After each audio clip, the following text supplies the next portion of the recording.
So good morning, everyone. It's really great to see all of your faces here in person. On behalf of the Global Anti-Corruption Consortium, thank you so much for taking time out of your busy schedules to be here with us for this event on responding to and reining in the enablers of corruption. My name is Alex Gillies. I work at the Organized Crime and Corruption Reporting Project, OCCRP, and we have a really small but powerful group gathered here today of investigative journalists, experts from civil society and from academia, representatives of professional associations, private sector firms, as well as a number of government officials. And I meant to do the counting last night. It was the last thing I was going to do before I go to sleep, was how many countries we had represented. I forgot, but I'm going to ballpark guess that it's over 20, and maybe I'll get back to you with that figure, but we have a really nice, diverse group gathered here today. And I also want to welcome those who are joining online. Thank you for being with us, and remind everyone that today's discussion is being broadcast online and is therefore public and on the record. Before we dive in, I wanted to briefly introduce the work of the Global Anti-Corruption Consortium, or GAC. Created in 2016, it's a program that's led by OCCRP and Transparency International to facilitate cooperation between investigative journalists and civil society, while also respecting the very distinct and separate roles that those two groups play. Through GAC, when OCCRP and other groups reveal instances of corruption or other concerns, then TI and other civil society actors can pick up those findings and take action. And it's that kind of handoff that the GAC aims to facilitate. Enablers is one of the top priority issues for GAC. It's a major theme across OCCRP's reporting and a leading advocacy concern for the Transparency International network. For the 2 days prior to today, we had a group of about 30 journalists and civil society experts gathered together to talk about these issues, and in particular, how to do better reporting on enablers, how to do a better job of gathering data and sharing data on enablers. So I want to thank everyone who was in those 2 days, because they're all with us here today as well. We are very grateful for the partnership with Transparency International, and some of the leaders of the GAC from the TI side will be up here very, very soon. And we're also grateful to the organizations who support GAC's work, that include the governments of the US and the UK who are here today, as well as OSF, who's also here today. So thanks very much for that support. So turning to enablers, this will not be news to anyone here. This is an extremely complicated area, and in a way, a very difficult one to have a single conversation about. Whether you're calling it gatekeepers, intermediaries, enablers, we know those different words bring up different emotions for different people in the room. We're including everyone from banks, wealth managers, lawyers, real estate agents, the sellers of luxury goods, PR firms, et cetera, and then we also see those different actors playing different roles: auditing firms providing legal advice, law firms providing reputational management, and then all of those actors face different sets of rules, often within their country, not to mention in all the different countries where they operate. So it's really dense, complex terrain. To try to make it a little bit easier on ourselves, today we're going to focus mostly on non-financial service providers and their anti-money laundering obligations. I'm sure we will veer into other areas from time to time, but that's kind of the main focus. I won't waste time kind of going through the agenda, but you have it all here.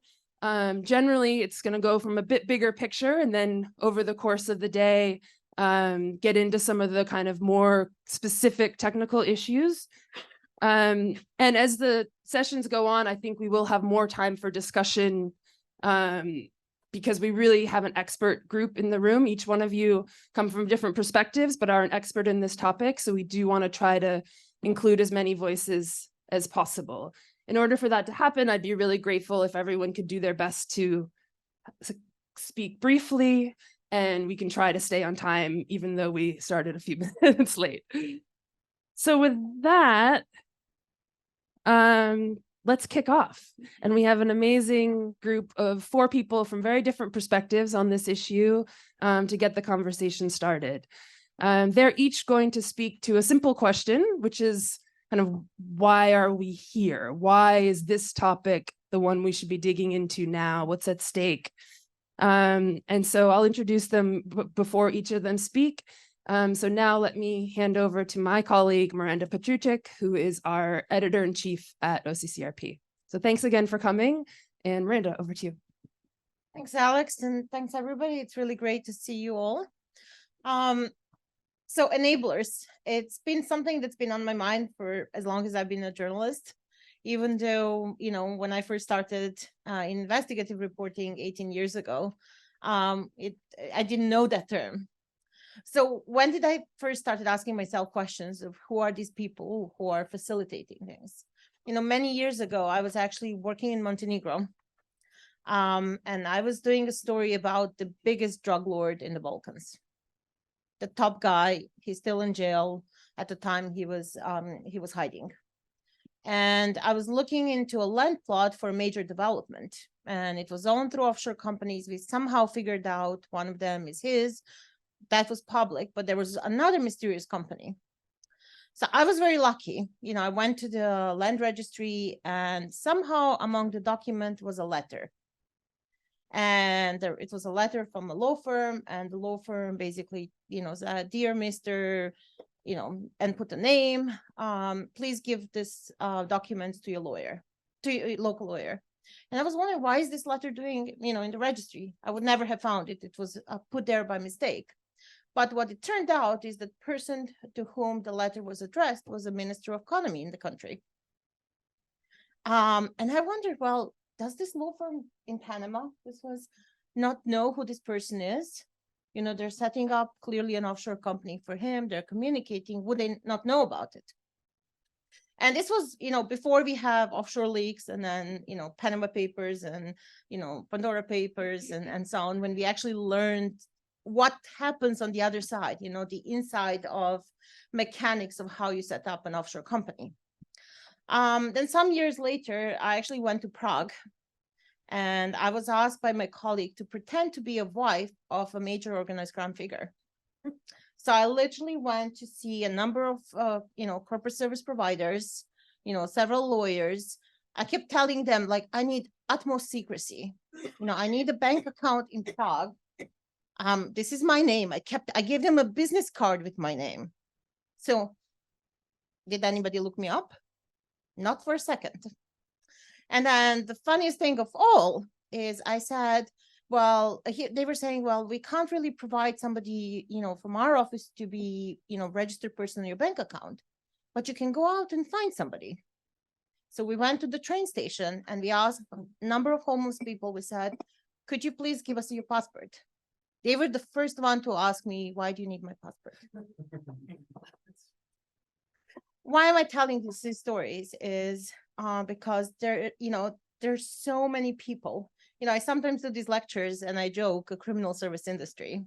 And I don't mean it with everybody who is part of the industry, but we sometimes joke and say, because there's enough number of people who will be willing to provide advice, to, help out in any way they can without really asking questions.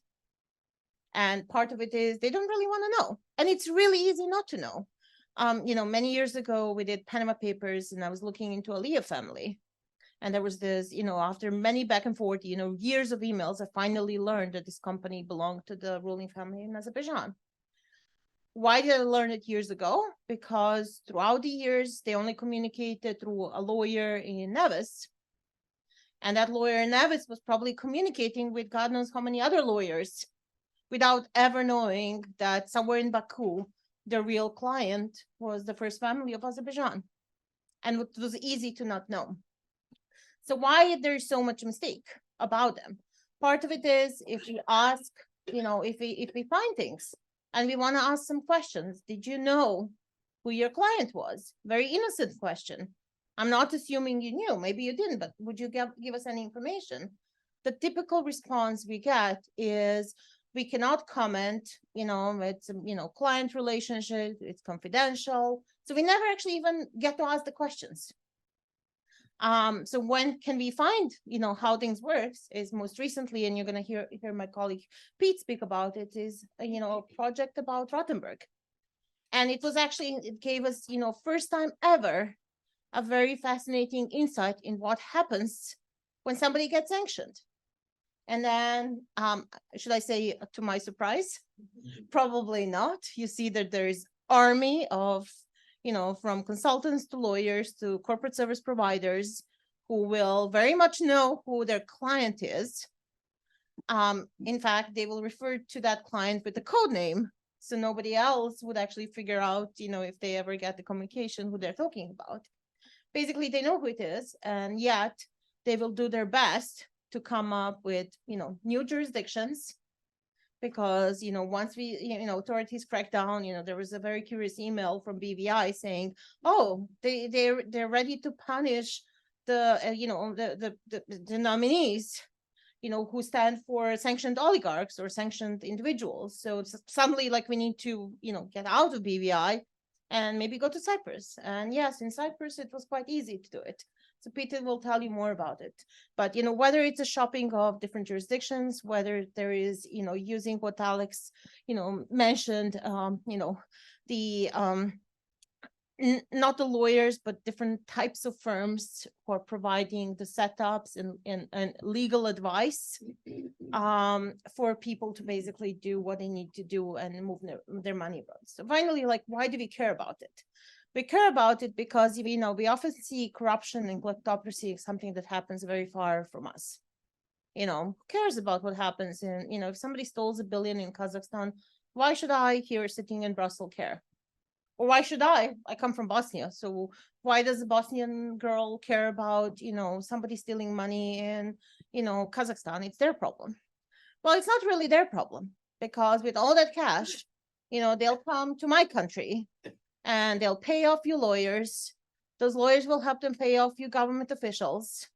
And in the end, the corruption will hit very much close home. So we all are basically, sooner or later will become corrupt, because we, help corruption. So that's all I had to say. I'm excited to see the conversation of the day, and thank you for being part of this discussion.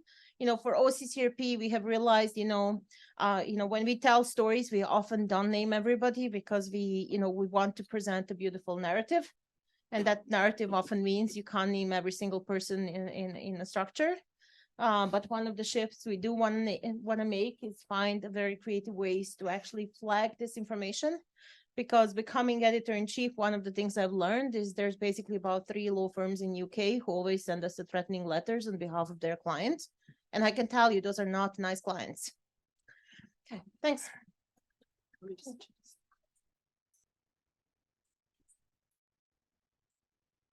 Thank you very much, Miranda, for getting us started. I'm going to next hand over to Richard Nephew, who's the coordinator on Global Anti-Corruption at the U.S. State Department. Thanks so much for being here, Coordinator Nephew, and look forward to hearing your thoughts. Great. Yeah, thank you very much. And thanks, everybody, for being here. Really want to thank the Global Anti-Corruption Consortium for inviting me to join you this morning and for convening this gathering. We're a proud supporter of GAC at the State Department, and I'm pleased to be here to participate in and learn from the formidable expertise of this consortium, particularly as relates to our main topic today of professional enablers of corruption. As many of you know, in December of 2021, the administration released the first ever U.S. strategy on countering corruption, building on the president's determination that corruption was a national security interest for the United States. And reflected throughout the strategy is the idea that corruption, kleptocracy, and illicit finance do not happen on their own. They require a system that facilitates corruption's corrosive impact across neighborhoods, communities, countries, and the world. And that system also does not happen on its own. It requires enablers to build and uphold it by knowingly or unknowingly allowing corrupt actors to carry out their illicit activities. And let me be precise from the outset about how the U.S. government frames the challenge we're talking about here today. Although these terms can mean different things to different people, we generally understand gatekeepers as certain intermediaries that can serve as access points to the U.S. international financial systems, as Alex was kind of detailing some of the folks there. We generally understand professional enablers to be those gatekeepers who use their knowledge to facilitate illicit activity, including laundering the proceeds of corruption. So not all gatekeepers are enablers, but today's discussion focuses on those that are. I often think about it in terms of rectangles and squares. Every square is a rectangle, not every rectangle is a square. As each of you is keenly aware, enablers play an increasingly pivotal role in facilitating corruption, money laundering, and reputation laundering, and sanctions evasion. The professions and sectors that function as gatekeepers to financial systems are essential parts of a legitimate economy, but they can also be complicit in the illicit economy, and their practices can help both criminals carry out their crimes and undermine the integrity of U.S. and global financial systems. And that's why it's so crucial that we're here together today. If we don't tackle the challenge of enablers now, their role in facilitating corruption will undermine our efforts across strategies and borders. And that in turn erodes the provision of services to people around the world, which eats away at trust in democratic government. And this is an economic issue, it's a security issue, and ultimately it's a democracy and governance issue. The challenge is immense. Enablers use their expertise, their reputations, and networks to exploit weaknesses in legal and regulatory frameworks to gain access to and launder money across the global financial system. And high-profile cases demonstrate that many of the enablers conducting these activities operate through global financial centers. The issue of complicit enablers has long been a focus of AML-CFT efforts. However, government's efforts to address the risks posed by these professions and sectors and their compliance with international standards designed to manage these risks have lagged. But I don't think we're left without hope. For starters, we're working to hold accountable those who facilitate corruption and other crimes with a range of tools that we're always looking to see if we can add more to. And we're seeing regulation, innovation, and partnership to prevent enablers from facilitating corruption in the first place. For our part, last December, the White House called on the U.S. Congress to pass the Enablers Act, which would give us additional authorities to tackle this challenge. But even without the Enablers Act, we're undertaking significant efforts to address the risks posed by gatekeepers, as my colleagues from the Treasury Department will tell you about later today. We're also leveraging platforms such as the Summit for Democracy to engage partners around the world on reforms to address this critical issue. For example, at the State Department, we're co-leading with USAID, OGP, and Brookings, a multi-stakeholder group called a Democracy Cohort, under the Summit umbrella that focuses on financial transparency and integrity issues. The cohort launched a pledge and call to action at the second summit just a couple months ago, focused on galvanizing action on 3 priorities in the fight against financial secrecy: beneficial ownership transparency, public procurement, and addressing enablers. Many of our cohort members are here with us today. The cohort held an initial meeting to define the steps, or rather define the scope of the enablers challenge, and to begin discussions about the regulatory and supervisory models that governments are taking to appropriately monitor gatekeeper industries, to identify and target enablers. And we intend that work to continue in the months ahead and to carry the key takeaways from today's discussion into the cohort's work, as indeed we do with a number of discussions that might take place dealing with the issue of enablers. We're also open to suggestions about particular issues that you all are seeing and confronting about responses to enablers that we should take up. We're keenly aware of the important role that investigative journalists and civil society organizations play in sounding the alarm about corrupt actors and their enablers, as well as the particular threats that you face as a consequence. We see you, we hear you, and we support your tireless efforts. And in this vein, I'd like to call attention to an initiative I'm sure you've already heard of, but I want to put it out there again: Reporter Shield, an innovative new partnership program launched by USAID and developed by OCCRP and partners that defends investigative reporters and civil society around the world from legal threats meant to silence critical voices. Reporter Shield is also more than just legal protection. It provides pro bono services to provide services to prevent, respond, and defend. More information on Reporter Shield is available from my colleagues at USAID. It's accepting applications now, and I encourage those of you for whom this is relevant to avail yourself of the opportunity. I was coughing like you can't believe yesterday. It's something dry in the air, I think. This initiative also helps us to underscore that none of us can succeed in this work in isolation. Just as our adversaries exploit their networks for ill, we can, should, and will exploit our networks for good. Combating corruption, enabling and stopping enablers from facilitating crime requires concerted action from across government and civil society. And we're looking forward to learning from today's conversations and working with all of you to combat corruption and promote accountability. So thank you again very much. Appreciate the opportunity to be with you.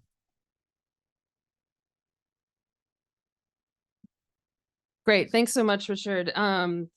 Just picking up on a couple of the things, I mean, over the last 2 days, we heard about how difficult it is to investigate enablers. And one reason is that when you are investigating law firms, they're very good at fighting back. And we have face a lot of legal threats when we do investigate those firms. And so adding protections for investigative journalists like Reporters Shield to be able to withstand those legal threats and the slap suits, as they're called, is a really crucial piece of the puzzle. And also welcome the open door to kind of flag areas for where responses can be stronger. I think it's important to note, as Coordinator Nephew did, this isn't a new issue. We've been talking about it for years. And there have been some important strides made. And so I hope we can really pick up from that point and learn from the conversations that have happened so far, rather than having to retread that ground. So thanks for getting us started along those lines. So our next speaker is Sarah Carnegie. She's the Director for Legal Projects at the International Bar Association, and really pleased you could be with us, Sarah. Thank you. Thank you, Alex. I'm very grateful to have been invited to be here today. I mean, this is not the first time I've spoken on this subject. Over the last 2 years, in fact, there have been a number of events coordinated by different organizations, including the IBA itself, where this subject has been one of the most fiercely discussed, debated, and considered areas of current priority for the profession. We've also been partnering and working closely with the International Federation for Accountants in recognition that this is a wider issue that obviously concerns not just the legal profession, but others, as have previously been mentioned. So thank you for being here today, Alex, and thank you to all of you for listening. Now, this topic is absolutely enormous. How the profession should approach the gnarly issue of the role of lawyers. What does it mean to be a lawyer? What do we do? And what is the appropriate in terms of how we could be constrained and how we should be regulated in the context of both the anti-corruption space, but also in that grey area of legal activity, insofar as it is legal but problematic for one reason or another. Now, I should go on to just confirm here and now that I'm speaking not on behalf of the totality of the IBA, but in my professional capacity, because I really should point out that this is not a subject where we have consensus. There are a variety of views on both the scale of the problem, the context of what needs to happen in order to address it, and in fact, the appropriateness of even having this discussion in the face of that controversy. So I would like to just make that clear on record that I'm not representing a concerted view of all legal professionals in the world, far from it. In terms of the anti-corruption piece, this is a little bit less controversial in the sense of what the IBA has been doing over the years. It's been active in this space for at least the last 20 plus years, but at least 15 years ago, we began phase 1 of an anti-corruption strategy, partnering with the OECD and the UNOCD to try and understand the scale of corruption in terms of the legal profession's perception of it and what might need to be done. The IBA Anti-Corruption Committee has nearly 1,000 global practitioners, and that project was extremely successful at the time in trying to reach developing countries in particular, trying to raise awareness, trying to get bars to help lead extra training for their members and law firms to get on board. But of course, it's a drop in the ocean in the context of what's needed. We are now about to revisit phase 2 of that strategy, looking to engage with a modernized version of the survey, again, to see what's happened over a decade later. Where are the issues? What's the problem? What's the perception? And what are the facilities available to lawyers all around the world in terms of the training available to them? What do their law firms or bars provide for them? And on the basis of that data, we'll work out what actions can we then take? What do we need to do as an international association within the limits of our own resources and our capacity? So that will begin later this year, but it is an important next phase to revisit what we did over a decade ago. And what value will that have? Well, as I mentioned, it should lead to actions. It should lead to awareness raising with bars, resources provided to them to facilitate additional training, upskilling their members, and encouraging law firms to do more in respect of matters such as whistleblowing and the like.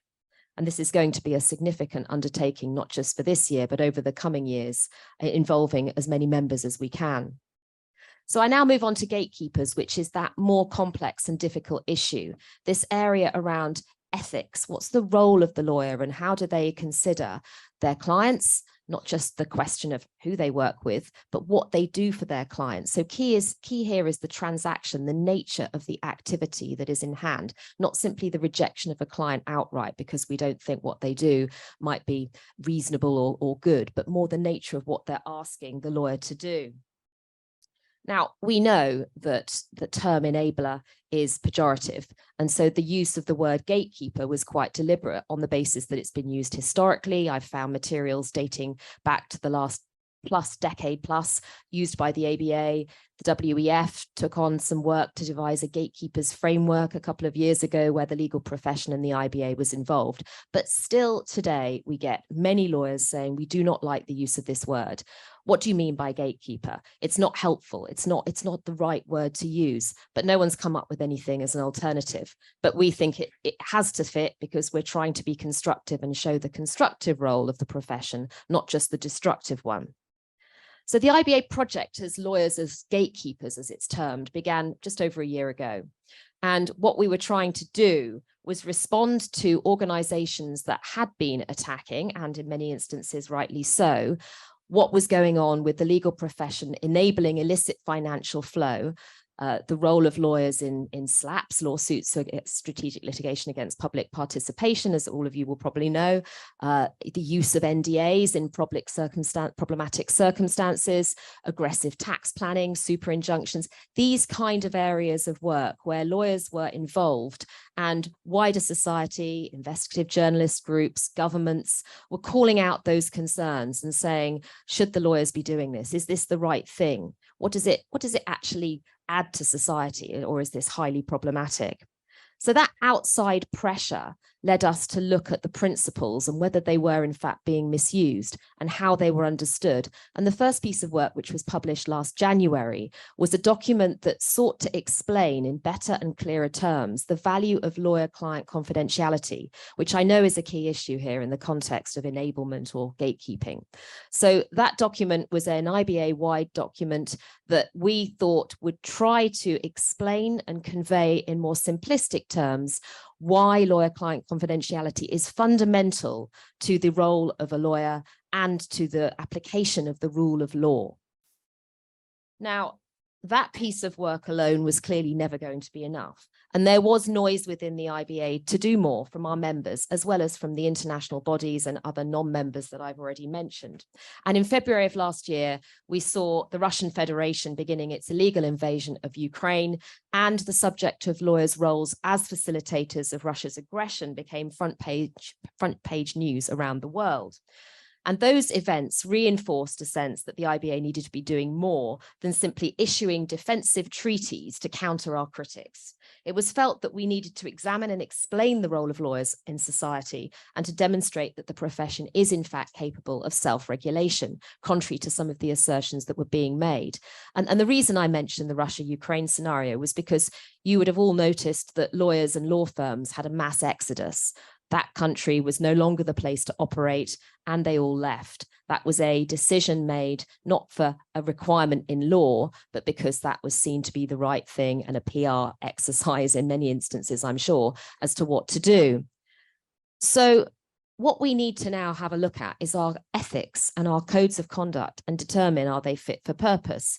But do they inform lawyers' consciences when deciding how best to represent their clients, how to uphold the interests of justice, what does that mean, and to how to uphold the broader rule of law, which we know is a very wide and nebulous term.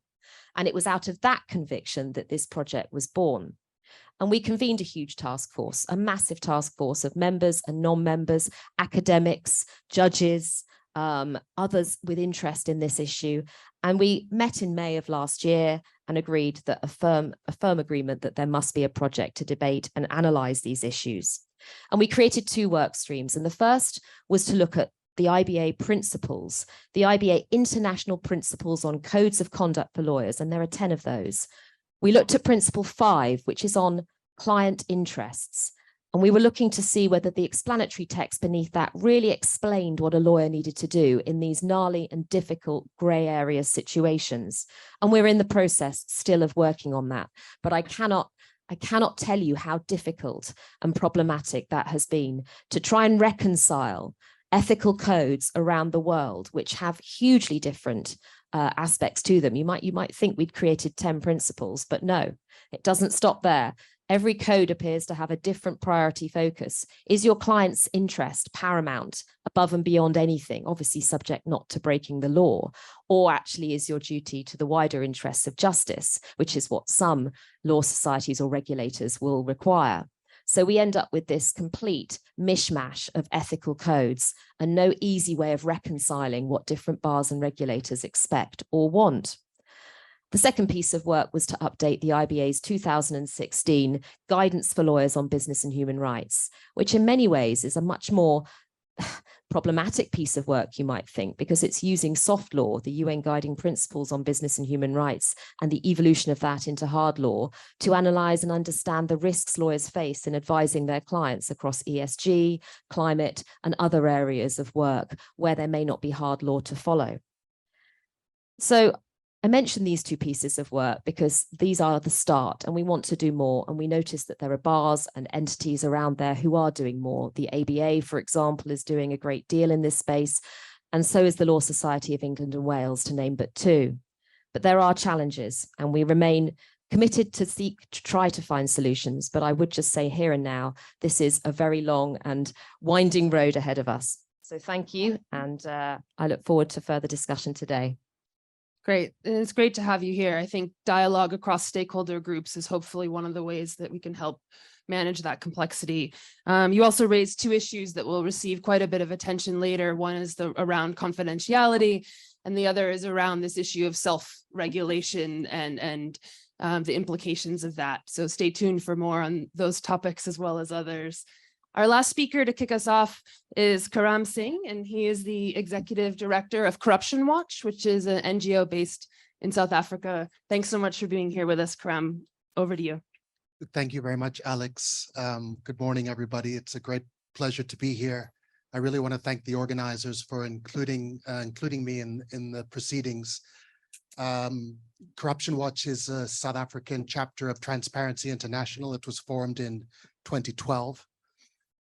It's rare that we get an opportunity to engage in this intense kind of way with investigative journalists, and it's been really rewarding to have that kind of engagement. If it wasn't for the work of investigative journalists, if it wasn't for some really prominent whistleblowers, I think we would be much further behind in South Africa in terms of understanding the corruption challenges that the country's been facing, particularly over the last 15 to 20 years.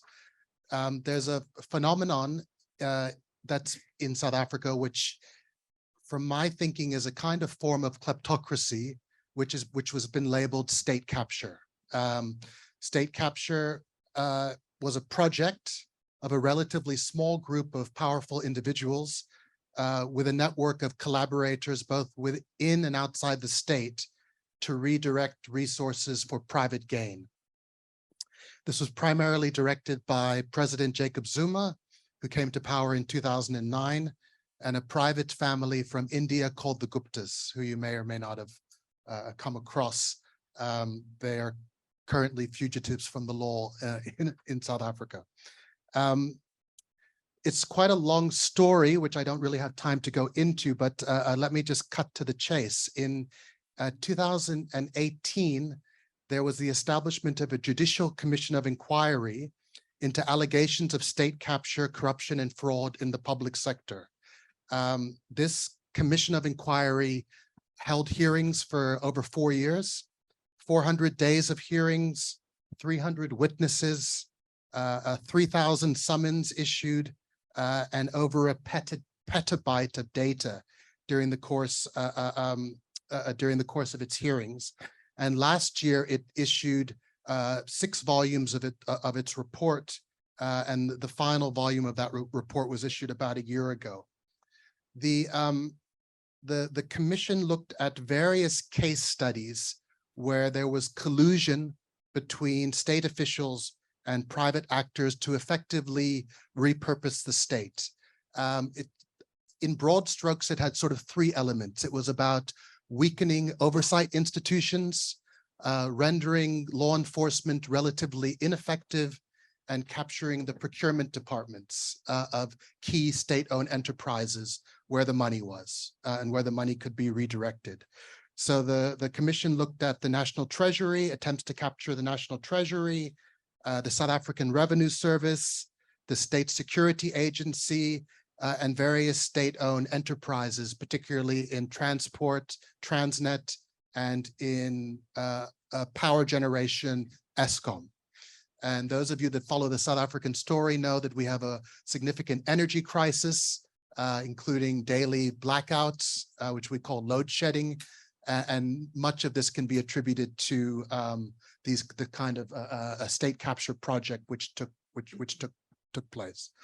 It's estimated that close to 60 billion South African rand was siphoned from the state, mostly going into the Gupta family enterprise that was laundered out of the country.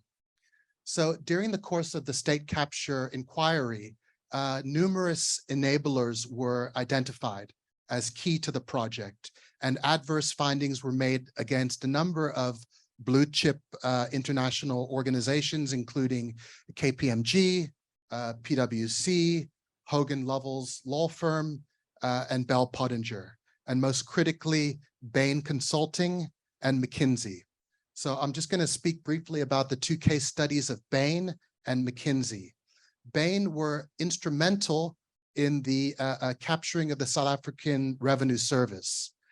Between 2012 and 2014, President Zuma met with a senior official of Bain on 17 occasions. This was prior to the appointment of a new commissioner at SARS.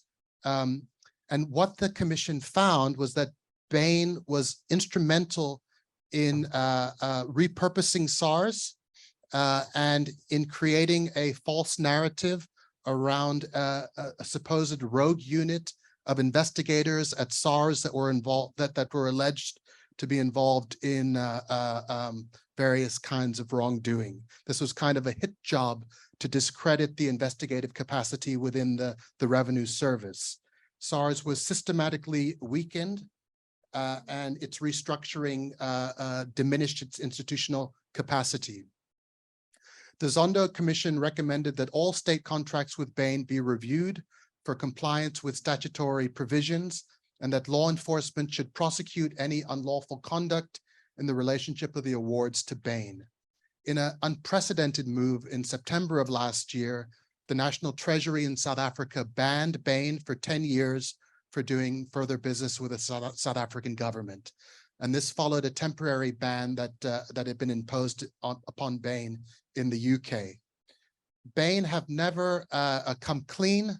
They have paid back about 200 million rand, but their excuse along the way was kind of that it was a kind of form of negligence, that they were in the wrong place at the wrong time, and they've never really come clean about their involvement in the repurposing of the South African Revenue Service.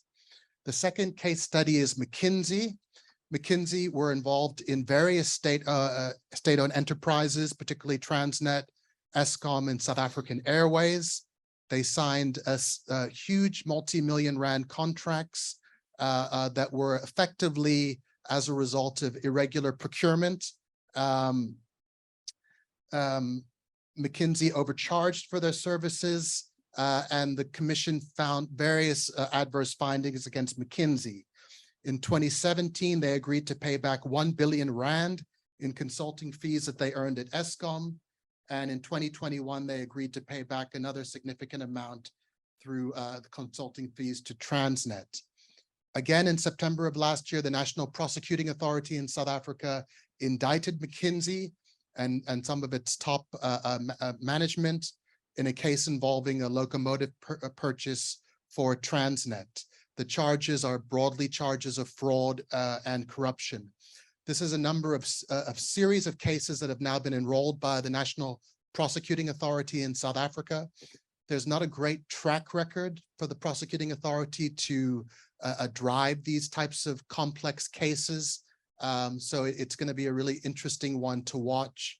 And I think McKinsey will use every tactic available to it to defend itself against these charges.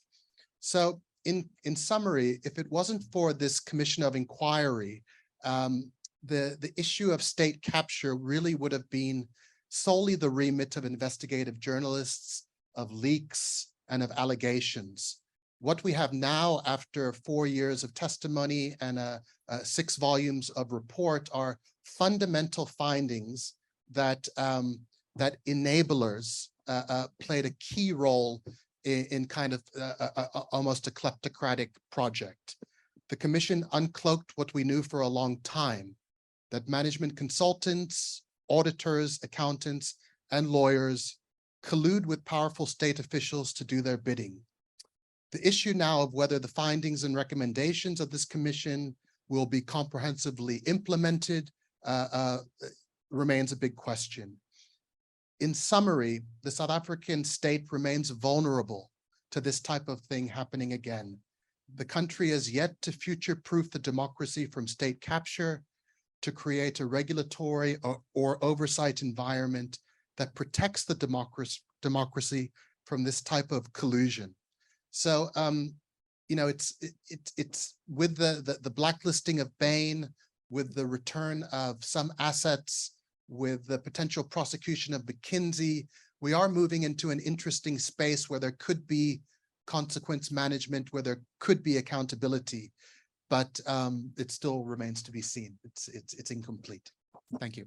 Great. Thank you so much, Karam. I think there's lots of reasons why that's a good case for us to have in mind for these conversations.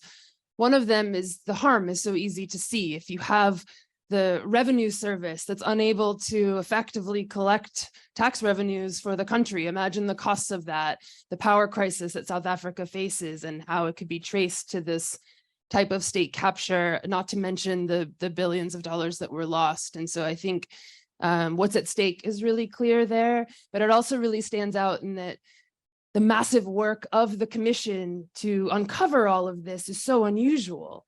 And so, I mean, it isn't an extreme case in terms of what went wrong, but it's even more unusual in that we know what went wrong. And unfortunately, there's so many other instances where that level of unveiling hasn't happened yet, but it's still certainly happening. So we're running a bit, as predicted, a little bit behind with this opening panel.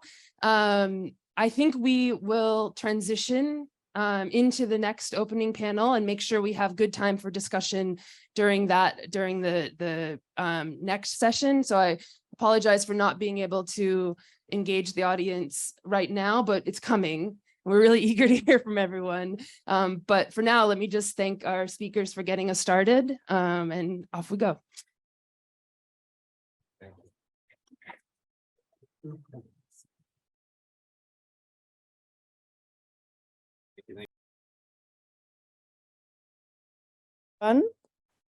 I'll have to stand, but that's fine.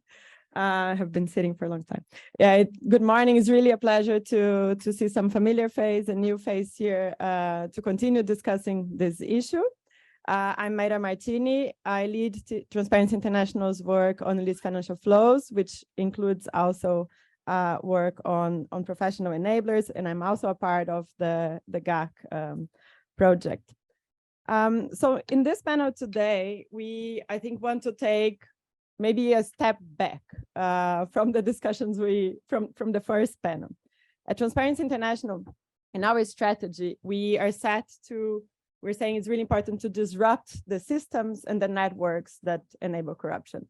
And to do this, we're really concerned about the role of professional enablers. So those that are actively and have been complicit in crimes. But I think we are also equally concerned with the role of gatekeepers.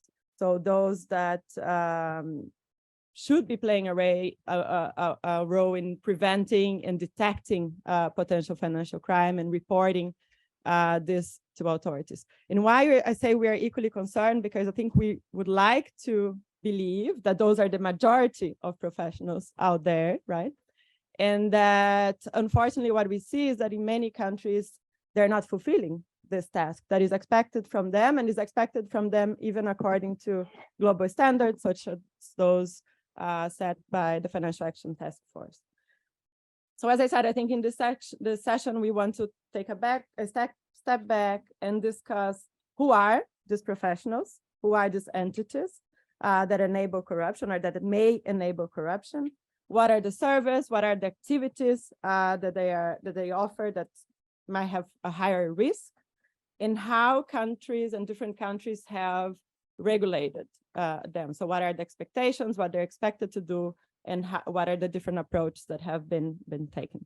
And I have an excellent group of people to help us understand where we are. We will hear from Tena Prelak, who is a research fellow at the University of Oxford. We will hear from Olga Deobaldia, who is executive director at TI Panama, Transparency International Panama. We'll hear from Chiara Bacchi, who is the team leader at the DG FISMA, the European Commission. From Yang Li, who is a director of financial transparency and regulatory policy in the US Department of Treasury. And last but not least, from Andrei Leontiev, who is a partner at the law firm Taylor Vessin in Slovakia. So Tena, please get us started. I think Tena will help you to provide an overview of what we mean by the enablers and what are the main services and activities that they provide that are of higher risk. Thank you very much, Myra. It's really a pleasure to be here with all of you. I would start with something that I usually remark when we talk about this topic of enablers and of transnational kleptocracy more widely, which is why it's been so important in reframing our conception of corruption generally. Corruption has started being studied as an academic subject in the 1990s in a very quantitative way, and we usually study it through perceptions.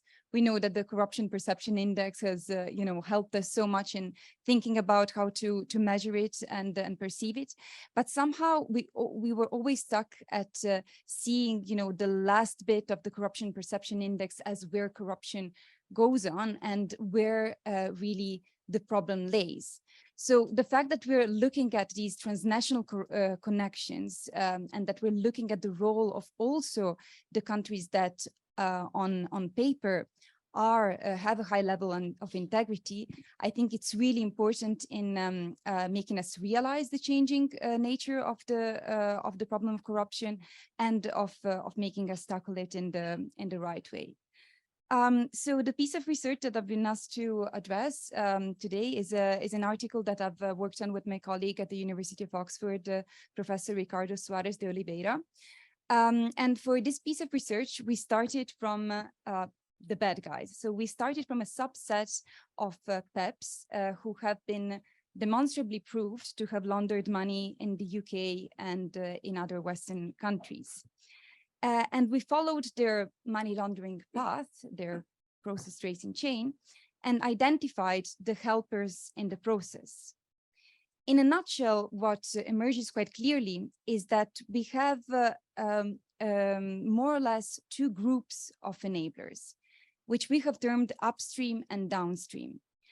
The upstream enablers are those that we are usually see as those who enable corruption, those that we used to call the bad apples. They're the guys who go into these transactions with their eyes wide open. They're willing accomplices in illegal work. So their activities, they are set more on the non-compliant side, so on the clearly illegal side, and also on the willing side. So they would do things like set up shell companies, like lie openly in saying their client was an upstanding individual, although he might have or might have not stolen a lot of money from the Nigerian, oil budget, and so on and so forth.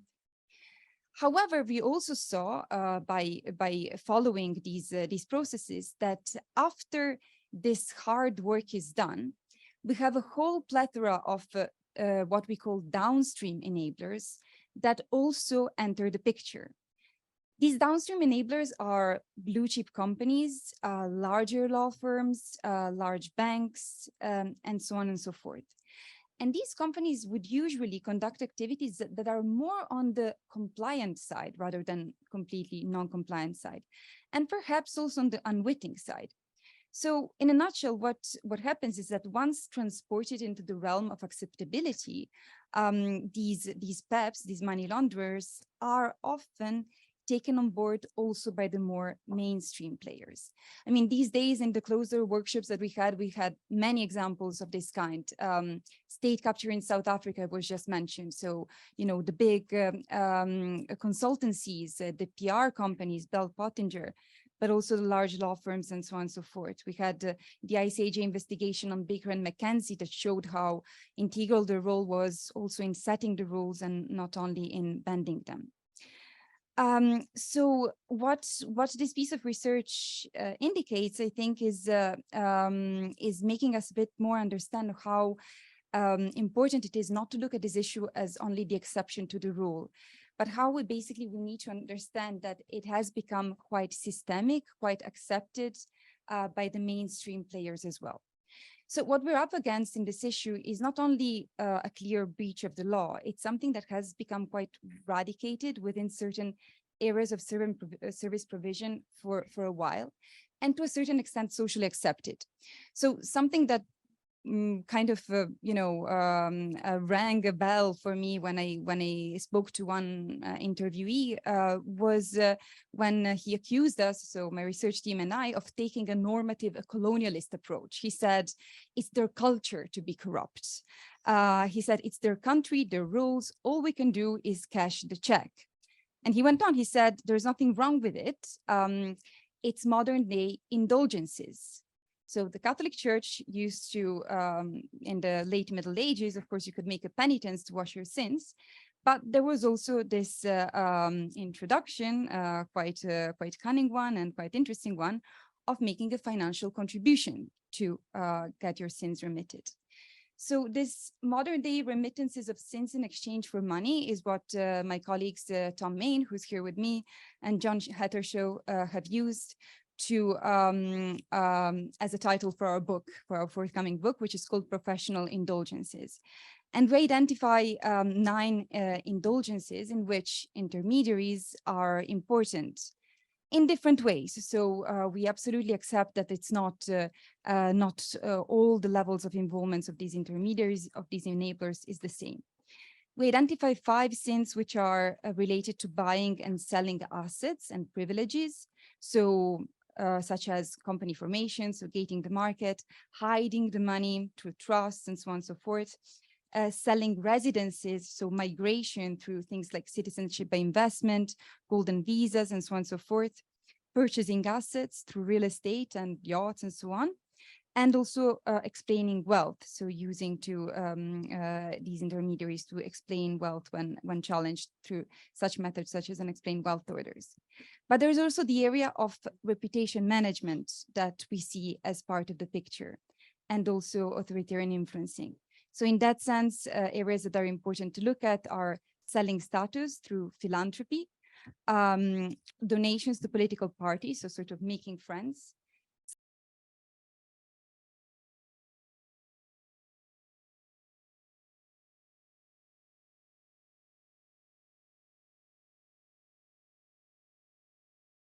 from various governments that have done remarkable efforts in this sense. But in my view, what we are having is still quite a reactive approach, and an approach that still sees this issue as very much a foreign influence one, something that comes from outside in.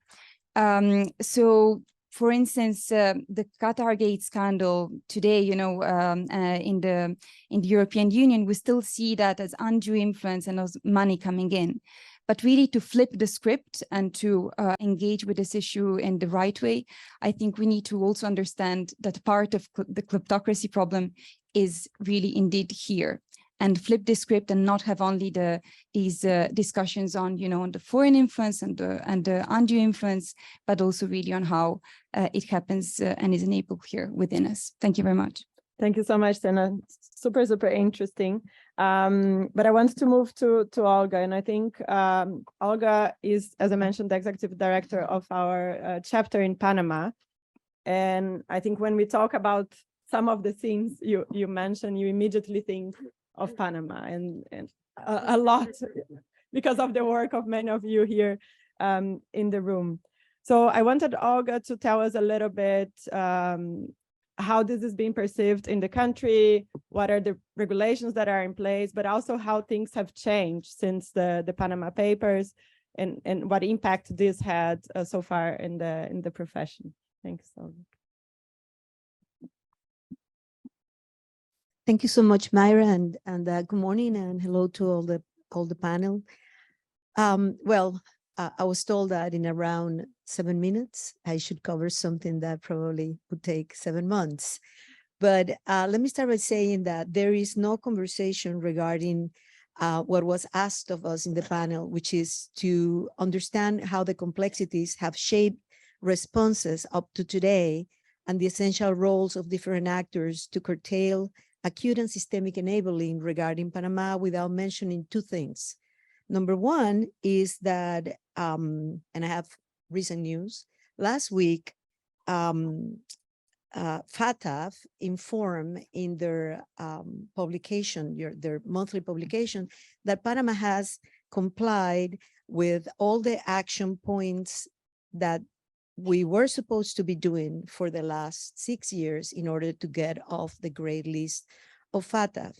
And now they have announced a in-person visit in the country of FATF and GAFILAT for September 2023.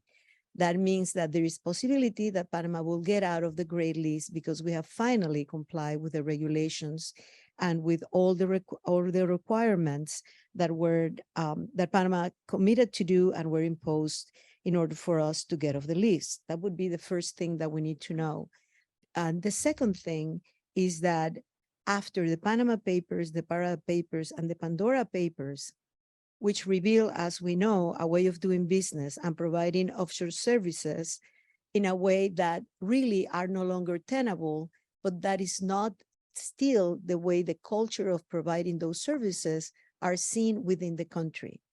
So in the cycle of corruption, I would say, the cycle that in general, although there are many stops in the way, as it was mentioned before, in that cycle of corruption, of getting money, which usually is stolen money, and then hiding the money, and then enjoying the money, the culture of providing services by professionals in Panama was seen as the middle part, as hiding the money. But it wasn't seen necessarily, it wasn't connected necessarily with the source or the consequences. And that no longer is tenable for the professionals.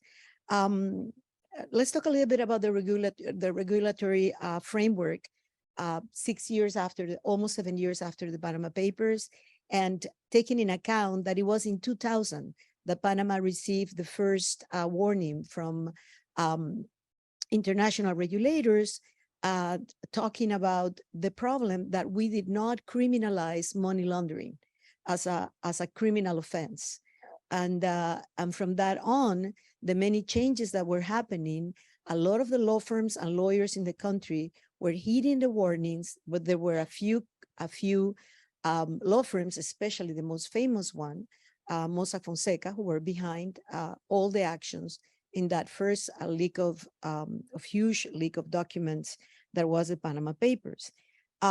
Since then, we have put in place a strong framework against money laundering. It comprises 2 regulations, but mostly, and I would say that the scope of that regulation is very broad. It includes financial reporting entities such as banking, trust services, financial services, leasing, factoring, debit and pre-debit credit cards, payments by electronic money, security markets, insurance, reinsurance, brokers, adjusters and administrators, as well as non-financial reporting entities such as free trade zones, money remittances, which is very huge in Central America, as most of you probably know, casinos, real estate brokers, pawn shops, precious metals and precious stones trade, exchange houses, used car sales, and others.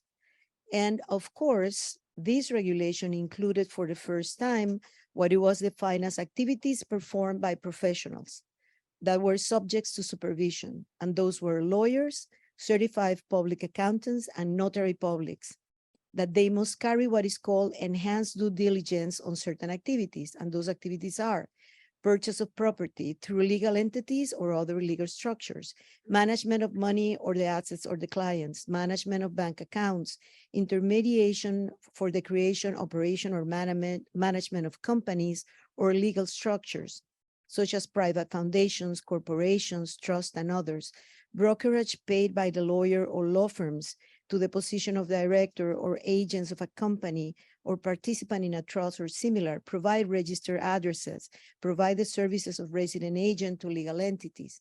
And now the legal entities are not only corporations, because it was around 2012 that the possibility of having anonymous shares in Panamanian companies was changed by the law. All shares must be nominal now. But then the services of providing proxy directors or even proxy shareholders was a legal activity, and is still a legal activity.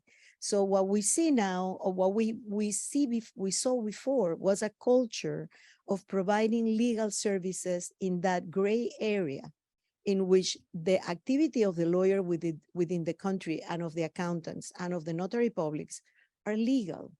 But however, they create harm to society or to the community. Oh, I'm sorry. Harm to society and to the community, not only the international one, but locally, because we have a huge corruption problem locally. And what has been very counterintuitive is that the regulations that Panama have adopted through the years, since 2000 to now, 2023, have been top to bottom and from the outside in. And this is important to understand, because our first law to create shell companies, convenient corporations, is from 1927. And it is a copycat of the Delaware law. And it was created with that service in mind. And from then on, then we have a culture that is changing. And that changing is not going to come only by the changing the system that would allow before for money laundering in an easier way, let's put it that way, because I don't think we can say that money laundering has stopped in any way. It is more difficult, of course. Now we need to find the other gray areas that are left. But in the particular case of the professional practitioners, what we see is that we still have gap in the regulations. Why do we have gaps in the regulations? Because, as it so happens, we don't have in Panama what would be a bar association that would provide accreditation or would certify quality in the exercise of the profession. And it is the same thing for notary publics and accountants. And at the same time, whenever you see all of the actors that are involved in what we call enablers, gatekeepers, or in our case, lawyers are very much against the gatekeeper concept. And that is because I don't think there is a general understanding of that part of the public good that needs to be served to the exercise of the profession, but they don't see themselves either as enablers. And because enabling in itself is in certain jurisdictions is a description of criminal activity. They see themselves as facilitators. And again, in the cycle of corruption, what really needs to be understood by the legal community and the service professionals in Panama is that mentality of the professionals that would provide those services that would create anonymity in the hiding and movement of money without traceability is no longer tenable. And I would say that the pending reforms, which is something else that we talked about yesterday, the areas of pending reform in Panama, key pending reforms would be the phase out or to make illegal the use of nominee or proxy directors as board members of corporations, number one, that now we have a beneficiary ownership register. The burden of the enhanced due diligence is huge now for lawyers and accountants and notary publics, but especially for lawyers. They need to keep now a copy, physical copy, of the accounting ledgers of their clients in their offices, available at any point of demand.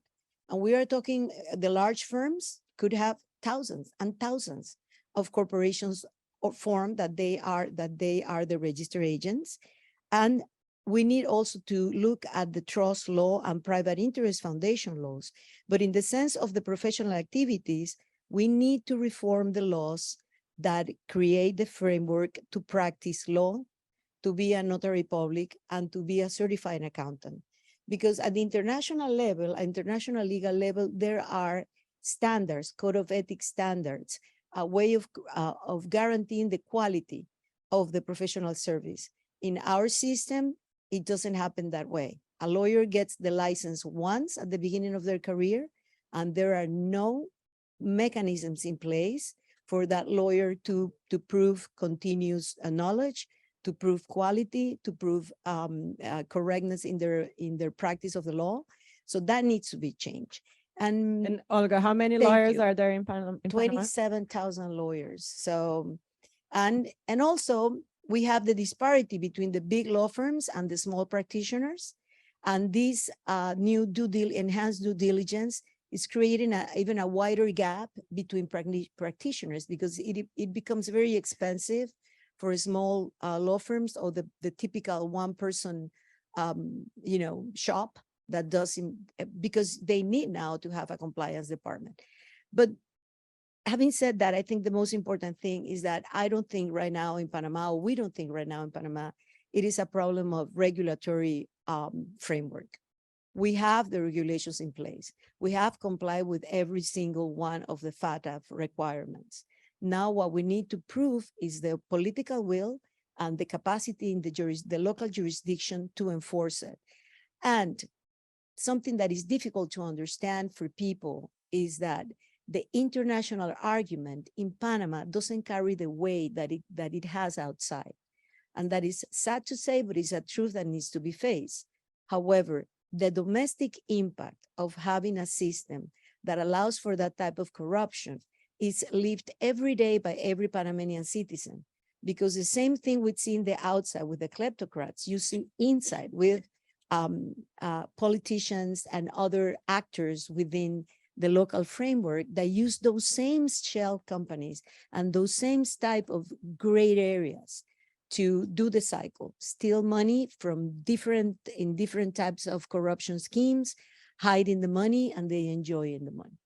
Thank you. Thank you so much. No, I think we could have a session just to discuss the Panamanian framework and the challenge. And there are a couple of things there that you said that I think our colleagues in the afternoon, when discussing challenge to supervision, could come back to. But we do need to move on. And you were talking about the challenge in implementation. And I think at the EU level, Chiara, we have been, it's fair to say that the EU has a quite strong anti-money laundering framework. And for the years of implementation across member states, we have been seeing some of the loopholes, some of the gaps, areas where it needs to be improved. So it would be great if you could talk to the audience a little bit. What is the framework? What is the approach that the EU took? And then how you're seeking to reform and improve the existing one. Yes, thank you, Mara, and good morning, everybody. So indeed, let me first start by presenting what is the approach that the EU has taken to the two typologies, the enablers on one side and the gatekeepers on the other side. So we do have at union level harmonized approaches also in the criminal sphere with regard to money laundering, with specific rules that apply to aiding, abetting, failure to prevent money laundering in terms of gross negligence on the side of facilitators, let's call them like that. And those rules have been in place since 2018. These are directives that impose minimum requirements of member states and have to be transposed in the criminal law of the member states. And very recently, we actually proposed as Commission also a minimum set of harmonized rules in regard to corruption. And it's very interesting to actually look at the proposal, because you will see that the approaches of the member states were not necessarily diverging in terms of the typologies of corruptions identified and regulated at national level through criminal means, but then the content of those crimes was quite varying. And the intention of this harmonization is to be as broad as possible in the understanding of the corruption offense and making sure that we actually tackle this from the criminal perspective, also in a preventative manner, which is interesting when you go through the repressive side and you also have to combine it with prevention. So just to say, and this is goes a bit to the comment that was made in the beginning, that we are very much looking to foreign influence, indeed, but I think in the EU, we're also understanding that we do have quite a domestic challenge to face, and a lot of these recent reforms and proposals go to look at how to tackle domestic situations and making sure that we have a very strong framework that can address all types of corruption and money laundering. Now to the gatekeeper side. And indeed, like you said, Mara, we have had for a very long time, actually, this non-financial sector, as we call them, providers regulated under AML rules. So it dates back to the third anti-money laundering directive, so it's 2005. And it's fair to say that it's basically 2 decades with mixed results, I have to say. Let me first clarify what it is that we did. So all these operators, notaries, lawyers, also trust and company service providers, and more recently with the fourth AML directive, tax advisors, they are obliged entities subject to all the requirements of the AML framework. With regard to those operators that are subject to or are protected by the legal privilege, we did take a number of safeguards, of course. So we clearly identify what are the types of activities that are covered by the AML requirements. And this is important because it's also been discussed in front of courts of law, including our highest court, where it was clarified that in these situations, we are dealing with economic activities. We are no longer in the administration of justice, and therefore the reference to the legal privilege as a barrier to implementing rules under the AML framework doesn't hold. We also have provided for the possibility for the legal professions to submit suspicious transaction reports through their self-regulatory bodies. And we also enabled self-supervision for these professions with conditions, though, which is that actually the supervision is of good quality and that it is exercised in respect of very strict deontological rules. Now, what did we see? I'd say, like I said, it's mixed results. So it really depends on the category. I think it's fair to say that, for example, with regard to notaries, in a number of member states, the performance is very good. We are in the thousands of reports that are submitted to the financial intelligence units. And for example, let's take the country where we are in now. In Belgium, you would have 3% of all STRs that go to the financial intelligence unit that come from notaries. If I look at the situation of lawyers, it's very different. very often we are talking about less than 10, if any at all. And I don't think any legal privilege can justify that. So this is a bit the starting point that we took when we presented our proposal of reformed AML framework in 2021. Also in recognition of the need to go a bit beyond what are the strict FATF requirements. And here I link back to what Olga was saying. We are compliant at union level with FATF requirements, but FATF requirements are minimum requirements. And when you are dealing with an internal market of 27 member states where capital, services, persons move freely, you also need to make sure that your legal framework is not just FATF compliant, but is solid enough to make sure that you can prevent money laundering and predicate offenses. So in the impact assessment that supports the reform, there are a couple of interesting findings that I invite you to take a look at when it comes to how the non-financial sector operators we are talking about today were dealing with their obligations. Let me quote two examples. So one with regard to the pure implementation by the obliged entities, and the other in terms of supervision by the self-regulatory body. So a case that everybody knows, Jan Kuciak, the investigative journalist that was murdered in Slovakia, and he was actually looking into dealings of the prime minister at the time with a very famous Italian mobster, member of 'Ndrangheta, whom everybody knew was a member of 'Ndrangheta. You just needed to Google the name of the person, and this goes back to the discussion in the first panel. This person was able to set up 50 companies in the country. Not a single STR was filed in relation to those companies by any notary, lawyer, trust and company service provider. The only STRs that were submitted to the FIU were by the banks. So much for the obliged entities. Now for the supervision.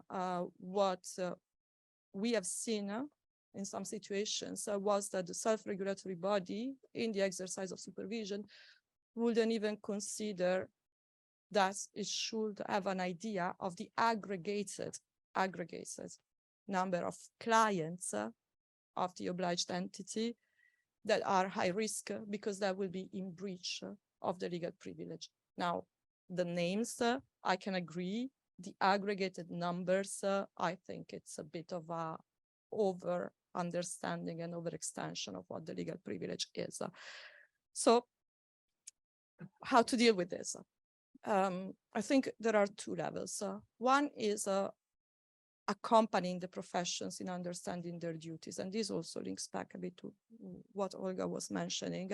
And we did actually engage with the law profession by providing training kits. We did support activities by the notary professions to increase their understanding of what expectations exist in the union in terms of the performance of their work. But then, like I said, we also needed to work on the regulatory side. So what did we do there? Nobody has been excluded from the scope of the new framework, just to reassure everybody. On the other hand, we have extended the scope of operators that are subject to AML rules by including also those professionals who assist their clients in the obtention of residence by investment. Not talking about citizenship by investment, the position of the Commission in that area is extremely clear. We consider that against union law, so we're not going to regulate something that we consider illegal as a starting point. But then we also introduced harmonized requirements through the first AML regulation at union level, which will be tailored through sector-level legislation that our future AML authority will develop to the individual sectors.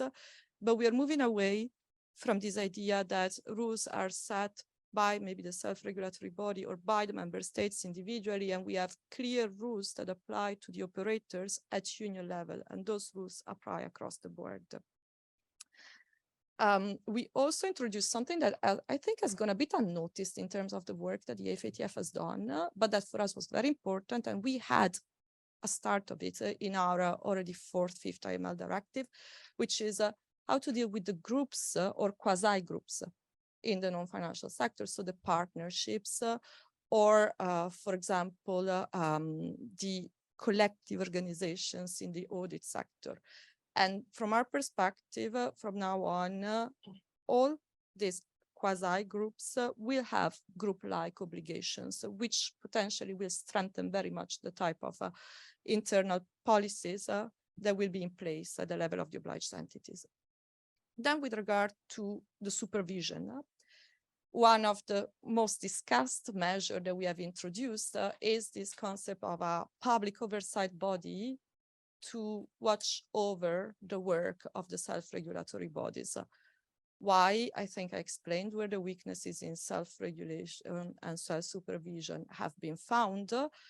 And we also thought that there needs to be, at some point, an ownership that is taken by the member states that do allow self-supervision to take place. Self-supervision is an option. It's not an inherent feature of the sector, and actually very many member states do not have self-supervision in place. I can speak for mine. It's Guardia di Finanza in Italy that is actually the supervisor for the entirety of the non-financial sector, and that has never put in question the fact that the exercise of justice remains protected in Italy. It's just a matter of how to deal when you are implementing AML requirements. But that's not the only case. You have many other member states where it's the FIU that performs supervisory activities. So a bit of a stricter approach and an accountability also on the side of this oversight body for the activities that are being carried out by the self-regulatory bodies themselves. And then just moving on to what we expect the future AML authority to do. We did grant this some powers in the non-financial sector, of course, not as intrusive as in the financial sector. But the idea here is, like I said, to be able to produce regulatory products, so harmonized rules, but then also to organize peer reviews of supervisors where self-regulatory bodies are not obliged to, but are allowed to take part in. And these peer reviews have actually been quite useful in our experience in the financial sector to develop good practices, learn from mistakes or approaches that others have taken. So they have more of a soft law approach and positive attitude to improving the supervision. We also have a bit of a stronger tool in the breach of union law. So these are situations where really the oversight body will not perform its oversight tasks. It's not meant as punitive towards the self-regulatory body, but more towards the public action. And thematic reviews that, in our view, will cover those more, let's say, at-risk services. In our mind, it was very much company creation, company formation services, trust formation services, where we think there really is a added value in having coordinated supervision at union level, more than just exchanges of good practices. I'm not going now on to discuss the element of beneficial ownership transparency. I'm sure we will get there. So for the moment, I'll stop here. Good. And if we start with that, we might stick to that. If there is always a risk that I would love to, but yeah, let's continue. No, just thank you so much. That was very, very informative, and I think really useful to know where things are heading. But you mentioned that FATF are the minimum requirements, and Olga mentioned how Panama, for example, follows everything that is there. And one thing that is always missing, I guess, is this good understanding of risk, because sometimes you just copy and paste laws. And we were talking yesterday in one country where even they forgot to change the name of the country in the law that they copied from another one. And you don't understand the risk. So you're not necessarily regulating what should be regulated, not pay attention to what should be paid attention. But as we move to talk about the US, and I think the US is still among the very few key economies that haven't yet regulated the non-financial sector. So I think we're all here very, very curious, Yang Li, for what you have to tell us about what the future holds. And How much time you got?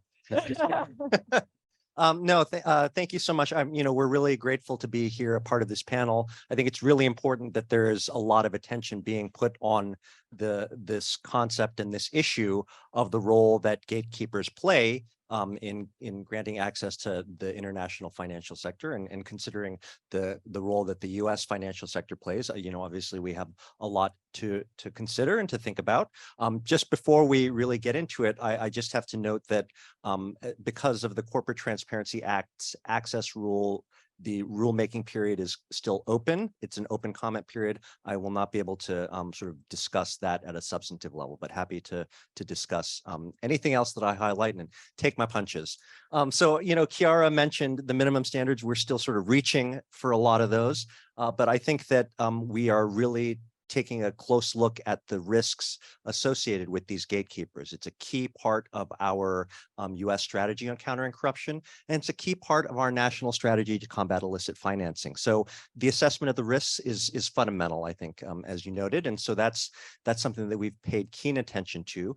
In our 2022 National Risk Assessment, we have a section dedicated entirely to the role of complicit gatekeepers, complicit professionals. So that's the way that we conceptualize, I think, the very helpful delineation that we've had between gatekeepers as a category and enablers or whatnot. So we call these complicit gatekeepers. We have an entire section on that, and it highlights a number of examples in the US as a part of our risk assessment of gatekeepers either wittingly or unwittingly participating in activities to further illicit finance. So among the examples are real estate professionals involved in the laundering of drug proceeds, legal professionals facilitating the activities of transnational crime organizations, financial professionals laundering the bribes, laundering bribes in the financial system. The list goes on. So we are acutely aware of the risks, and our risk assessment process is an ongoing one. I'm joined here by my colleague Alejo in the audience, and he's leading our efforts on assessing and addressing and mitigating the risks associated with lawyers. That's part of the process that we are undertaking as we speak in preparation for our 2024 National Risk Assessment, which is just around the corner. So we are assessing the risks associated with lawyers. We continue to assess the risks associated with lawyers, with trust and company service providers, with the real estate sector, and with investment advisors and others. But as we keep that in mind, the risk assessment process, as we hear in the FATF and otherwise, it really does have to be tailored to the risk and context of a particular country, the size of the sector, the role that those actors play in your financial sector. So for example, in the FATF, it is really an activity-focused thing, right? So I think, Chiara, you noted that your courts have distinguished in the context of lawyers between the economic activity and the legal privilege. I think we try to take the same functional approach towards assessing the risks associated with particular activities and the vulnerabilities that they present.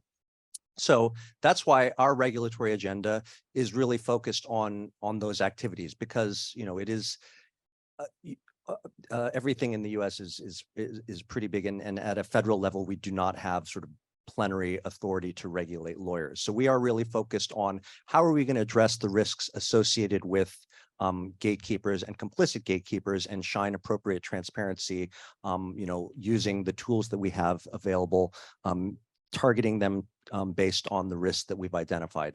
So for that, I want to highlight three main efforts. The first, and this is the keystone of both the U.S. strategy on countering corruption and our national illicit financing strategy, that is implementation of the Corporate Transparency Act. That was the culmination of many, many years of efforts by unnamed many people in the U.S. and we certainly appreciated all the attention and the pressure that I think many of you in this room have given to help us address the most significant and fundamental gap in the U.S. system. I think many of you are quite familiar with our 2016 mutual evaluation report, where we got the lowest possible score on transparency of beneficial ownership, and that is something that we have finally remedied in law, and we are hard at work in trying to stand up the implementing regulations.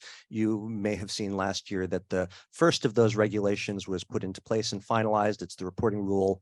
It delineates who has to report, how they have to report, et cetera. And our colleagues at FinCEN are hard at work standing up the IT necessary, and it is a significant task, as I think many people in the world know, of standing up a register by the January 1st, 2024 effective date. The second is the access rule, which, as I noted, I can't really comment upon because that's an open rulemaking, but that's going to lay out who has access to the information and in what circumstances. So, it is by statute not a public registry, but there is access contemplated for authorities both in the US and abroad, for financial institutions in the conduct of their due diligence and other circumstances. So, we are really keen on making sure that we implement this in a way that people can make the best use of this, and people who have access under the statute can make best use of this information. And then on real estate, this is a vulnerability there are plenty of examples in the press. Even recently, I understand that there was a recent article in the Financial Times that about the abuse of real estate and its vulnerability to the proceeds of crime and corruption. We issued an advance notice of proposed rulemaking around the 2021 Summit for Democracy in December, and we are hard at work taking the comments that we received in place and figuring out how best to address the risks and to bring transparency into all cash transactions in the United States.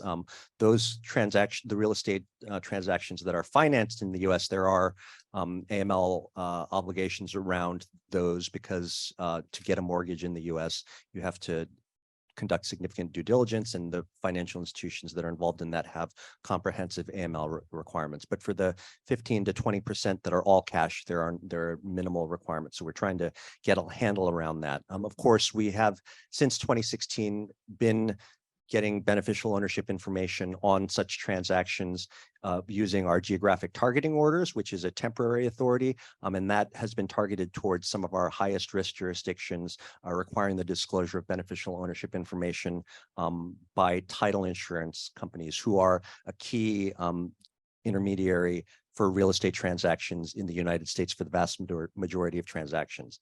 And then finally, I wanted to briefly highlight that per the direction that the president gave us in the U.S. strategy on countering corruption, we are assessing the 2015 rulemaking on bringing AML program requirements and suspicious transaction reporting requirements to investment advisors, which is a huge sector in the U.S. that does not have AML requirements.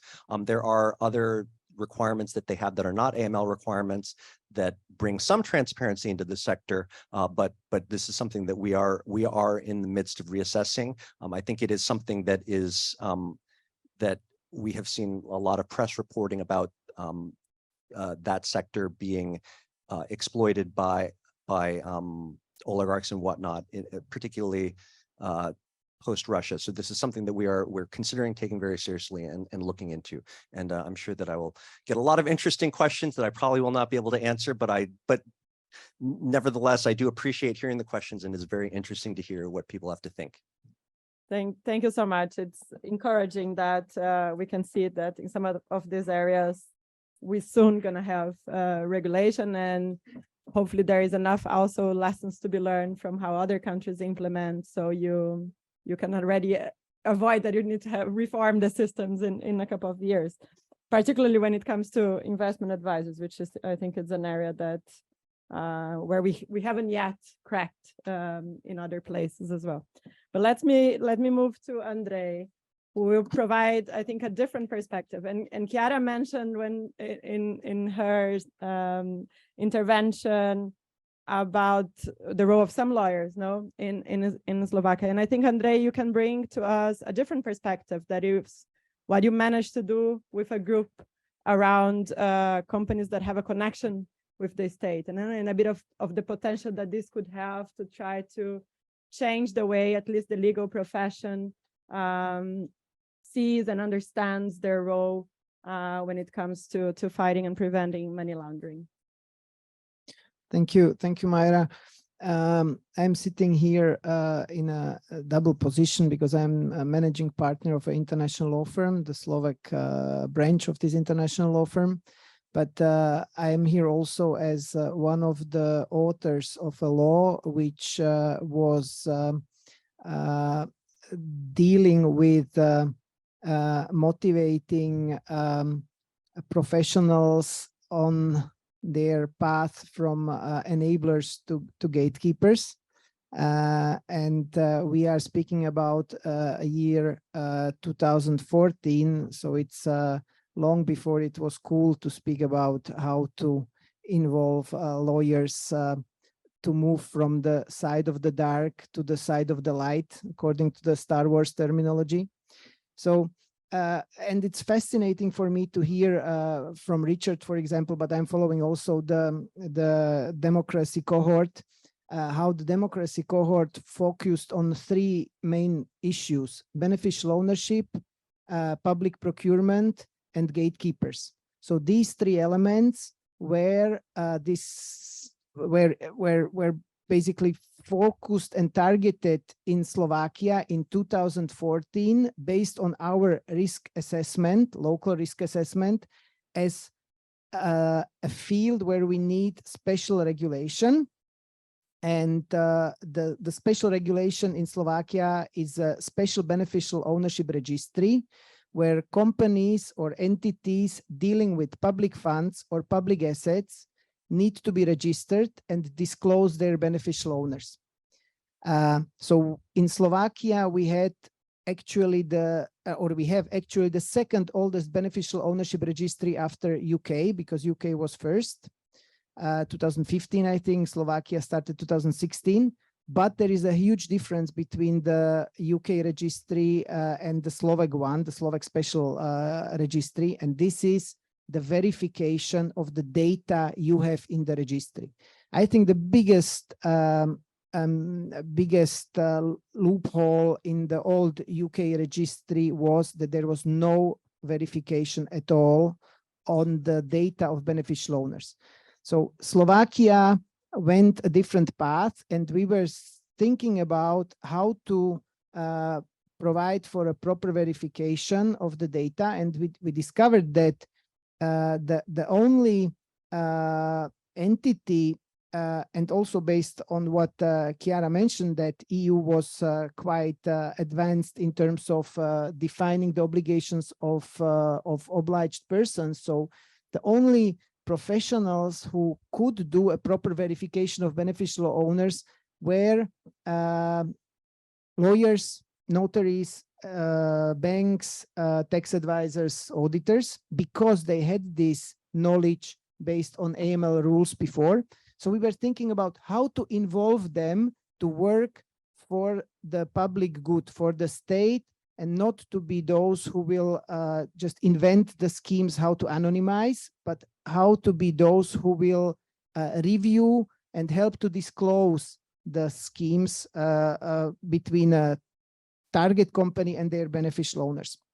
So the advantage we discovered in drafting the law was that the gatekeepers have the knowledge how to identify the beneficial owners. They have the knowledge because they know how to hide him or her, so they know how to disclose it or how to identify.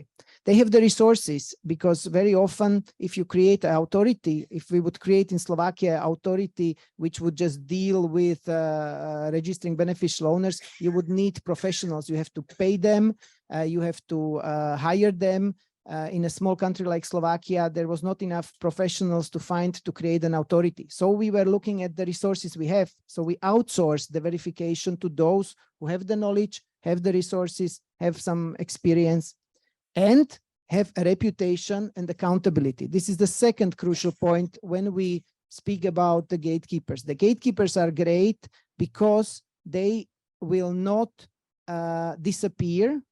They have insurance. They have, of course, regulation, regulatory framework, internal or self-regulatory framework and external. So accountability is a crucial thing when we speak about disclosing beneficial owners, because you have so many nominees, proxies who are not resident in your country or in a country where you can enforce any type of sanction, that we wanted to involve gatekeepers to be able to enforce a sanction at least on someone if the data on beneficial owners is inaccurate or is invalid or is not true.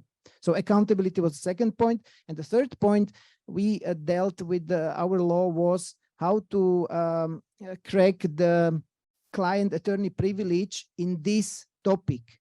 So we created an obligation for gatekeepers to provide verification of beneficial owners, which is not a legal profession. It's a service for which the professional gets paid from the company which needs the registration, and it is something which goes beyond or around the client attorney privilege.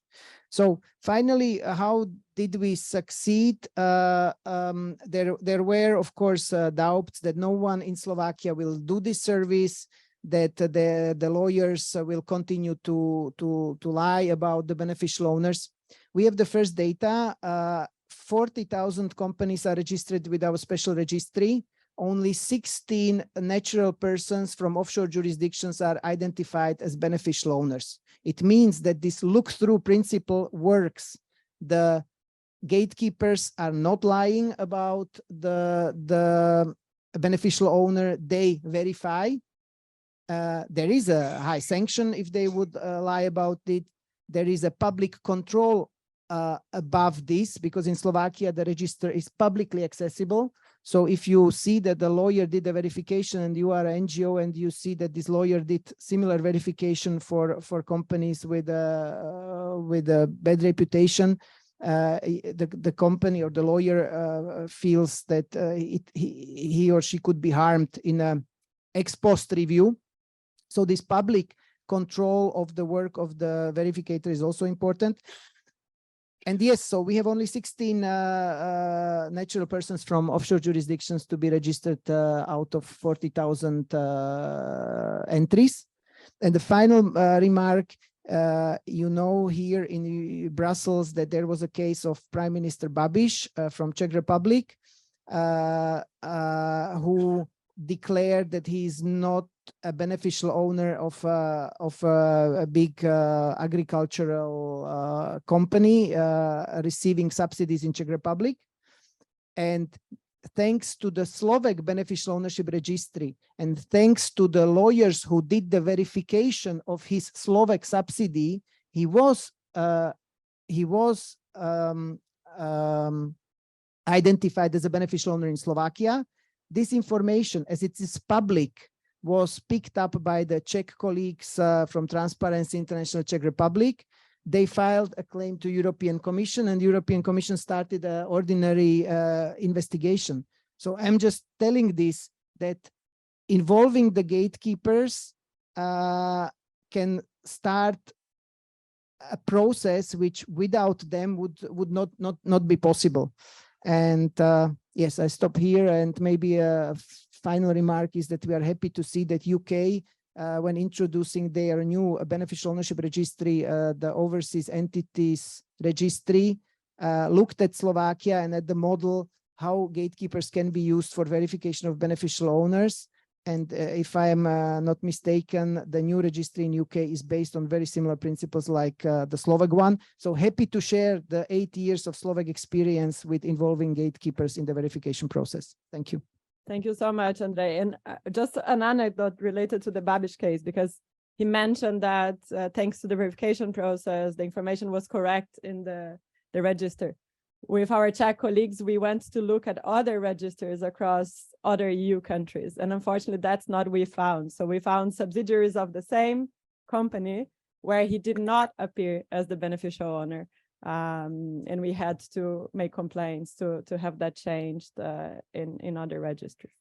But I had a follow-up question, and then I promise I will open to all to ask questions. But Andre, while you were speaking, I was just wondering, because I actually had never thought about it, how do you reconcile the other AML obligations of lawyers with the verification one? So if in the process of verifying the beneficial owner, the lawyer has a suspicion that could be a potential criminal activity or something wrong, does the lawyer is also required to submit a suspicious transaction report? How are those two different functions reconciled? Yes, we have in Slovakia a completely dual track system. We have implemented the EU AML requirements. So the lawyers have their duties as obliged person according to AML standards. So everything is the same as in other countries, but we created a second track where we created an extra activity for the lawyers, and we monetized this activity in a way to motivate the gatekeepers to do this extra job of doing verification of beneficial owners. So yes, it works in parallel, and even if in the second track they would discover something, they have the obligation according to the first track to file a suspicious activity report, or first to question the client whether they are right in some assumptions, and if the client cannot explain, then it goes the EU way. Okay, thank you so much. Any questions, comments from the audience? Yeah, I have a couple of hands. Do we have a mic?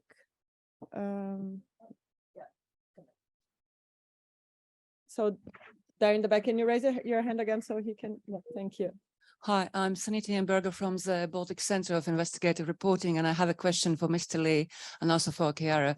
Mr. Lee, let me be ignorant European. So with your new corporate transparency bill, will I as journalist be able to go to Delaware and see who is actual owners of the companies registered there?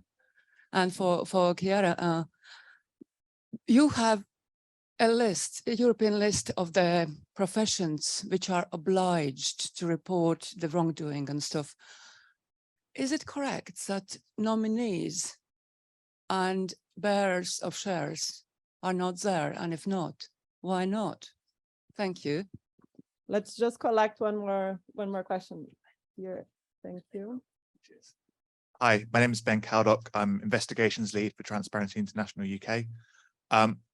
I've got a question about whether we can turn responsible gatekeepers and use them to identify sort of complicit enablers. So do the panel think that where professional services firms identify wrongdoing or seriously unethical behavior within other firms that they conduct business with, that should be reported back to the regulators of those relevant firms in question, and whether that can be used to pick out more bad apples than we currently are? Okay, good. So we can start maybe with Young Lee and Chiara, and then anybody else who wants to weigh in on the second question. The short answer is no, and I can explain why. Corporate formation is something that occurs at the state level, so that's not something that the federal government can directly impose requirements upon. What the Corporate Transparency Act does is that it requires the companies that are formed themselves and certain people who are involved in the formation of those companies to disclose that information to FinCEN, the Federal Financial Intelligence Unit. Now, the statute lays out the conditions of access, and journalists are not a category that are delineated in the statute with access. So I'm afraid I'll have to direct you to Congress for that one. Thank you, Young. The beautiful story of nominees and bearers of shares. Okay. let's say it's not completely true that they are not obliged entities. It depends. So trust and company service providers who provide nominee services as nominee shareholder or nominee directors, they are subject to AML rules. The reality of nominee services, though, is a bit more complex because that very much depends on the civil law that is in place in the member states. And there are quite a number of member states that do not even allow nominees as such to exist.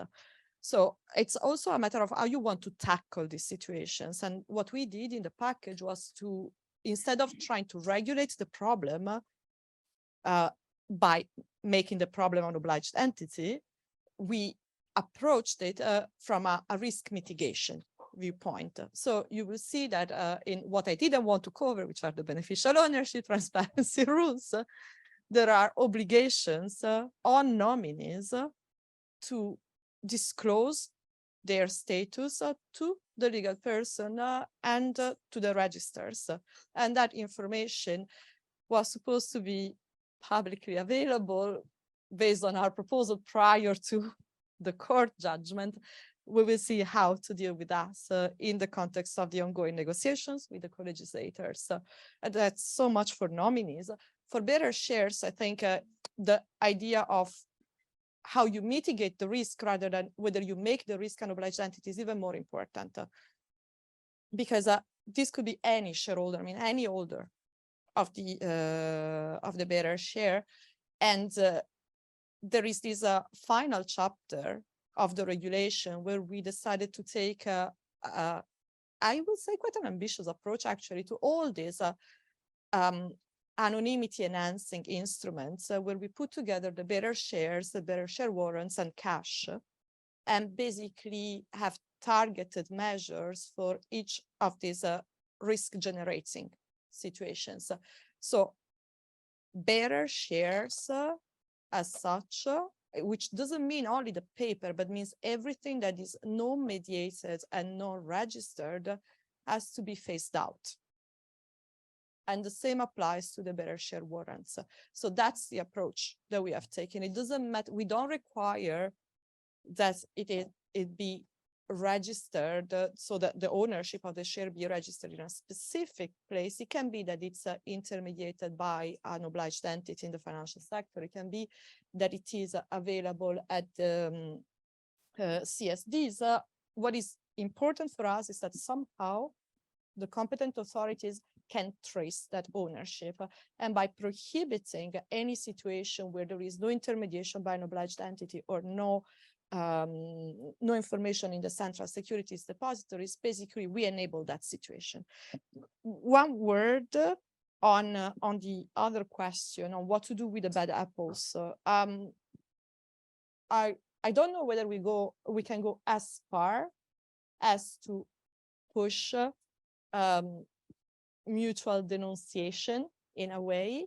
We do have some mechanism, let's say for internal reporting or for reporting to supervisory authorities by staff that is in charge of AML implementation.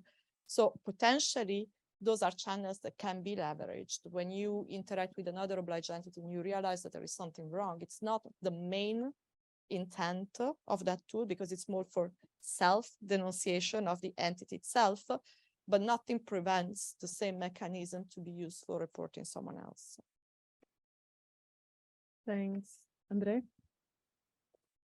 I just would react on the second question and again, just share what works in Slovakia. I think a public pressure on the reputation of a law firm is something which works very well. So in Slovakia, if we have gatekeepers who are as verificators connected to companies or persons with a very bad reputation or the law firm hurts its own reputation and other clients do not want to be associated with a firm which you can see in public sources is doing business with this type of clients. So in Slovakia, we see that gatekeepers are turning down opportunities to do verification of companies where they would not want to be associated with. And of course, it's a question of how much the company will pay. But if you have a lot of other clients who are also paying good money, and you will risk that you will lose them because you will be the let's say like a face for someone with bad reputation, you will hesitate. But this only works if it's public which lawyer works for which person. And in Slovakia, you have in our registry the company and who is the verificator of the company. So the name of the lawyer. So you can always do this association. Thank you so much. Anybody else wants to weigh in on the second question? Yes, thank you. That is a difficult question because it depends on how the provider of these services, the practitioners, and whether they are acting as gatekeepers, enablers, or facilitators, where they are working from. It is very common for these law firms, I'm talking about the Panamanian law firms, but there are others that have the same structure, that they sell corporations from different legislations. So you would have a law firm in Panama that provides services from 5 or 6 different jurisdictions with 3 or 4 or 5 types of legal entities being sold. So, for example, in the Panamanian law, in the AML, the both main regulatory bodies that now govern the AML in Panama, there are both, in both laws, you have a confidentiality clause mandate for the lawyers and the law firms and the accountants not to reveal information of their clients, almost in any circumstance. But now the beneficiary ownership register makes it impossible for a lawyer to say that they don't know who the beneficial owner is, because they are the ones who have to provide the information and they have to upload it to the register. So, and they have to keep a register of that in their law offices. So, and the relationship between the client and the lawyer, if the corporation is a Panamanian corporation, is in the public registry, because then the lawyer would appear as the resident agent. And then there are a number of enhanced duties for resident agents, which is not the case for other providers, because there is really a cross-pollination of services now between accountants and auditors and lawyers and corporate reputation firms and wealth management.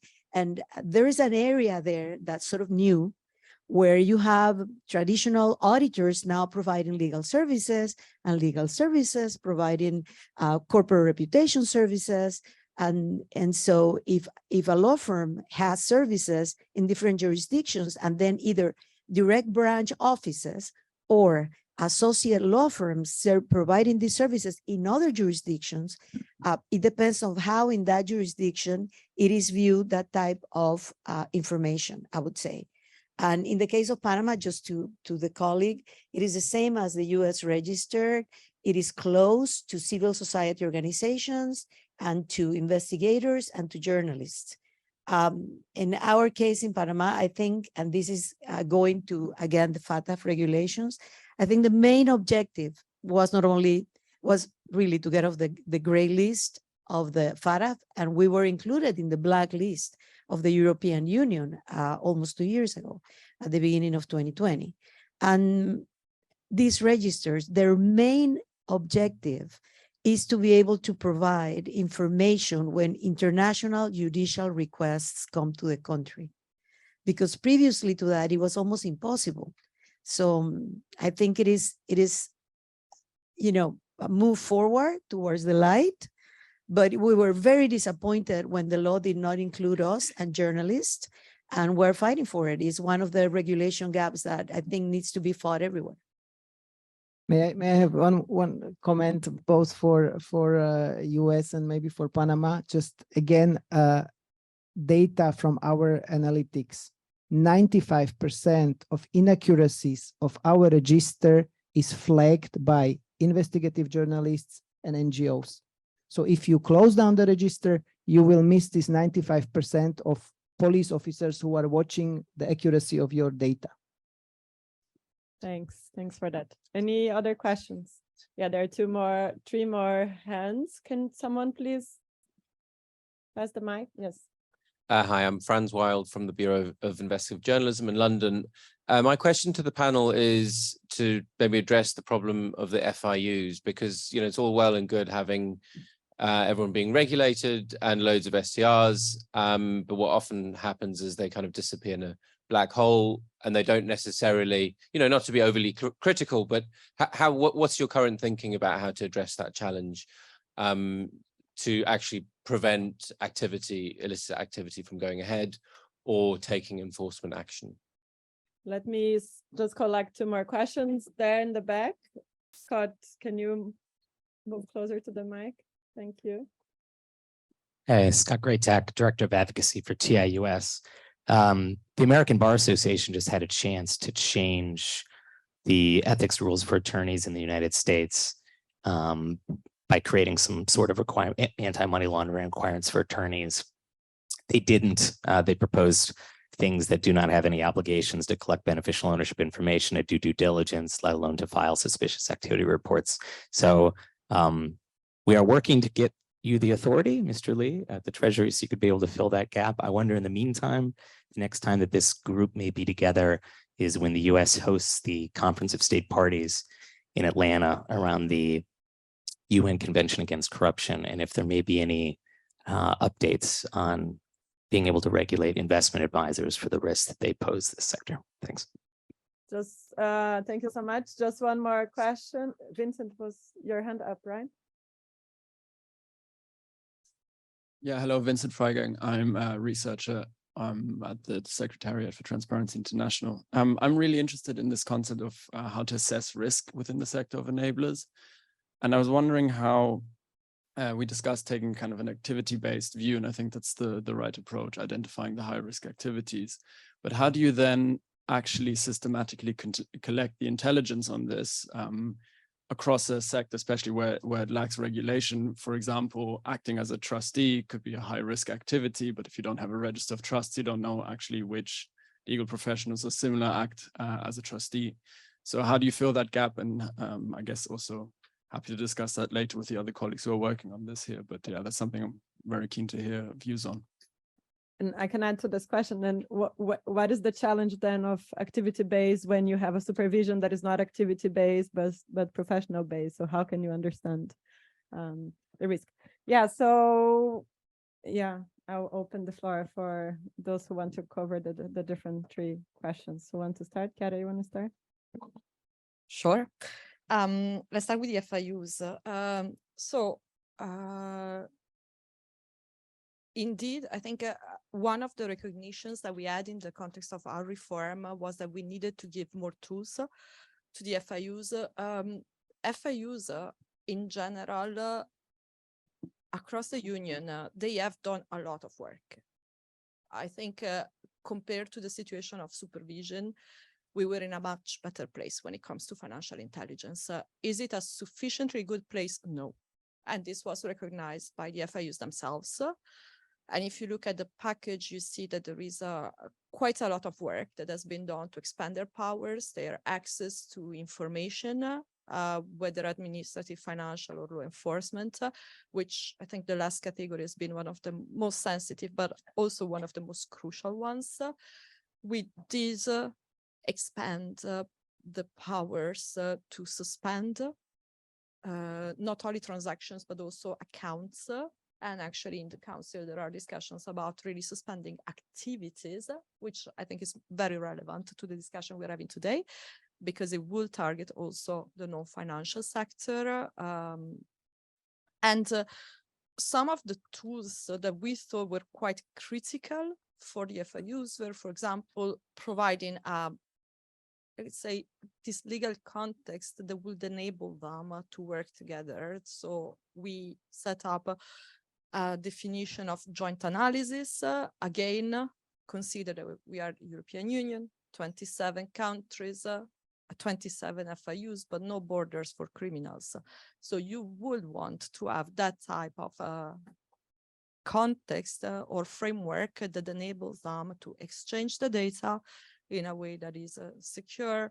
It's also compliant with fundamental rights, with all the safeguards that you may want, and potentially with the support of the future authority, so that it can be as effective as possible and as relevant as possible for the internal market. There are actually, when you look at what the future authority will do in the area of the FIUs, there is quite a lot of potential.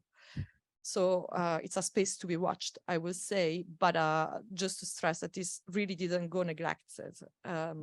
We wanted to address really problems at all levels. I'm not going to talk about the US bar, but on the risk assessments and how do you circle the elements? I think there is very much a link with a question on the FIUs, because in order to understand where the risks are, STRs are definitely a very good source of input. All the strategic analysis and feedback that FIUs will provide are extremely useful and extremely informative to understand what is the risk environment for the firms that are providing regulated services under the AML framework. But then one of the things that we were looking at, precisely in relation to what you were mentioning, Myra, is how to ensure that there is an exchange of information between the supervisors and the FIUs. So on the one hand, feedback from the FIU to the supervisors about STRs, submission quality of the STRs, whether they are consistent with the risk, but also the other way around, from the supervisor to the FIU, when they do assess the level of risk of the individual entities. That's something that is extremely relevant for the FIU itself in order to understand what is the risk environment, the type of services that are provided by the operators in the jurisdiction. And all this, I mean, it's a very complex exercise, the one of the risk assessment, but you would need all these interactions and all this cross-fertilization of work if you actually want to have a proper understanding of the risks. Happy to. I think I'll take the easiest questions first. Just in terms of the FIUs and what we're doing, I think that there's a lot in the Anti-Money Laundering Act of 2020 that relates to how we can make our SAR reporting regime more effective. There are pilot programs contained therein that talk about ways to streamline more straightforward SARs so that our reporting entities can focus on the highest value SARs. I know that investigators throughout the country make good use of SARs, but don't necessarily always report back to financial institutions on when a SAR was or was not used to pursue an investigation. That's in part because of SAR confidentiality, but it is also a resource constraint. So another element of the Anti-Money Laundering Act is a requirement to provide feedback on high quality SARs. So that's how to improve the financial intelligence. On the risk assessment part, it is our folks who do our risk assessments look at all sources. So they rely on SARs. One of the things that we do rely a lot upon in the US is case studies. We have law enforcement that is very effective. They are very they take a very robust approach, and they use all their tools at their disposal. So we have gleaned a lot of information from the work that they have done and completed cases and indictments and whatnot. Not to relitigate the past, we had a lot of cases in our 2016 mutual evaluation where we showed that law enforcement was able to effectively go after shell companies, but it took a long time, to be frank, because we did not have a register and we did not have CDD obligations. So law enforcement, when they were going after legal entities, they had to deploy traditional law enforcement tools, subpoenas and the like. So that extended the processes, I think, much longer than would be expected to really make our law enforcement more effective in going after shell companies, for example. So, we'll see what things look like when we're up again, but case studies, and then we use all the sources at our disposal. the US does also have a intelligence analysis that is part of our intelligence community. So we do see, we use that to the extent that we can. So we use all of the tools available in our risk assessment process to assess. We obviously don't use intelligence for domestic risks. We use our SARS and whatnot, but in terms of global risks, we take a broad approach. On investment advisors, I can only say that we are taking very seriously the direction to reassess the 2015 investment advisor rule, and I hope that we can have something to report, but I can't really get into further detail. On the lawyer's point, I think that it's an interesting dynamic in the US, and the FATF recommendations say what they say, and I think that for us, even incremental change is better than nothing at all. But I think that we just want to try to at least promote whatever steps we can take, even if they're small ones, towards getting towards the aspiration of what the requirements are under the international standards. Thank you. So we have what is called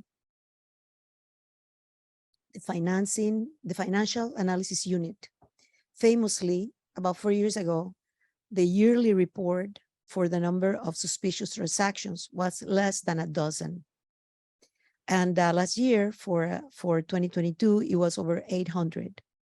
So, and in the report that was published by FATF on Friday, on June 23rd, one of the points that they make is that using FIU products and knowledge and advice for ML investigations have demonstrated that Panama has enhanced its ability to investigate and prosecute money laundering involving foreign tax crimes and providing constructive and timely international cooperation for such offenses. So it is working in that sense. And also, again, in the FATF report of Friday, they mentioned that Panama finally has strengthened its understanding of the national and sectorial money laundering risks and informing finding to its national policies to mitigate and identify those risks using precisely the tools that are provided by FIUs. And having said that, I think it is important again to distinguish between the system and the practitioners. And I would tie it with the question of whether, what would be gain, at least in my country, of going after the professional regulation vis-a-vis the economic regulation, the regulation of economic activities. And the truth is that the gap regulation regarding the profession of law makes it very, very difficult to see, at least to foresee in the near future, that any type of self-regulation or advancement is going to come without pressure from the outside. And because the profession is so non-regulated to a certain extent, then focusing on the economic activities really provide a path to reach these practitioners, not the other way around. Thanks. Anyone wants to respond very briefly? Yeah.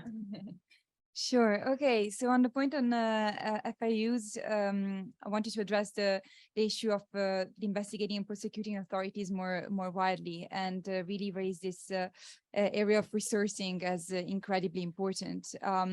In our research in the United Kingdom, we saw the issue of the national crime agencies under resourcing as quite crucial.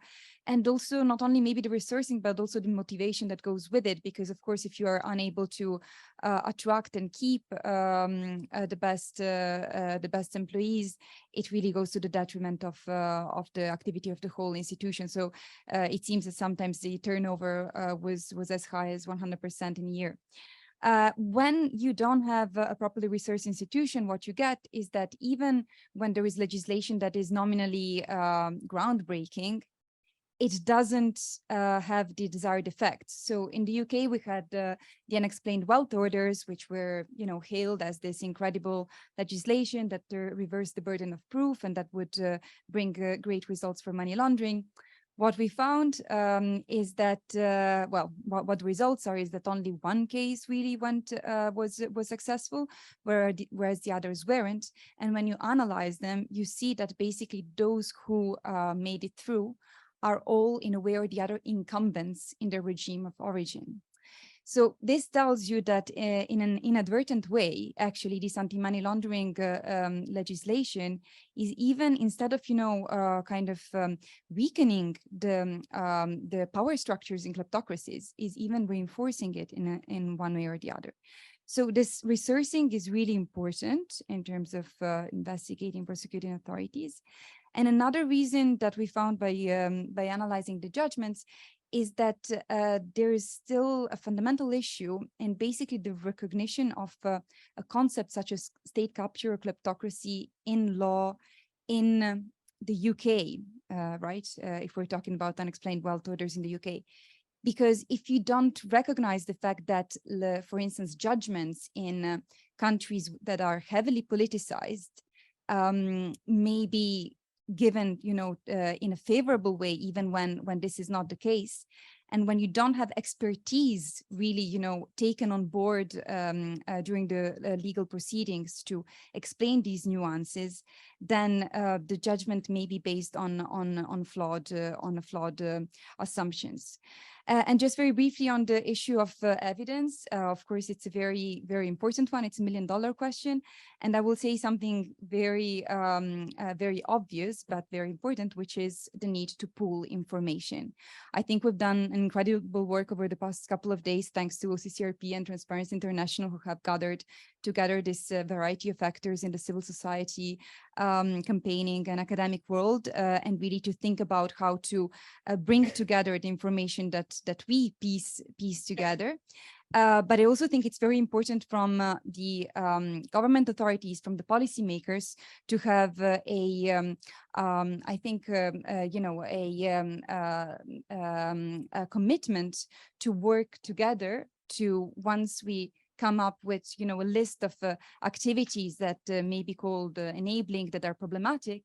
Once we have that, I think the second step is really to work across the EU, the US, and the UK and other important jurisdictions to start this process and to really have a base of knowledge on which to base our judgments. And with that, I think that maybe not the great majority, but a good chunk of our problems will be solved.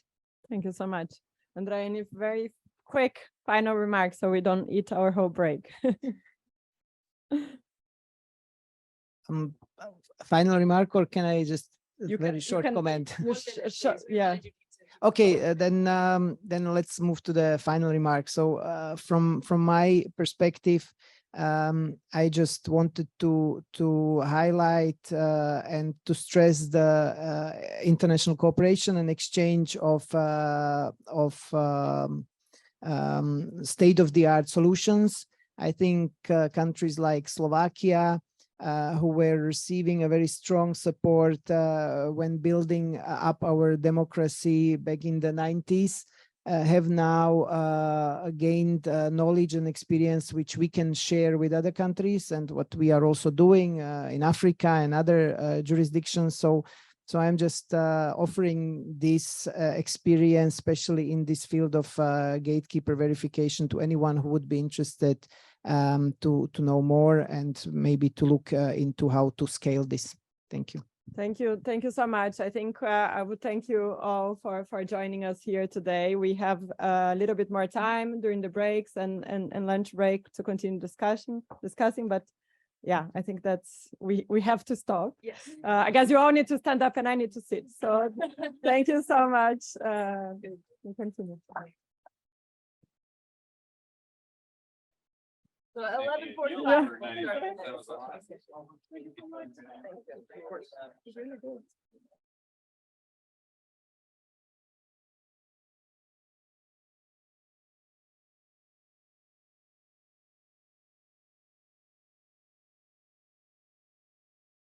Great, thank you. Tika, over to you. Now, right? Sorry. No worries. Good afternoon, everyone. I hope you had a good break after morning session. So we start now with slight delay, and this session is only for 1 hour, and we are going to stick to it very strictly. This session is focusing on enabling sanctions evasion and related enforcement actions, and we have a very nice panel to which I will introduce in a second. Basically, sanctions are as effective as they are implemented. The imposition of the targeted sanctions is only the first part of the policy that EU or its like-minded partners have. And sanctions evasion is not a new topic. It's been discussed particularly by civil society organizations, by investigative journalists for a number of years. But somehow it has gained a renewed momentum now because following Russia's war in Ukraine, the sanctions imposition implies the obligation of all EU citizens to comply with it, like any law that EU has.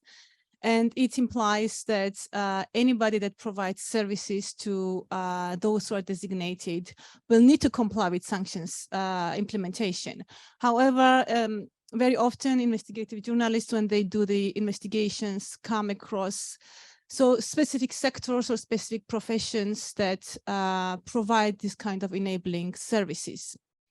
So we will distill some of these questions today. There have been quite a considerable developments at the European level, but also at the global level.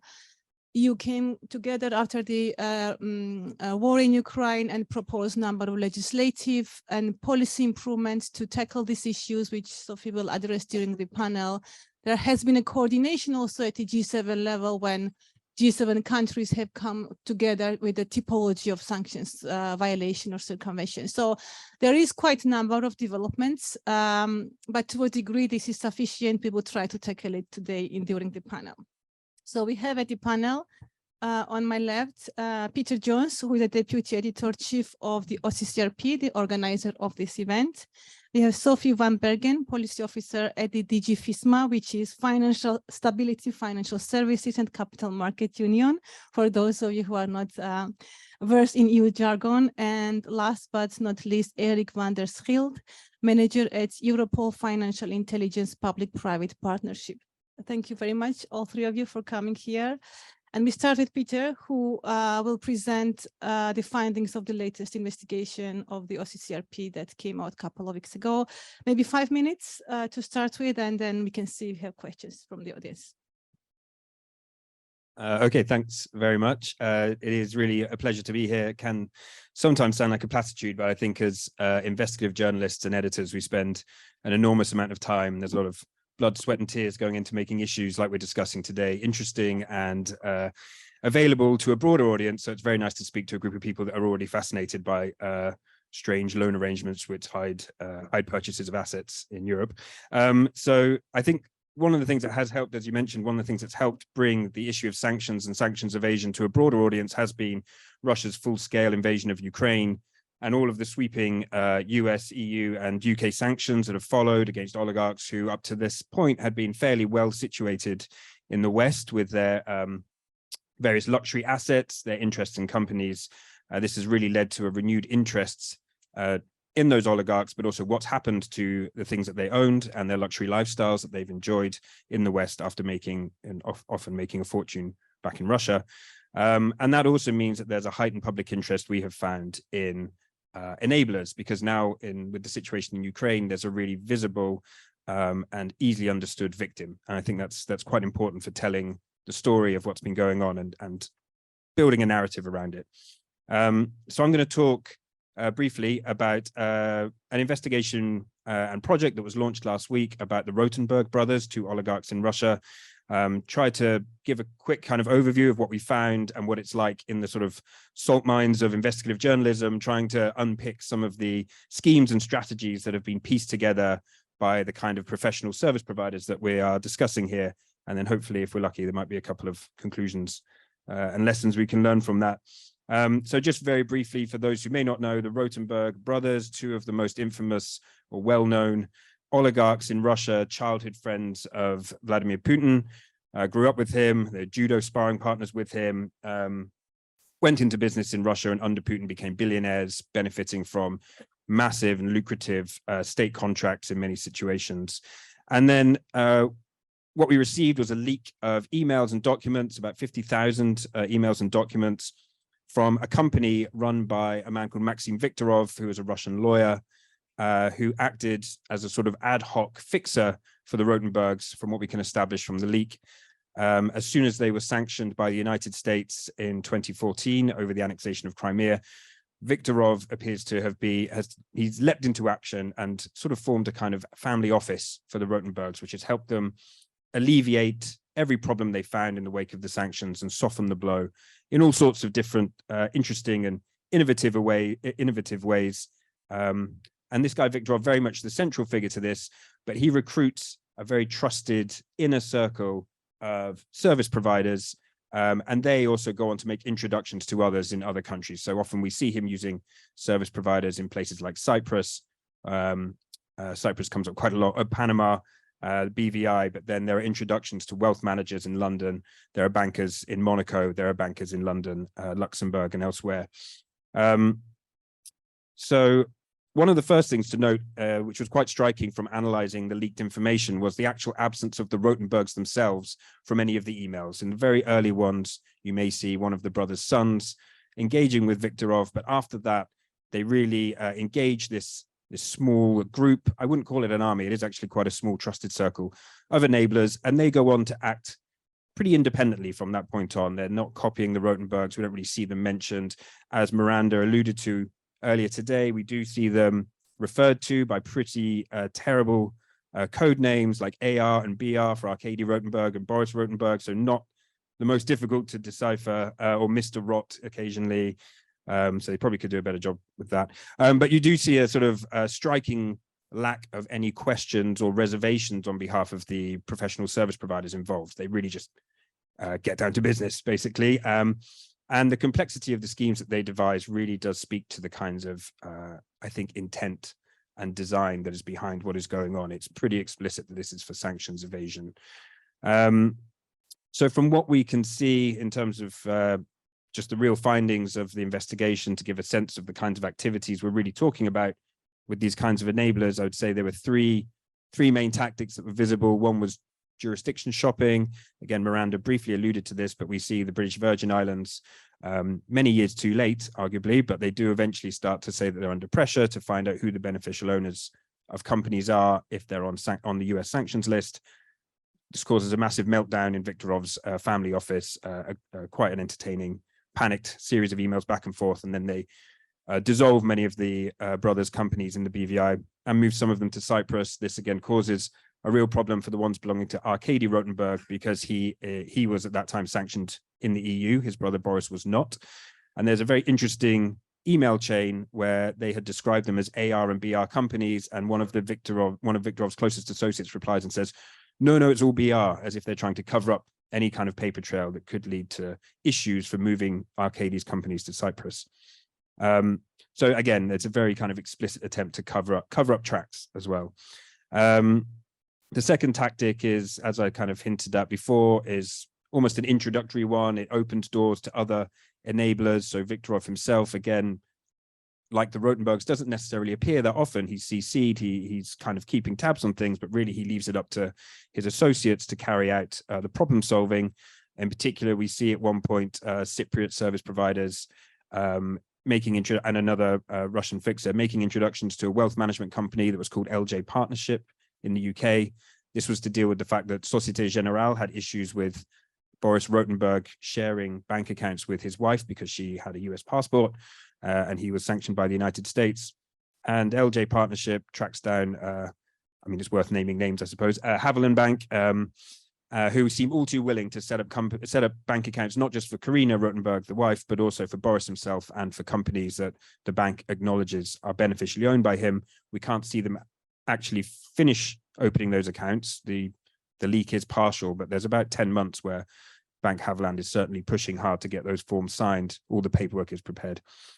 And then the last and probably most simple tactic is basically hiding the assets and hiding the money and obscuring any link between the Rotenberg brothers or their family and their funds. This is where these tactics really veer into the AML space. I think these are kind of money laundering tactics and the kinds of things that AML regulations are designed to catch. We see them using proxies. We see them setting up elaborate corporate structures. I won't get into great detail, but there's an extremely convoluted structuring of the purchase of a villa in Spain, which involves a company in Malta owning the villa, a company in Cyprus financing the villa with a loan to the constructor. It then transfers the loan to the villa in Malta. The Maltese company that owns the villa then writes off the loan, which turns it into, it's incredibly difficult to unpick basically. And this is what I'm getting at. There's clear intent and clearly designed to cover up the tracks back to the Rotenbergs and the source of the funds. I think just to wrap up quickly so that we stick to time. I mean, the conclusion that we see from this really is that with a decent lawyer, it's pretty easy to structure your assets and your life in a way that not only evades sanctions once you're sanctioned, but insulates you from the prospect of sanctions that may come down the line. We see it's quite an interesting lag that we see where Arcady gets sanctioned by the EU in 2014, but Boris is not sanctioned by the EU until 2022.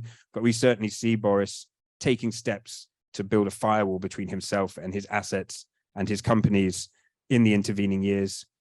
We certainly see problem sectors arising time and again, corporate service providers, some lawyers, some bankers, some wealth managers, and we obviously see problem jurisdictions coming up time and again. In this specific case, unfortunately, don't mean to beat up on Cyprus, but really, I mean, it's all going through Cyprus, basically.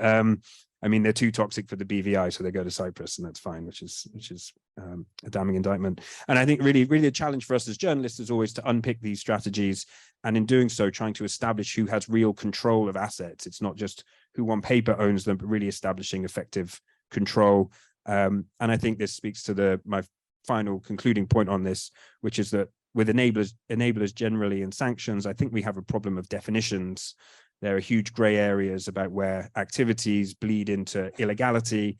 And in sanctions, we always find it a real struggle. People ask us, well, are they evading sanctions? And in my mind, in a way, no one's evading sanctions until OFAC or the EU says they are evading sanctions, because it is such a gray area and such a broad area of activity. And that, I think, is a huge challenge for everybody involved.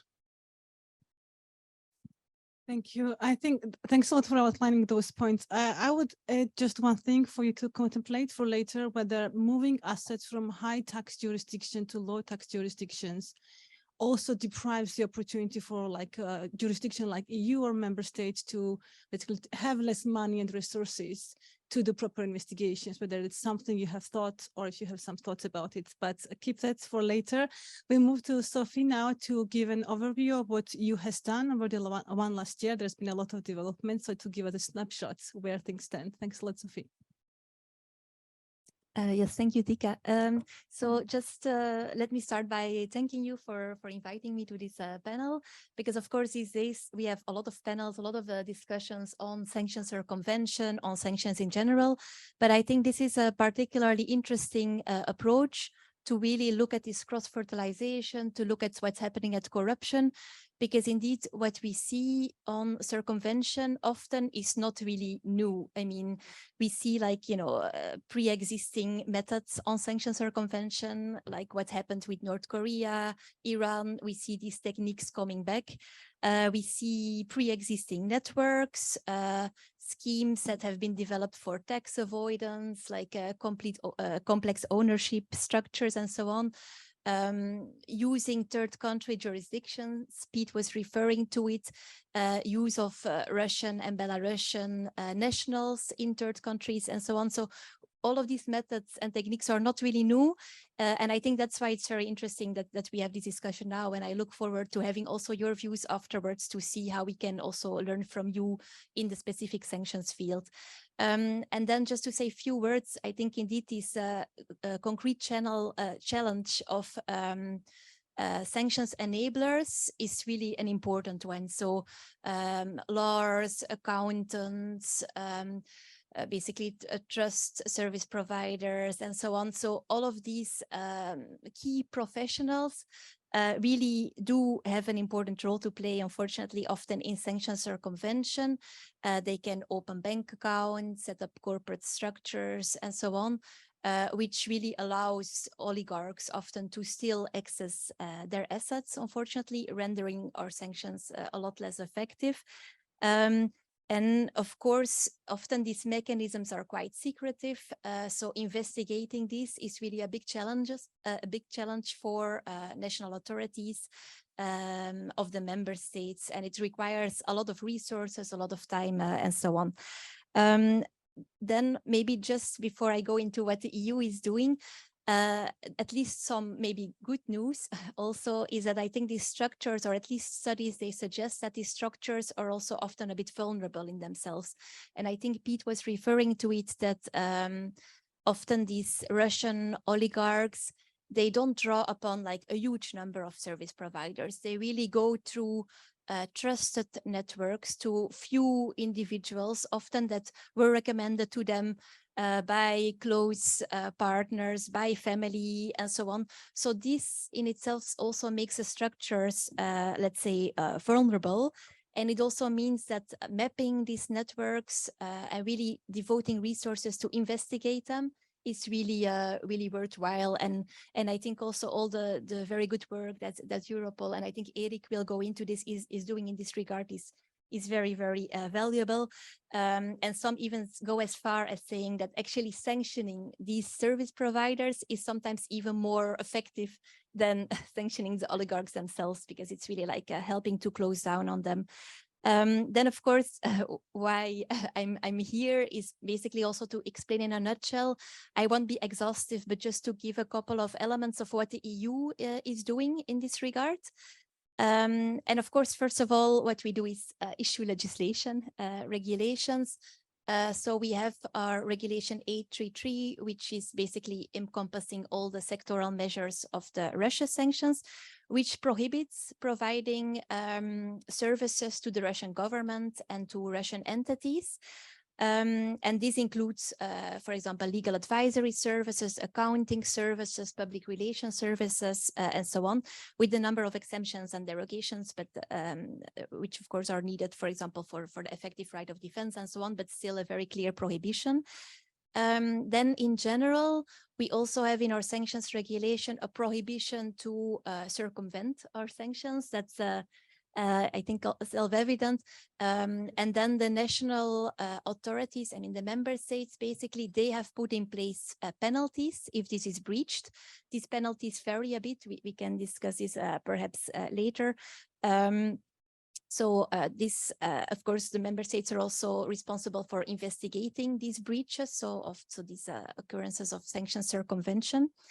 In addition, we have a special listing criteria, so we can sanction persons and entities who are themselves facilitating circumvention. This is I mean, relative novelty, I think, from October last year, but we clarified this a bit further now with the 11th package, which was recently adopted. And in June, we had another listing criterion, basically for targeting leading Russian businessmen and their close family relatives. So to really try to close down on the support network of the Russian elites. In addition to legislation, because of course, as we now have like around like, I mean, we now have 11 sanctions packages, but enforcement, implementation, the fight against circumvention is becoming more and more important. Because of course, that's what gives our sanctions real teeth. So we as Commission, we mainly play a role there in trying to have be the guardian of the implementation, let's say, to oversee this implementation, to oversee the enforcement, which in itself is done by the member states. So they do the investigations and so on, but we really try to support wherever we can. And we do so by issuing guidance. Like I think Pete also referred to the firewall. So we recently, for example, issued guidance on firewalls.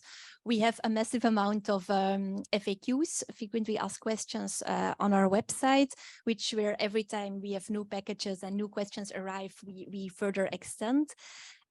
We provide a lot of support to the authorities also by encouraging exchange of best practices. We have a lot of expert fora. Like actually this morning, we have an expert group with all the national authorities of the member states to discuss the challenges on the 11th package. So as soon as there is a package out, we discuss And this is just a few examples. We have a whistleblower tool. So whenever there are, where people can anonymously report possible circumvention, we look into it. And if they have a lot of ground, we pass it on to the member states authorities.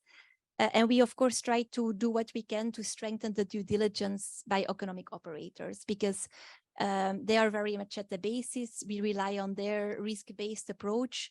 This is something that we try to support through answering questions and making information as easily accessible as possible, because of course everything became very complex. So we do what we can to make it digestible, for example, through our sanctions map. Then we try to really feed into these dialogues with stakeholders.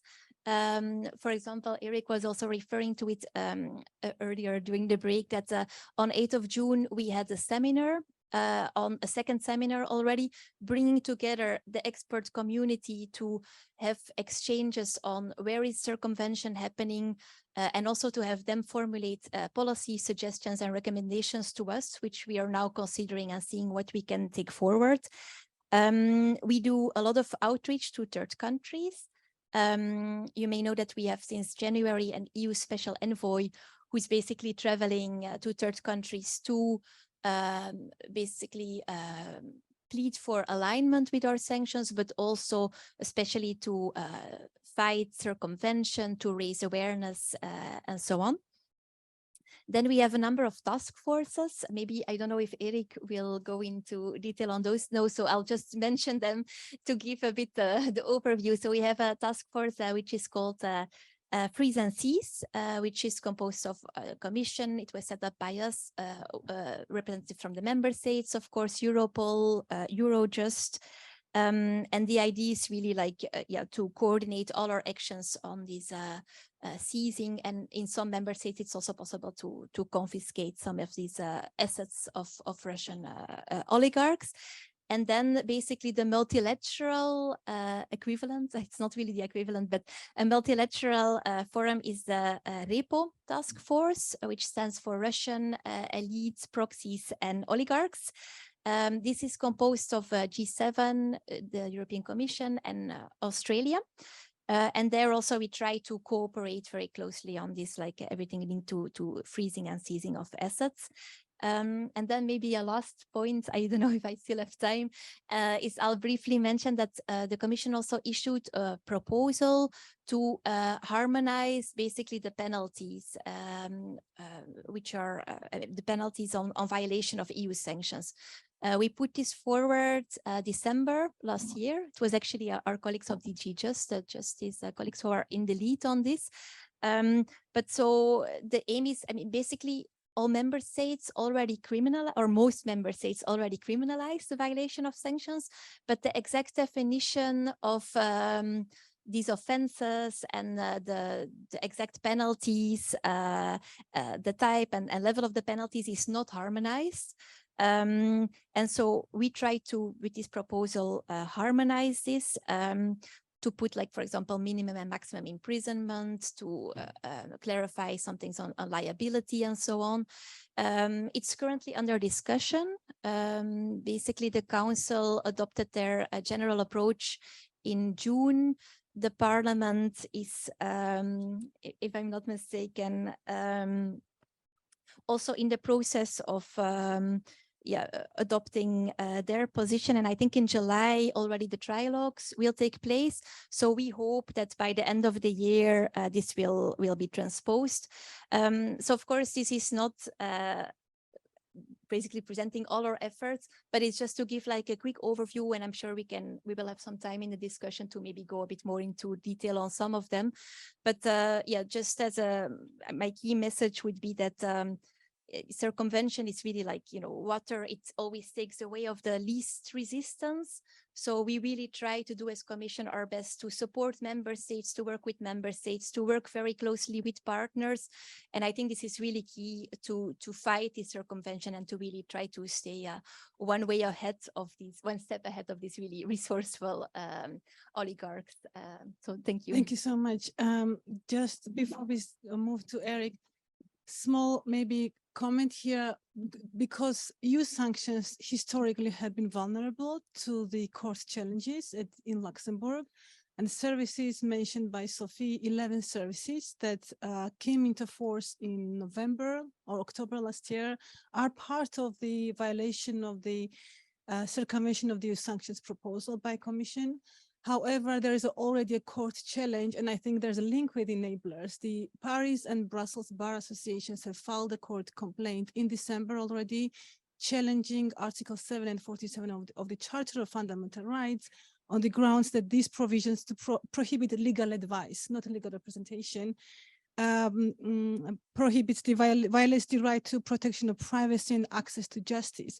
I think it will take some time before these cases are heard, but the vulnerability of the EU sanctions in front of the court is a major issue for the EU. EU has come a long way to strengthen its evidence packs, but we see these cases piling on different parts. So it's a space to watch because it is lawyers again that filed this complaint.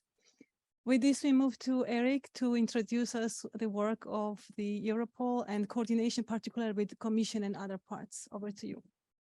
Yeah, thank you. I will not tell much more about what Europol is doing more broadly, because that's quite a lot, let's say, in the supporting investigation in the member states. So I will focus especially what FIP is doing, and I'm here also in the capacity of manager of the FIP. So the FIP stands for the Europol Financial Intelligence Public-Private Partnership, what was established at the end of 2017 as, let's say, kind of an idea to how can we better fight internationally money laundering and terrorist financing.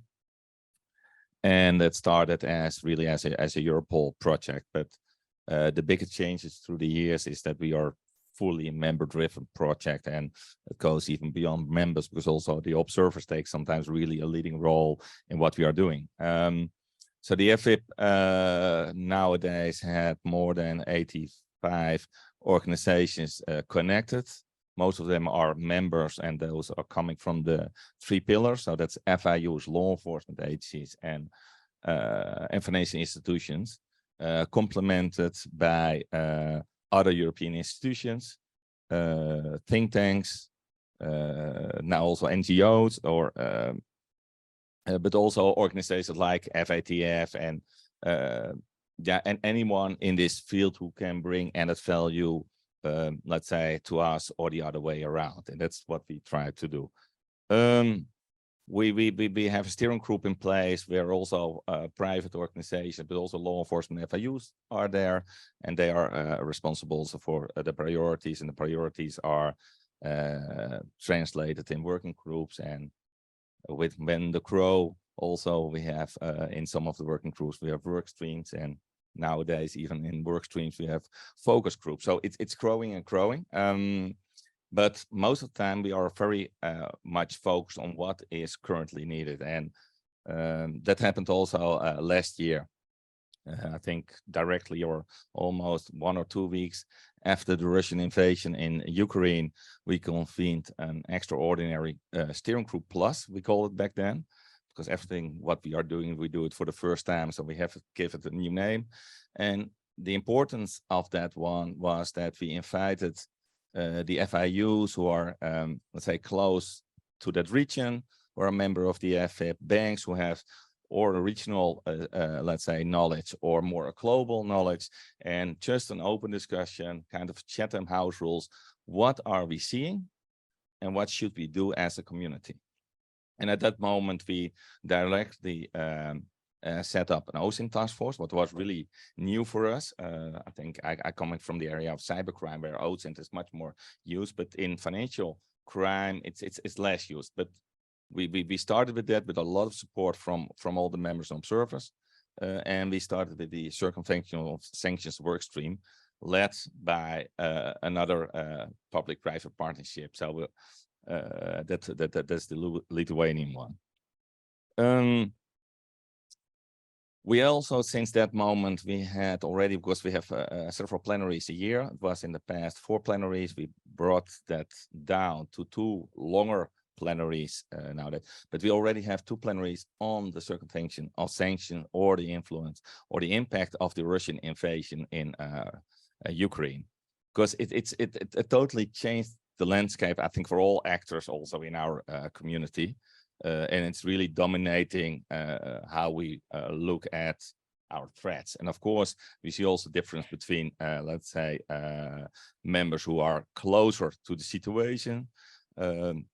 But I think for everybody, it's a totally change of focus.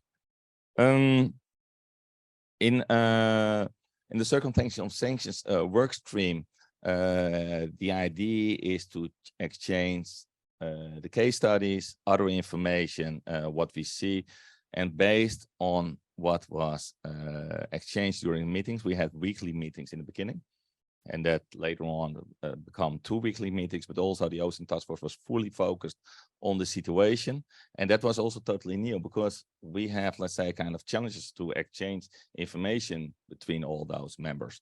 But when we, let's say, stepped into OSINT, it makes much more easy to exchange information and also enrich some of the case studies that we saw with OSINT information and brought that much or share that much broader with the community. The report was finalized just before the plenary that we had in April this year. And it contains of all kinds of, let's say, information like risk indicators, just the usual one on KYC, financials, on a sector's country, also on products and services, also some specific keywords. But we had some long discussions, what should we have in there or not. We decided to remove some legal entities, but we have, let's say, a lot of OSINT information in one of the annexes. And also in the annexes who are not always available for, let's say, that's for a limited group, we have some of the case studies and how we analyze all the material. And what also was kind of a change in our approach, we started focusing, of course, on financial sanctions and with the oligarchs. With all those financial institutions on board, that was the main focus. But then one of the case studies came focusing on the trade of dual-use goods, especially strategic goods were used in weapons in the field. And that changed really kind of a mindset of how we looked at, let's say, our work. Because to any trade, there is a financial flow.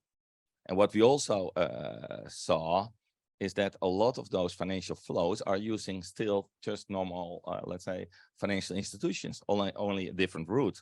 What we see in fraud, you see a lot of, let's say, going to, or in other crime areas, going to Hawala banking and crypto, is in this area, I see a lot of, let's say, things are, let's say, using traditional patterns or traditional organizations, but different routes. And it helps us also to connect, and I think that's one of the other outcomes, also to connect to, for example, to the customs. We have, let's say, a closer cooperation also with customs in this area, other experts in the field. So it's really enriching, I think, how we look at the world, how we look at challenges that we have, but also in some specific areas, because in our last plenary, we had breakout sessions where we have really in-depth discussions, where one was focused on financial sanctions led by a bank. The other one was focused on trade sanctions led by a customs organization. But we have one, let's say, more exotic one on the other side of the threat, we called it. And that was looking at cyber threats. And one of the outcomes, or one of the ideas what come out is that you also have kind of a cyber threat on putting pressure on organizations. So not comply with sanctions, but also to influence, let's say, the public, let's say, feeling or attitude about the situation. So that's another thing, and that's a little bit how we are looking at how can we yeah, do more, and what kind of financial flows or other areas are connected with that. Our main conclusion, I think that's already mentioned by Sophie.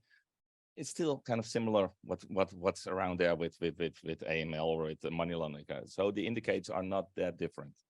But one important lesson is also that the Russians were ahead of us, already years ahead of us, and we are acting since, let's say, very actively, all of us, since, let's say, beginning of last year. But all those constructions and systems were already there. And of course, the harmonizations of law make things quite difficult. What is a circumvention in one country, if that's a crime and not another crime, other country, it makes cooperation quite difficult, because in some areas you can only cooperate if it's a crime in both countries. Yeah, I already mentioned cyber resources are used to both to pressure companies and influence public opinion. So I think that's the main things that we work on. We continue also with the circumvention sanctions work stream. So we expect it also to update the report during the year. Thank you so much. I think last year, this time, we were all struggling to understand what were the typologies of sanctions evasion and circumvention. I remember Commission was planning before war started to do the conference, DG FISMA, on sanction circumvention violation typology. I think we're here now where we know exactly what's going on. The jurisdictions know what's going on. We know what the typologies are. We know what the methods are. We even know some of the jurisdictions are ahead of the curve. Also, I want to put it out there that not to focus only on one actor, Russia, but to have a very broader picture. It's not only Russia. There are other malign actors that use probably similar methods. So to look at this with open eyes. With this, we open for questions. Now, if the audience has questions, please, we start at the very back. If mic can be passed.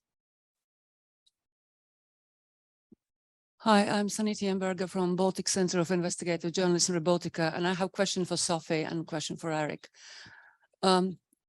Because we worked in Rothenberg files so much, I haven't read 11th sanction package as detailedly as I would like to, but I've been told that now with this sanctions package, EU can sanction close family members and associates.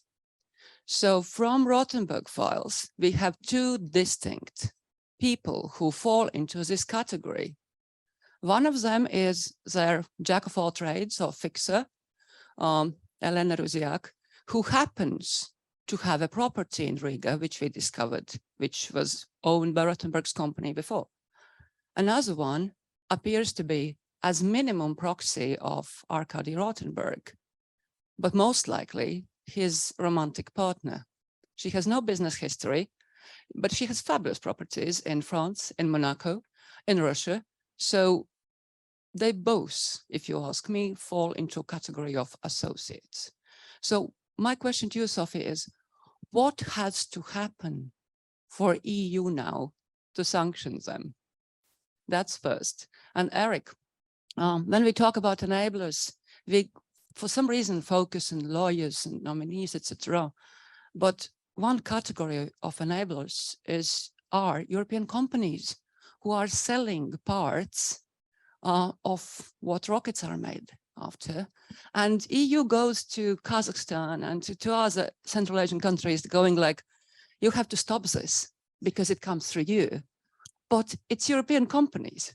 So my question is, what from your experience can be done to sanction concrete European companies? Because I know only about 3 in Denmark, but that's just about it. Thank you. I don't see any other hands, so let's take these 2 questions, Sophie. Yes, so on the first one, indeed, I mean, just to confirm that it is possible indeed to sanction family members and associates, but how can this be done? It's basically by unanimity. So, I mean, I have to add that as Commission, we are not in the lead here. So it's basically the member states and the EAS, so the High Representative, who can put forward proposals. And then, I mean, whenever there is a proposal on the table, as soon as there is unanimity by the member states, they can be sanctioned. So, yeah, but even if they are not directly sanctioned, I mean, also there's a whole question of like ownership and control and so on. So if there is like, you know, indirect control, even then, basically, yeah, sanctions can already come into play, even if the persons or entities are not directly listed. But of course, I mean, if there is sufficient evidence, yeah, the aim, in my view, should be to try to sanction directly. But yeah, this requires unanimity.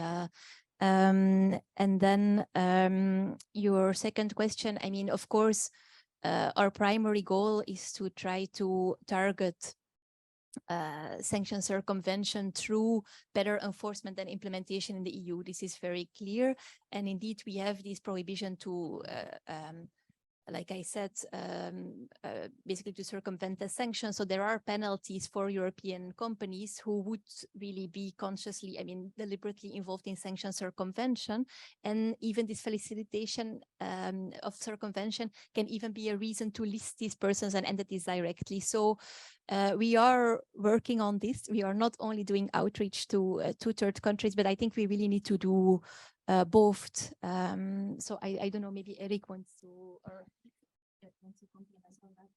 Yeah, just to complement it, because the FAP or Europol is not in lead of sanctions, so it's more like, okay, sometimes, and this is more also the area of customs. But what we saw, especially in the case studies, is not the directly sell sometimes of the goods, but the use of brokers who just go through the market. And we also saw, or the investigative agency also saw that some of those are directly controlled from, let's say, from the Kremlin or from Russia. So it's much more complex, and it started with, let's say, with one SDR, and then some information from the customs, and then going to some of the organizations involved, and so it's quite complex. So those area, and there are, let's say, several brokers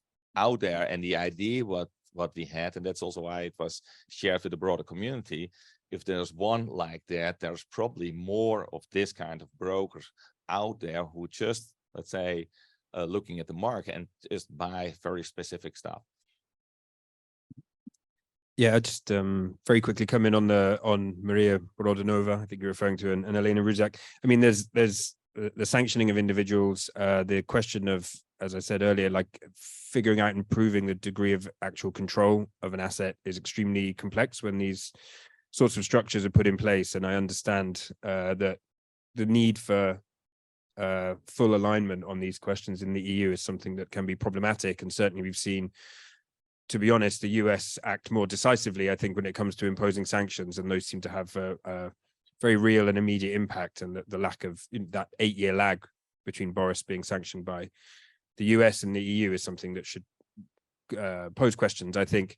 And just the other thing to raise is, even without being able, if the EU were unable to get unanimity on that, there is also the question of asset freezes. You know, I think we've established a reasonable degree of control between the Rotenbergs and some of those assets, and maybe that's something for enforcement to be looking at. Thank you, Viola. Yeah. Can we pass the mic here at the front?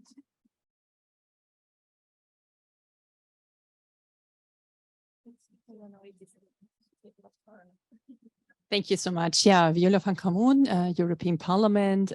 You were saying that you work very closely with the member states, and you also would then sanction if they don't implement the sanction packages and so on. So I'm wondering, I've heard from at least the German government that they're very reluctant to even put in place the so-called, in German, it's the Jedermannsprinzip, so the everyone's principle. I don't know whether this is known, so that if you are a company and you see that your competitor is breaching the sanction package, you're actually obliged to sue him or to indicate this to the authorities. But this is not, as I said, it's not applied. Even it is applied with all the other sanctions, but because of the Social Democrats in 2014, Merkel was, let's say, reluctant to use this everyone's principle, as it is called in the German legal language.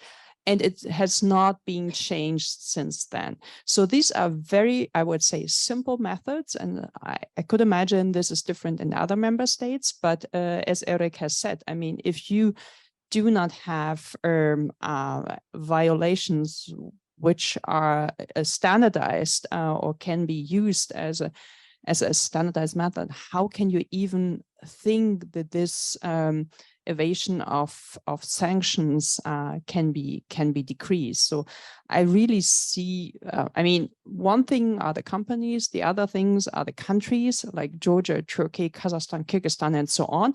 And then, yes, you have Mr. O'Sullivan going to this country saying, no, no, no, you are not allowed to.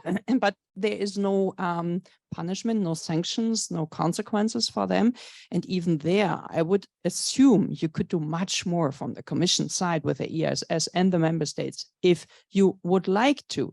But even there, I do not see a political will or a real initiative to go after those shell companies or those enablers in these countries, plus in the member states who, as you have said, have a professional structures on evasion and that. Thank you. We have second question. Let's take a couple of them together. Hi, very quickly, I'm Elizabeth, Resource Matters, working mainly on corruption in the Democratic Republic of Congo. It's more to pick up on Tika's point. The focus on Russia, I think, is very inspiring to see everything that's been happening around Russian sanctions and the effectiveness and the task forces and the compliance and the studying the circumvention of sanctions and so on. Especially for someone who's looking not at Russia, I think there's a clear understanding that the look at political elite and economic elite and the ties between those is actually really important to tackle these kind of crises in a way that is not necessarily the case in any of the other countries that are that have sanction regimes, or at least not as much. There's discussion about, well, is something similar to the Global Magnitsky Act in Europe, is that really foreign policy? Does that link up to foreign policy for the EU? What's exactly the definition? So we're kind of getting, when we talk about a corruption regime at the EU level, that sanction regime, anti-corruption regime at the EU level, then all these questions come up when you look at the Russian crisis, those questions are not as prominent. So my question for Sophia would be, in all the measures you discussed, to which extent is that really specific to Russia?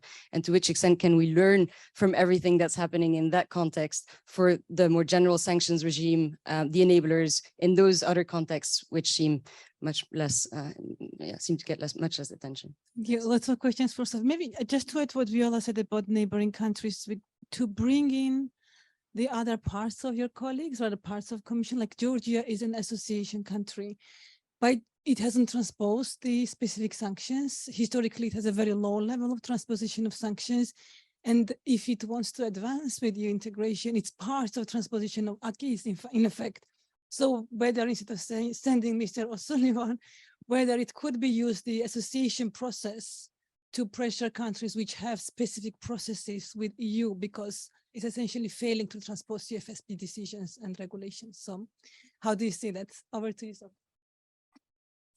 Yes, thank you. And lots of very, very valuable points. Maybe one thing just to, maybe I was not so clear on our specific role, because it's true that like we oversee the implementation and enforcement, and we try, we take a lot of steps to harmonize to the extent possible.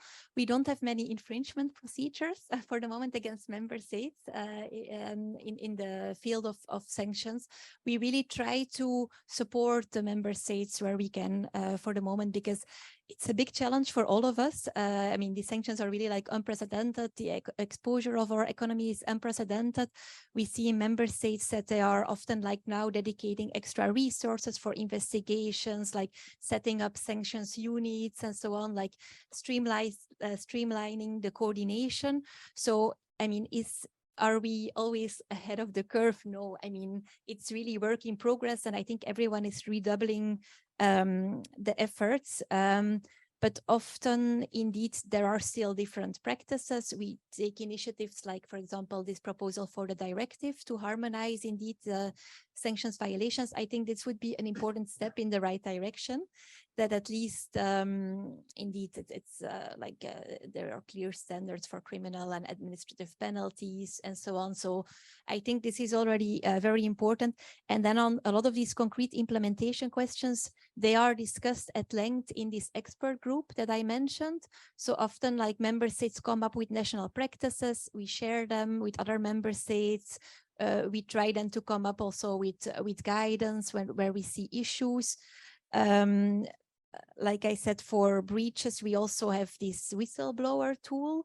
So if at some point there are like suspicions of sanctions breaches, it can be reported to us anonymously. So I think this is also at least a step in the right direction. But indeed, I agree that we have to do more. But definitely, like a lot of efforts are ongoing. And then maybe to react also to what Tika said, it's true that I mainly referred to the efforts to third countries through the work of David O'Sullivan, because he's directly attached to our cabinet in DG FISMA. And he's, of course, I mean, purely dedicated to the fight against sanctions circumvention. But it's not like an isolated approach. So it's true that in all the countries where we have an association agreement and a partnership agreement, basically we use all the tools under these agreements to try to pressure for alignment, and where alignment is really not possible, then at least to fight circumvention. Also especially for candidate countries, there we have like stronger teeth, let's say like Serbia, for instance. But yes, we try to use all these tools, and we work closely with the partners, like with the US, UK, Japan, to really have a common understanding of which are the key risk jurisdictions. How can we kind of maximize impact with the different tools that we all have? And as EU, I think we have like important assets there indeed, with the enlargement process, with agreements on mutual cooperation with third countries and so on. So I think we can bring in a lot of elements, but of course it's very much work in progress, and I think it will be a continuing challenge. And then the colleague, the expert doing research on DRC, I think indeed, maybe I didn't stress this enough, but everything we do on Russia, on the Russia sanctions, it has a lot of consequences for our wider sanctions policy, and I think it strengthens our sanctions, all our sanctions, basically, because like I said, we're now doing outreach to all of our member states. We've visited half of them to try to gather best practices. A lot of them are strengthening their institutional systems, their capacities. So this automatically leads to a better enforcement and implementations of all sanctions. We have better reporting, which is, we already notice now that since there is more pressure on reporting on the Russia sanctions, that it's also increasing the reporting on other sanctions regimes. So I think indeed this is maybe something positive to take out of this, that at least it's strengthens our setup and the tools that we have for the future also. Thank you. Are there, I don't see, I see him over there. Yes, please. Sure. Gracias. Muchas gracias por la presentación. Mi nombre es Mercedes de Freitas. My name is Mercedes de Freitas for Transparency International in Venezuela. Rusia ha apoyado a Venezuela en la evasión de sanciones. Y nosotros suponemos que debe utilizar los mismos facilitadores o proveedores de servicios, como Sophie los llamó. Y con la invasión de Rusia a Ucrania, se le complicó la vida a Venezuela, porque a Rusia se le hizo más difícil apoyar a Venezuela. Para nosotros sería muy importante tener información de quiénes son los proveedores de servicios o los facilitadores de Rusia, porque seguramente están utilizando los mismos. ¿Cómo conseguimos esa información? Estamos haciendo un estudio sobre Rusia. Desde hace 3 años hacemos seguimiento a la presencia rusa en Venezuela, pero conseguir la información es muy difícil. No, está bien. First of all, thank you very much for all your presentations. I'm Mercedes de Freitas from Transparency International Venezuela. We know Russia has supported Venezuela in circumventing sanctions, and we think they probably use the same enablers or the same service providers, as Sophie mentioned. And with the invasion, this became a lot more complicated for Venezuela because Russia has a harder time supporting them. We would be very interested in knowing who are these enablers and service providers that they use, but we don't really know how to find this information. We've been following Russian activity in Venezuela, and we've been trying to find this information, but we haven't been able to. And I was wondering if you could give us an idea of where to find it. Thank you. Sorry. Thank you. We have 5 minutes before the end of this panel, so sorry. Not to leave Eric and Peter, maybe I'll ask them 2 questions also so that we can have a kind of closing. Maybe Peter, to you. I need to take some answers. Thank you. From your research, whether this pattern of the service providers of enablers, is it a EU-specific problem? Is it a EU-specific problem, or is it transnational? And I'm asking EU-specific problem because EU is a very specific actor. The regulations taken on European level, implemented by national authorities, or do you see it much broader, and to what degree there is a need to much greater coordination, cooperation among like-minded partners? And then for Eric, given that you have come a long way in terms of what you have done in the one last year, what it would take more to actually get to tackling the issue, not to collect the evidence and data, but to actually get to the actual action? And I'll let the last question to Sophie regarding the upcoming regulation on the sanctions violations. If this discussion is at all in the Commission, whether this regulation, the directive will be applied retroactively because it has a criminal component on that, whether it will only apply to cases that will happen post adoption of directive or also to the cases that happened in the past. If you don't have answer to that, no worries, maybe it's something you can take with you with your colleagues. So maybe we can, yes, maybe we can start with Pete. Yes, good and difficult questions. In terms of, I can kind of blend the Russia-Venezuela enablers question in with what you've asked, I think, which is to say traditional reporting does not always lead us to the answers that we need in terms of unpicking these structures and identifying the people who are involved with sanctions evasion for oligarchs, be that in Russia or, as Lisa's mentioned, DRC, which is very close to my heart as a former reporter there, but also elsewhere. The problem we face is that we have relied on leaks to be able to really understand what's going on, and those are you know, you can set yourself up with good sources and make yourself a prominent recipient and deal with this information credibly and well, which means you can put yourself in a position to receive more leaks, but you can't control it. You can't control the quality of the information in it, and there's a degree of luck, and that's part of the problem, is that layer of opacity that there is over all of these service providers provided by offshore jurisdictions. But even we say offshore and we think of, you know, beaches and sunshine and sand and tax havens, but, you know, the City of London, areas inside the EU, states in the US are all part of that.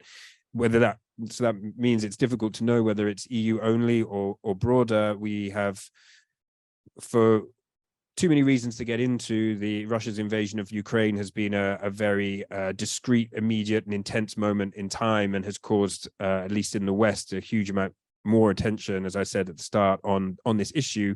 And so the number of leaks into this issue have increased and are invariably about the EU, because that tended to be where these oligarchs kept a lot of their assets. So it's going back to that phrase, our known unknowns and our unknown unknowns, and we don't really, maybe we see a tiny percentage of the activity in places like BVI and Cyprus and Panama, what's going on in Dubai, what's going on in other Emirates, what's going on in other tax havens. It's very, very difficult to say, unfortunately. Yeah, just keep it brief. I think a lot already achieved, but I think what would be very important, I think that circumvention sanction would be really, let's say, quite a big crime in any EU country, with also a clear penalty on it, really to have also a common approach. I think that's very important. Maybe also cooperation. We work together with banks, law enforcement, FIUs, but maybe also between organizations like us. How can you really enrich each other? Because we are seeing more and more also how OSINT, how important that is. So I think there is still a lot of improvement also in cooperation between totally different organizations. Yes, and I'm afraid that I'm not sure. I don't think it would apply retroactively, but I would have to double check, but I can get back to you. And just to say that, of course, it's also still at the stage of proposal and still subject to the negotiations. So we hope by the end of the year that it would be adopted, but I can get back to you. So thank you. Maybe the question on Venezuela, if you want to take, Sophie, with one sentence, or any of you, just not to leave out the question. I don't know if maybe Eric has some more information on this, because so I understand it's like the question is like, which are these enablers? And okay, if we have like clear proof, then the idea is that they would be on our sanctions list. But often, I mean, as also Pete was saying, the challenge is often really to really establish this proof. But I don't know if some of the colleagues who have done more research on this want to complement to close. We have to close the panel. I have very strict instructions. I'm sorry.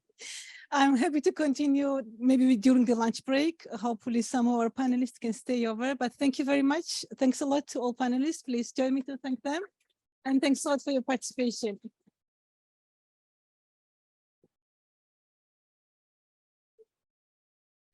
So the lunch this corner here, and we'll reconvene for the next session at 1:45. Thanks, everyone.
My name's Franz Wild. I'm the incoming editor at the Bureau of Investigative Journalism.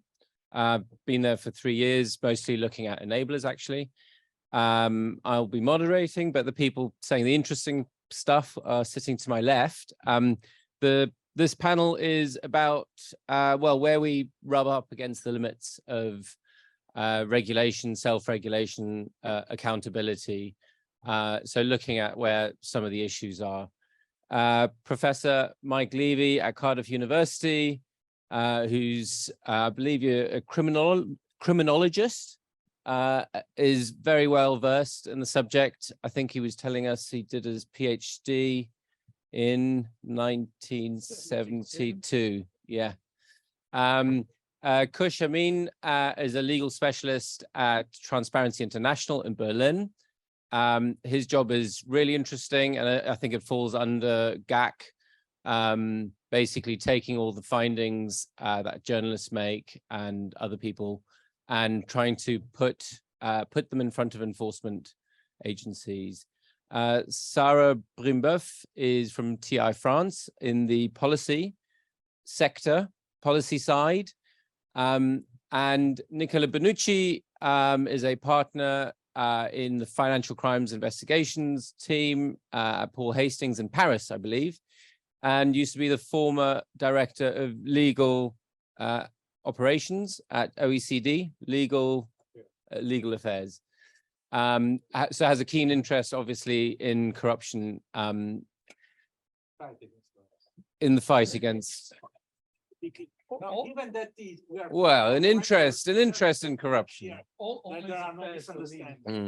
And just a quick disclaimer, you'll see with slightly different panel, we had a couple of last-minute dropouts, hence a slight gender imbalance as well. But I hope you'll understand. And luckily, Sarah is extremely qualified and has jumped in for us. Should we start off with Kush, maybe, to just sort of set the table for us? Sure. So just to start off a little bit, and Fran's already given the introduction and explained a little bit about the work that we do when we work with OCCRP and other investigative NGOs to try and take the investigative reporting that they do and get it into the hands of enforcement authorities in the most efficient and effective way possible. When you're looking at specifically at enablers, there are a couple of things that we've really found as a challenge. Firstly, knowledge. What did the enabler know? It's very hard to put that to an enforcement agent and demonstrate that to a criminal threshold. And that's probably been our biggest challenge when trying to look at some of the evidence and trying to have some of these people held to account. Secondly, privilege.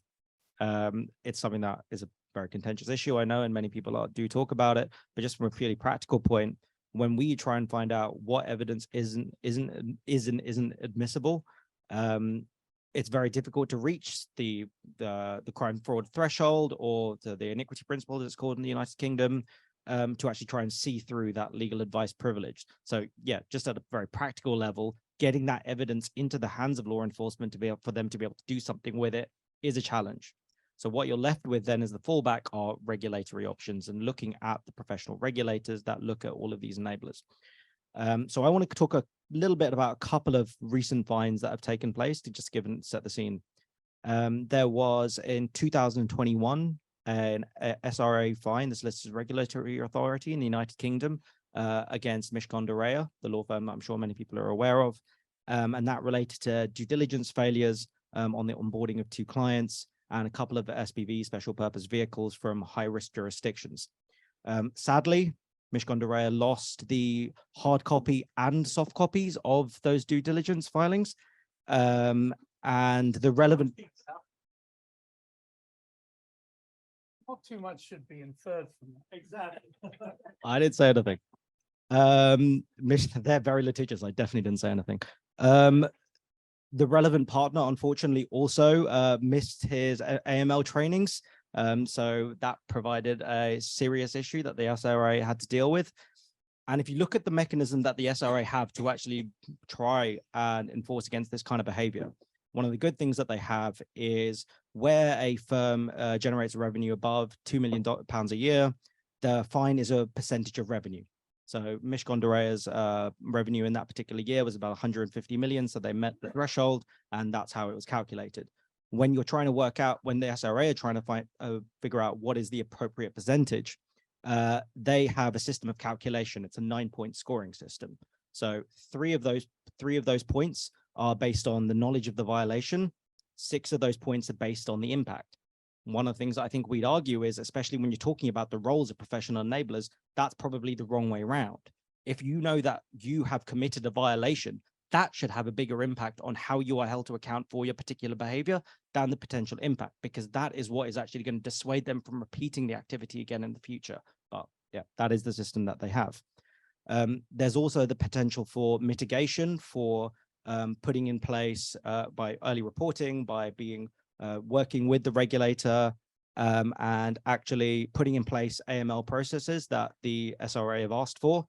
So I look forward to never seeing Mishcon involved in any of these other allegations again in the future, now that they've put in place these proper AML processes.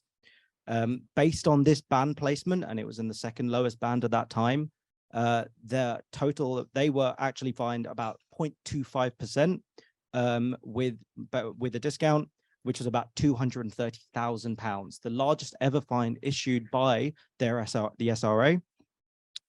This is about 3 months earnings for an equity partner in Mishcon de Reya of a firm of about 220 people. And I'll leave you all to decide whether you think that's a sufficient disincentive for the behavior to occur again. The second case I wanted to mention was KPMG and their role as statutory auditors and their investigation against them by the Financial Reporting Council, also in the United Kingdom.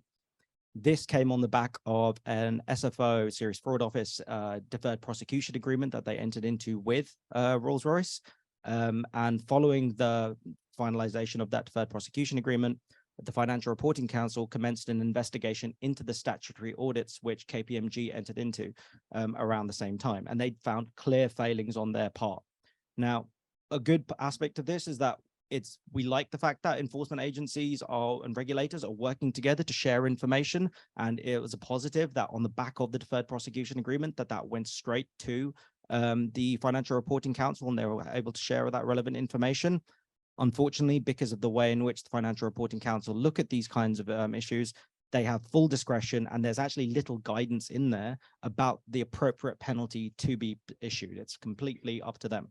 Now, roughly based on the turnover for KPMG's audit function in that particular in the previous year, it was a $4.5 million pound fine, which worked out to be somewhere between 0.5, 0.75% of turnover.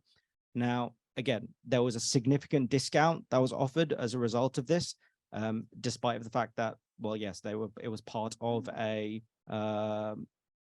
was a sort of came on the back of a deferred prosecution agreement. So obviously they were working with the regulators and the enforcement agencies. They also got an early disposal fee. Now, that was something that I found particularly problematic, because I don't think it's appropriate for a fine of this nature to be treated in the exact same way as a speeding fine. Again, anyone else can make their own determination as to whether they think that's appropriate. The issue that I think was really interesting that came from both is that they were all on the back of, well, Mishcon's case was on the back of a self-reporting from a different regulatory action. And with Rolls-Royce, again, it came on the back of the deferred prosecution agreement with the SFO. There's little evidence that professional regulators are actually proactively undertaking their own investigations. And I think there's a serious question to be asked about whether or not they have a sufficient interest in doing so based on the sources of their funding. If you're looking at the SRA, around 75 to 80% of their revenue comes from professional fees that are paid by lawyers and law firms. With the Financial Reporting Council, again, about 70–80% of their professional fees, of their funding comes from professional fees and levies on listing companies and the largest private organizations by turnover. Now, I think there has to be a really serious question to be asked about whether or not penalties of this nature are acting as a disincentive. I think we all understand the importance of self-reporting and in the interest of why self-regulation is actually quite a more effective way. It's a cost-effective way of regulating this kind of behavior. But the size of the fine needs to be considered against the potential revenue that can be derived from these kinds of professional enablers for developing long-term client relationships with large corporations of this nature. Given the sources of funding, I think everyone who has a role in this world, especially in sort of the authorities who have the job of deciding whether or not professional regulators need to be regulated themselves, they probably need to have a look at whether or not the system that we currently have in place creates a sufficient incentive for the behavior not to occur again. Because each of you ask yourselves, if someone was to take away 0.25% of your annual wage, and you could potentially make 10 times that if you were to continue with the behavior, what stops you from doing it? Are you going to be held to your own sense of morality? Maybe. but is that the way we want to hold our professional enablers to account, to our gatekeepers, based on their own senses of morality? Or do we want to put in place more specific protections to make sure that the good lawyers, the good accountancy firms are not held back by the actions of those who are seeking to work in these kinds of areas? Thanks, Kush. Interesting points. And, you know, one other thing that I think Andrea mentioned earlier was, you know, the sort of good reputation that lawyers have. And it's interesting to note, you know, Mishcon were planning a listing, an IPO, which was actually aborted, partially, as far as I'm aware, based on their reputational issues. So it is interesting to see whether, to what extent there is a cost. KPMG, I think, doing okay. Right. Except in South Africa. Except in South Africa, well, that's a good point. So isn't, I mean, the reputational side of things is interesting to see how that kind of factors into it. Mike, do you want to carry on? Yeah. As we were hearing earlier about Rothenberg, I started thinking in my usual punning way about rotten boroughs, which even predates my PhD. 19th century process by which people bought positions as MPs, as members of parliament, in depopulated areas. So I think the broader question about how, if at all, we regulate professionals, not just lawyers, accountants, you know, there's a large range of professions that we might think of, and whether we should regulate them together in a batch is an interesting and important one.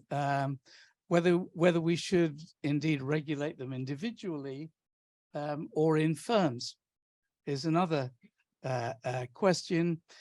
Most of us obey the law, research shows, because we think the law is legitimate, or because we expect to be punished socially by others. Of course, there are plenty of sociopaths around, and they probably need to be dealt with by the criminal justice system. And in neither of the cases that was mentioned were the professionals dealt with by the criminal justice system. And the most common way to get around that is by imposing duties to show due diligence of one kind or another, and you get punished for failing to do that, which reduces the amount of morality or immorality in the issue for the individuals concerned and for their firms. So when regulation, whether self-regulation or official regulation, is going well, nobody notices. When it's going badly, sometimes nobody notices. In fact, quite often nobody notices. But sometimes people, like some of the people in this room, publicize it. And then you get these negative consequences. And there's a contest over who is to blame. Usually, very often, if you look at the history of reporting, for example, on the Serious Fraud Office in the UK, it's either the prosecutors or the regulators who are often blamed. Financial Conduct Authority, etc., is often blamed for slowness to react. So by that criterion, the professionals are quite lucky, and we really live in an era of truth decay and cynicism about public authorities' behavior, what Al Capone once called the legitimate rackets, which all the professions are cynically accused of being part of. And anti-money laundering aims to force all regulated people to distrust their clients, who they are, where their money's coming from, and where is their money going to, and for what purposes. And this is a kind of inbuilt distrust that is forced into it, because even though we may hear in questions, there may be an obligation to act ethically amongst professionals.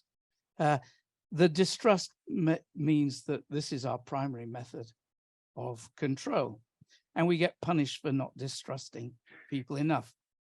And essentially, regulation aims to assess whether the business or profession has been asking the right questions of their clients, and that's often inferred retrospectively. And to deter those who advise clients how to pretend well. Are the professions a coherent body? I'm not sure that what accountants and auditors are expected to do is the same kind of thing as what lawyers are expected to do. So that would suggest that they might be regulated differently or separately. But then if you look at what the UK calls alternative business structures, where we allow large accounting firms to have large legal sections, as KPMG, for example, does, then, and as the other firms have started doing as well on a large scale, then it's difficult to see how you would separate the regulation of those bodies differently. So there exists a lot of differences of ethical duties in different professions. There exists a lot of variations in how those ethical duties are enforced in the regulatory system. But then there's a lot of gaps. I personally like to treat, I'll wind up now. I like to treat anti-money laundering as a kind of hydraulic system. You have to look at how your reports are going to be dealt with. There's a lot of accusations that lawyers are not reporting enough. But then what would be the right level of reporting? We need to confront that difficulty. What is done with the reports that they make? You know, what are the resources, which was discussed earlier, in financial intelligence units, which would take up and pursue seriously and competently the reports that were made by professionals? Because there's no point in saying, except for just the database, there's no point in making professionals report to the financial intelligence units if they're not going to do anything with them. It's just in that sense, it's a rhetorical stick to beat people with. So what we might need is, what is the follow through of these reports? And we need to see that as part of a seamless set of duties. And people in the EU, authorities need to think about that hydraulic approach. Who's going to deal with it? How much resource have they got to deal with it? How do reports from professionals bear as compared with reports from other groups? And finally, what should be the obligation? The FATF believes that if you refuse to take on a client because you are suspicious of them, that you ought to report that. At what stage does this obligation to report kick in? How do we determine, other than by insiders and perhaps even wiring insiders, the standard method of US law enforcement to try and get people to implicate others around them? And what would be the implications of that? So those are my thoughts on that. Okay, thank you very much. Should we go straight on to Sarah, and who I think is going to look at some of the European issues through the prism of France? Thank you. Does it work? Yes. Yeah. So thank you very much. I'll start with a couple of numbers drawn from TRACFIN. TRACFIN is a French financial intelligence unit from its latest report from 2022. In 2022, French notaries have submitted 2,670 suspicion transaction orders, which is an increase of 45% compared to 2021. So pretty good. But, and I quote TRACFIN, the French FIU, there remains a considerable room for improvement because, I mean, the number of real estate transactions was about 1.3 million in 2022. Just for the lawyers, and apologize to my colleagues who already heard this number a couple of times yesterday and Monday, but lawyers, there are more than 70,000 lawyers in France, and they submitted 11 STRs in 2022. So I'm not even talking about a room for improvement. This is an ocean. But when we say that, I mean, those are the bad guys, and this is a conclusion, or, and I echo Mike's questions. What do we do with this data, and how do we find solutions or avenues for solutions? I think in this area, as in many areas in financial crime, it takes two to tango, and we should question the practices of the notaries, the lawyers, and the other professional gatekeepers or enablers, but we should also question the practices of the financial intelligence units. What is TRACFIN doing with this data, and what does TRACFIN, the French FIU, says about this data? I mean, good practice, it's not, and I learned it yesterday, most of FIU don't share this kind of data, and TRACFIN is doing quite a good job. We have the data, we know per profession how many STRs are being sent and filed every year. We have some recommendations. They are pretty succinct, but still. But we don't know, and I've discussed with some lawyers and notaries. We organized a big conference last year in Paris, and there were representatives of each professional bodies, and they told us that they never received feedback on the STRs they send. Unless those suspicion transaction orders are being forwarded by TRACFIN to the judicial authority. But perhaps there is something to do there, like, and this is Chiara who mentioned it during our panel, but like creating a dialogue and having feedback from the FIUs to the professionals to improve qualitatively and quantitatively the number of FTRs. Regarding the professionals and the supervisors. In France, lawyers send their suspicious transaction orders to the bars, who then decide whether or not the operation was suspicious or not, and then they forward it or not to the financial intelligence units. But we don't have this information. I checked the 2022 report from the bars, the French Conseil National du Barreau, which is the bar association representing all the bars, the regional bars in France. And I found interesting information. They provide training, they commit to fighting money laundering, but we don't know how many controls have been taking place, how many anti-money laundering controls have been taking place in 2022, how many sanctions, disciplinary sanctions have been ordered. And we don't know how many STRs have been received and then rejected, or, I mean, transmitted, we know, 11. So I think this data could be shared, could be gathered, could be shared publicly. I mean, there's no threat or a limitation regarding the lawyer-client privilege. And we need this data, both from the gatekeepers and the financial intelligence unit. So I think I will stop here, and thank you very much. Thanks a lot, Sarah. So I've just learned that there's 70,000 lawyers in France, which is a lot less than Panama, I think. Did I get that right? Yes.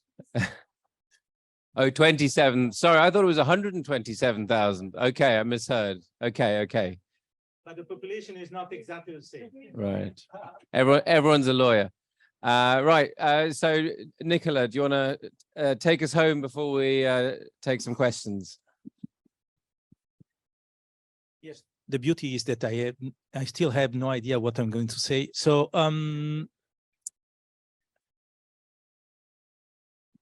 let me try to put some maybe what are we really trying to address here? I thought you were actually asking me, but it's a rhetorical question. No, Carry on. I'm asking you, and I'm asking myself. Revealing and reining the professional enablers of corruption.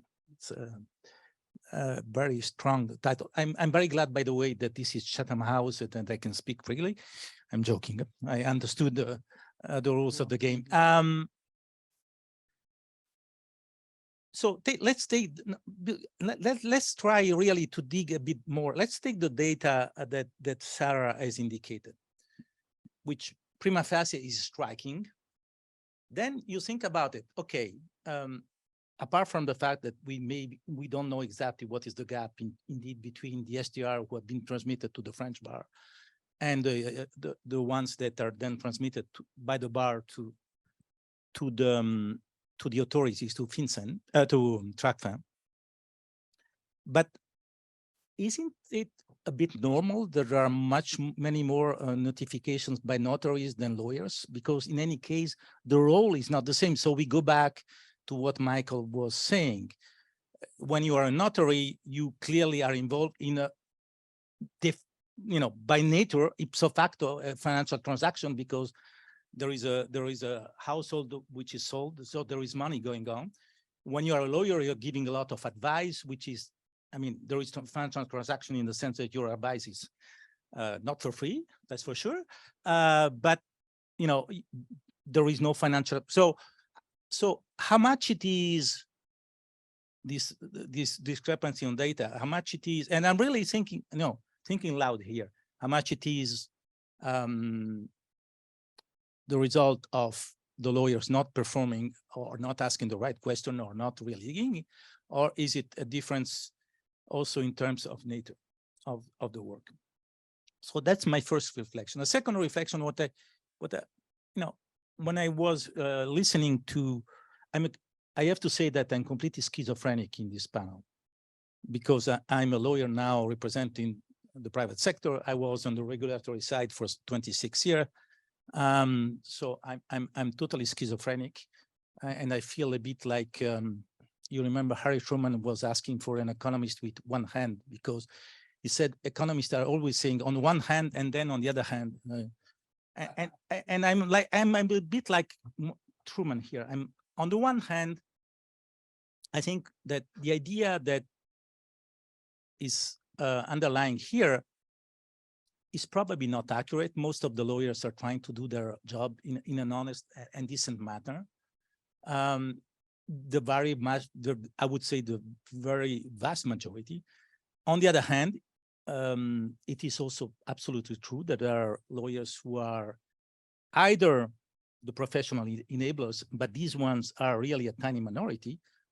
But also there is a much larger population of lawyers that maybe are not asking the right questions, or are not really digging, or are not really doing what they should be doing, not because they are active accomplices, the cases that Kush was telling, but because sometimes playing the three monkeys can be a useful attitude. And I would like to give the example of the question that Ben asked this morning. Ben asked a very good question. Well, let's assume you are a diligent lawyer, and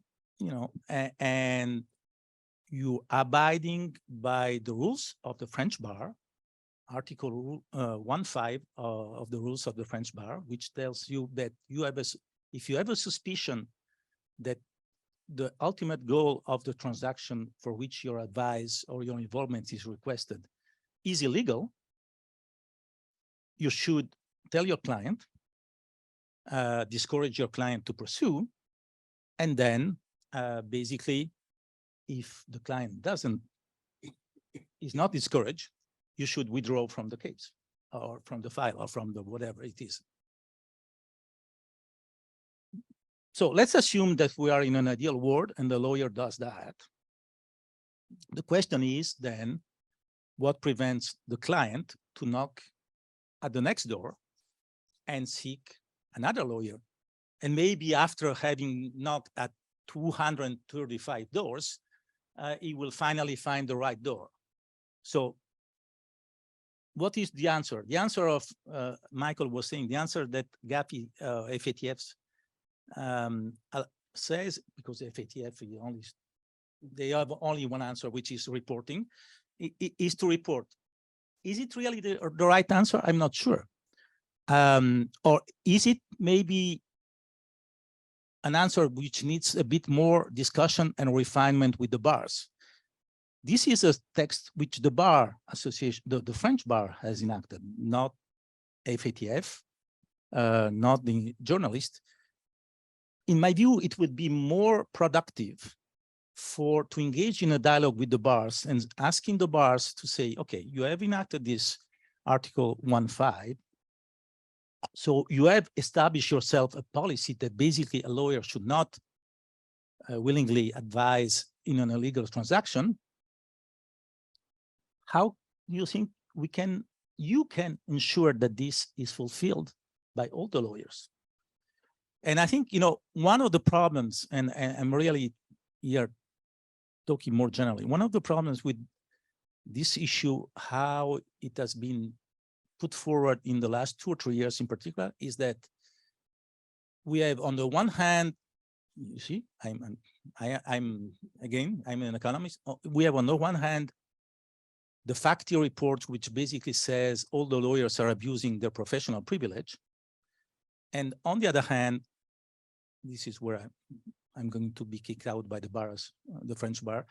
Some bars who are basically saying there is nothing to see, there is nothing to do, there is nothing to watch. And we can continue like that for years. I don't think it's very useful, not conducive to anywhere. My last point is on privilege. This is a super tricky issue.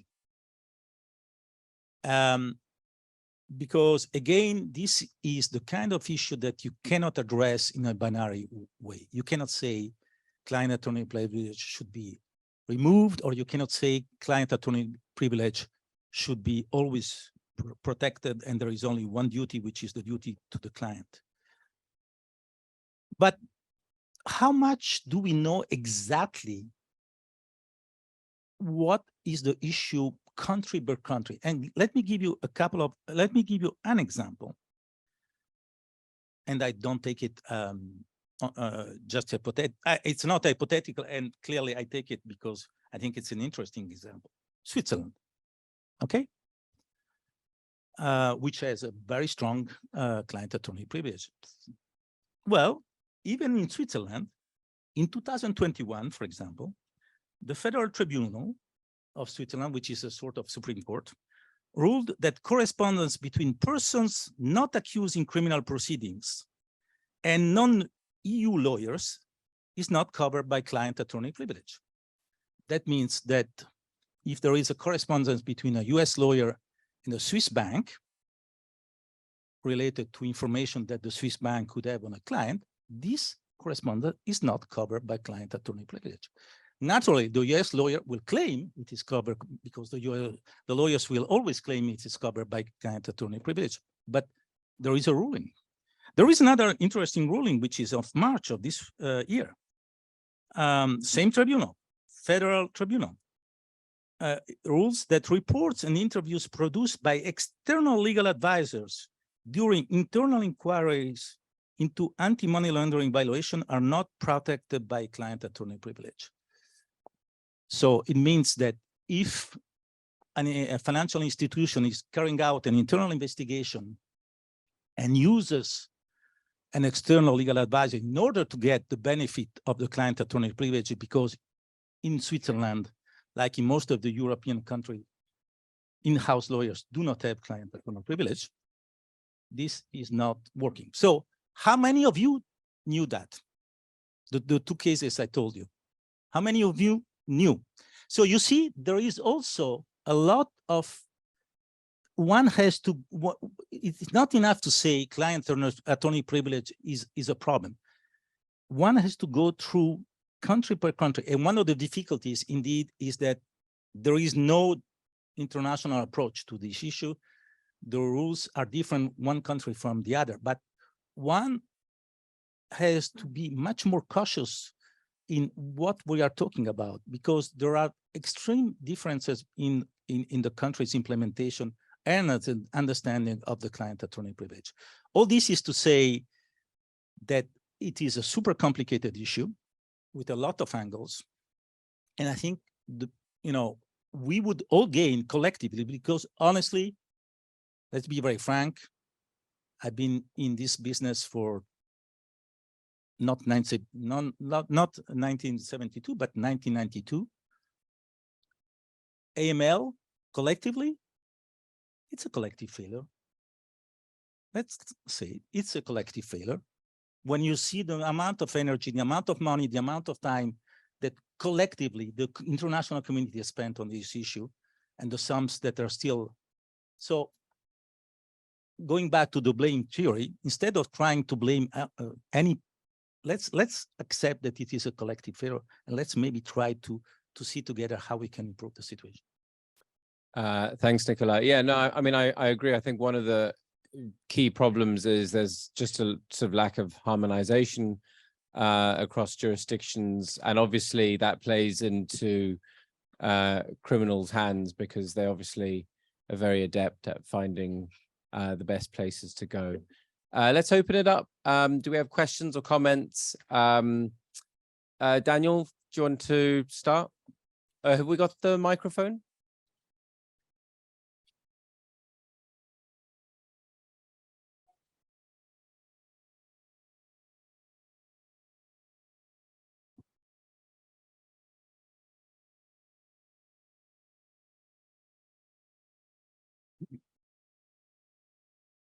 Thanks. I'm Daniel Bruce, the Chief Exec of Transparency International UK. Two very quick anecdotes, which I will then try and stitch into a question. A London-based law firm, which will remain nameless, recently said to a colleague of mine, "Isn't it about time Transparency International grew up a bit and stopped being so squeamish about enablers?" That's anecdote number one. Anecdote number two is that since we saw welcome progress on the economic crime legislation in the UK after Russia's further invasion of Ukraine, and in particular the measures around transparency for overseas property ownership that were mentioned earlier today, some professional services firms are actively going out into the market, advertising and promoting their services to stress the loopholes that we know exist in that legislation, for example, around using complex nominee arrangements to hide ownership of property. So these two anecdotes for me show intent. We've heard a lot from this panel, particularly some of the cases Chris was pointing to around, the cases where there is perhaps unwitting enabling going on, which we know, of course, is a large part of the problem.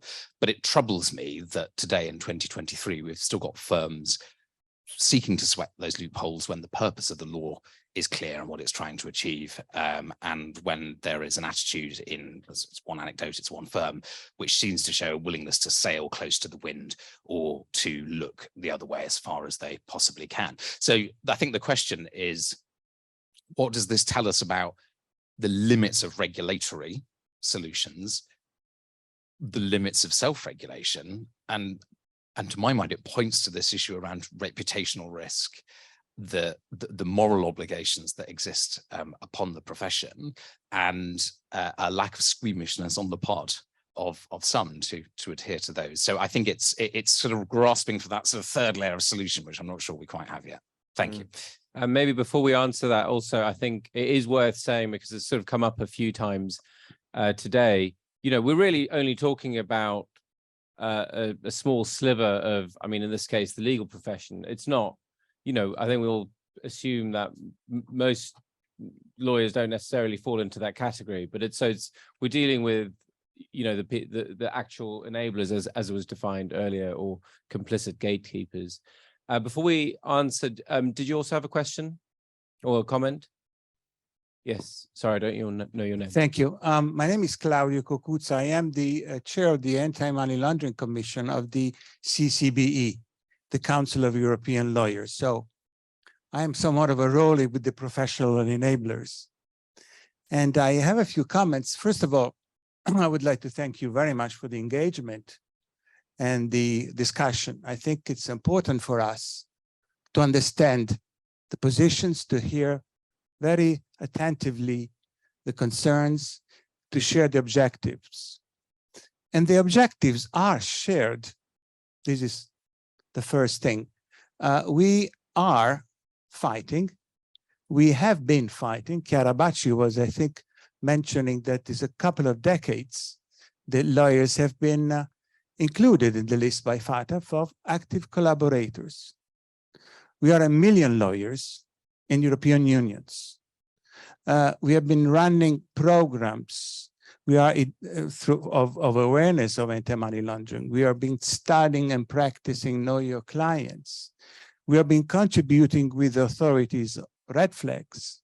Just come last week on a meeting with the Italian authorities to enforce the new red flags in the Italian system, which were already enacted in 2010 with the help of lawyers, specifically for lawyers. The work that we have been doing in these 2 decades is tremendous. With IBA and ABA, we have been doing a few years ago, red flag indicators on international transaction, because the problem is international, as you know.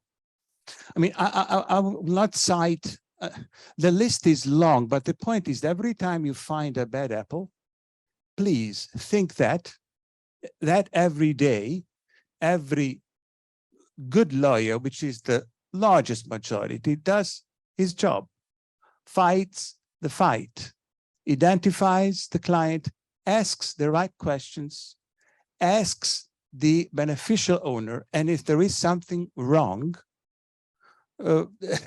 makes the transaction reports. So in this context, I think that this is something which we would like to share. We have the same objective. Then the second comment, if I may, pertains on the issues that this panel has raised very quickly, the strengthening of the fines. You, Karim, Mr. Amin was making this point. I think the angle is correct. Fines could be strengthened, and we are not opposed to the strengthening of the fines. The question is, however, is a system based on fines an efficient one? Is that truly sufficient? Because in some jurisdictions, when the fines are very, very high, there is a defensive STRs mechanism that is triggered, which simply overflows the system. You are giving numbers today. I want to give you another number to speak about efficiency. We had here Eric with Europol. In 2017, there was a report of Europol, if I'm not mistaken, Mr. Levy will correct me if I'm wrong, that said clearly that the system does not work as it is shaped now, because only 10% of the STRs are worked. The rest are just in excessive, cannot be treated, are not operated, do not give results. So also maybe therefore attention to the system and to the pitfalls of the systems needs to be looked at, and I think is very important. Also, and I conclude, if I may, for an additional minute, you know, also the words are important. We are, the ethical values, they're moved and are moved in their profession are important. We are gatekeepers.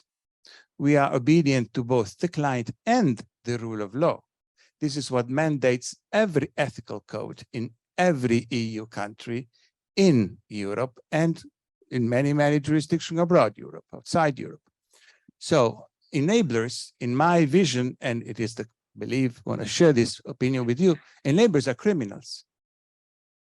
As simple as that. Call them criminals. We don't have any problem with that because they, of course, break the law. If you wittingly contribute advising money launderers, you're committing a crime. They should go to jail like everybody else. And we will be with you with that. But when it comes for the large majority of the professionals, maybe enabling, used in that sense, in the larger sense you're using there, maybe is not the appropriate one. Is not the appropriate word. Thank you. Okay, I'll hand it over to the panel in a minute. I mean, one thing that I noticed in the UK, knowing the solicitors code there, one thing that struck me is the emphasis on your obligations towards your client are far more detailed than your obligations towards upholding the law. And if you look at enforcement action taken by the SRA, it focuses far more on that side of things, which possibly is because there are more solicitors cheating on their clients than sort of breaking the law in other respects. But I don't know, just sort of anecdotally, what we read and what we hear about and what we report on maybe doesn't quite stand up to scrutiny. Do others in the panel want to respond to either of those points? Go on, Kush. Thank you. And to the gentleman here, sorry, I didn't catch your name. Claudio. So responding to a couple of your points, specifically on fines, I think that's an interesting point that you make. Is it sufficient and efficient? No. But don't let good be the enemy of perfect. Is that the right way around? Sorry, I always forget that phrase. But we don't have a sufficient way of holding these individuals to account right now. And when you talk about actually having the profession themselves, having it be an internal thing where people, this is potentially a really effective way of doing so. If you start to say to equity partners, your yearly remittances are going to be affected because one of your colleagues isn't doing their jobs and fulfilling their obligations, they're going to start to make sure that they do so next time because that's hitting them in the pocket. So I think that's an effective way of dealing with this problem. It may not be perfect. And the point you make about enablers as criminals, I think it's one I definitely agree with. And if you actually look at the current anti-corruption package that the European Commission have put in place and trying to create, one of the things they put in place in the new directive is to have as an aggravated offense where one of the actual perpetrator is an obliged entity. Now, that's great. That should be an aggravated offense. There should be more serious penalties. But if we don't have the evidence to be able to reach the criminal threshold in the first place, how useful is that as an actual prevention activity, as a law? We still have the same issues, and it's the one, and I understand what Nicola was saying. Privilege is a really, really tricky issue. It's something that we're not going to be able to deal with effectively on a sort of that. You're not going to be able to create this sort of blanket way of dealing with it because it's a country by country issue. But right now you have a series of imperfect options. You kind of have to just use whatever you currently have under the statute book in order to be able to try and move things in the other direction. Thanks, Kush. I think Nicola wants to respond. Just briefly, Nicola, before you do, I think on the point of privilege, and I think what you point out is that there is nuance, right? And it's about, if we're going to be effective, you've got to have that nuance. I think an issue that some people have is that there is sometimes an unwillingness to even go into the subject of privilege, for example. And so that's, you know, if you basically draw a line around privilege and say, well, we can't even talk about it, it's quite hard to make progress. No, I fully agree. And this goes to my point before, which is, on the one hand, we have one side of the fence who says basically all the lawyers are enablers. And on the other hand, there is the other side of the fence who says there is nothing to discuss, there is nothing to report. Client attorney privilege is absolute. And the two cases I showed in Switzerland shows that it is not absolute, that there are a number of considerations others than the one that Claudio made very simply, which is, if a lawyer is involved in a criminal activity, there is no client attorney privilege whatsoever. But I would like to respond. Sorry, I forgot your Daniel. I would like to because I think Daniel is at the end of the day addressing the real issue, which is, if we're talking about the professional enablers, I take your point, Kush, is maybe not easy in terms of evidence, but it's, fight against corruption is not easy in terms of evidence, period. And we have seen a number of cases, including in a number of G7 countries, which fell apart because at the end of the day, you are in a criminal context and you have to convince a tribunal or a jury beyond a reasonable doubt that something has occurred in the middle of a country 10,000 miles with no real smoking gun. So, I mean, this is an issue, but I think it's a broader issue. On your point, I think this is, at the end of the day, the real discussion, which is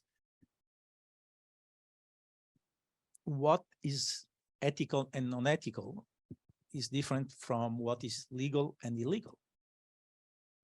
Now, easy to say, but then how we address that, how and who determines what is ethical and non-ethical? Let me give you another example. I'm going to not to be totally politically correct. Okay, aggressive tax planning. The society has evolved and has decided that, you know, where it was tolerated until a few years ago, it's not tolerable anymore. Okay, why not? But it's still not illegal. And, you know, all of us, in a sense, are doing tax optimization to a certain extent in our small day-to-day life. When we claim some benefits, or I don't know what is the regime in the UK compared to France, but in France, for example, if you have an employee for your kids, you can deduct from. Now, how much it is aggressive, how much it is not aggressive, this is where it becomes difficult. So, but I think this is the kind of discussion that we should have, and we should have with the bar, which is, you know, yes, it is maybe legal, but is it really what you as a bar, what you as a legal profession, you want to convey as an image? And I think this is the kind of discussion that we should be having. I remember on the, you know, this morning we talked about golden visa. I have to say I'm still old, but I'm still naive. So I discovered suddenly that there were those golden visa a few years ago. And I discovered that in a professional gathering of, I don't remember exactly, but it was a very reputable organizer in which one of those firms was really basically making a huge display of how you could become, you could get a Cypriot or a Portuguese or whatever, even a UK for a few years, resident or whatever, and I was, but it was legal. It was legal, it was provided by the law. Was it ethical? That's another question. Thanks, Nicola. Would anyone else like to, maybe Sarah, then Roland, and then Scott? Just a small point in minor defence of the Law Society of England and Wales and the Solicitors Regulation Authority, which I just wanted to point out because it has been a matter of interest to us to see the differences in the codes that exist in terms of the ethical expectations and duties of lawyers. And in fact, the Solicitors Regulation Authority introduction to the codes of conduct goes further than any other that we've seen in referencing the wider public interest, which is controversial for some people, but it essentially states that where you have a conflict, your duty is ultimately to the wider public interest, not purely to your client. Your client's interests are not paramount. And I think that's quite an important point because whilst it's stated at a high level, there is no real meat that sits around that. What does that mean? How do you operate around that? What constitutes public interest? And that's been a big subject of the debate within the International Bar Association. And it's led to all sorts of soul searching, but this wasn't really a question. It was just an observation off the back of No, and I appreciate you making the point, and it's something I've always been sort of curious about. I mean, do you think is there any intent or interest in kind of putting some meat on that, essentially? Well, I don't work for the SRA, but I think that's something the International Bar Association is keen to try to do through an expansion of its own commentary on the 10 principles that we've set out. But even so, the impossibility of trying to get a consensus on a global scale is where we are currently mired. But I think that the SRA is trying to address certain topics. So you'll have seen that they've looked at SLAPs, they've looked at NDAs, they're looking at climate. In fact, the Law Society has just issued some quite progressive climate guidance for lawyers. So I think it's taking it in that way to help lawyers with practical, specific case issues. Okay, thanks. Roland? Thank you very much. I'm Roland Papp from Transparency International EU. I have a question regarding the financial incentives. Yeah, maybe it's better now. Mostly to Nicola, but Claudia or anyone else who wants to say, I would be really happy to hear the ideas of lawyers.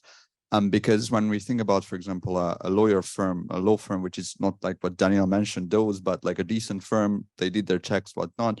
And at some point in a long, maybe, cooperation work with some clients, there are some problems. Maybe not even like directly go to STRs, and we discussed that there's so many problems for that. How to make sure that, what are the incentives that they should maybe disengage from those clients or do something else and deal differently, and not too stuck with the bad clients who later on turn out that there are some bad problems with them, let's say. Even if it's not outright clear criminal case, but let's say this ethical and moral problems. And I do believe in moral guidance and these ethical codes, but how to make it financially incentivize this, that they can and they should disengage. I mean, Kush pointed one point is that, fines at the end of the road, but what can we do before that? Should we go to Scott?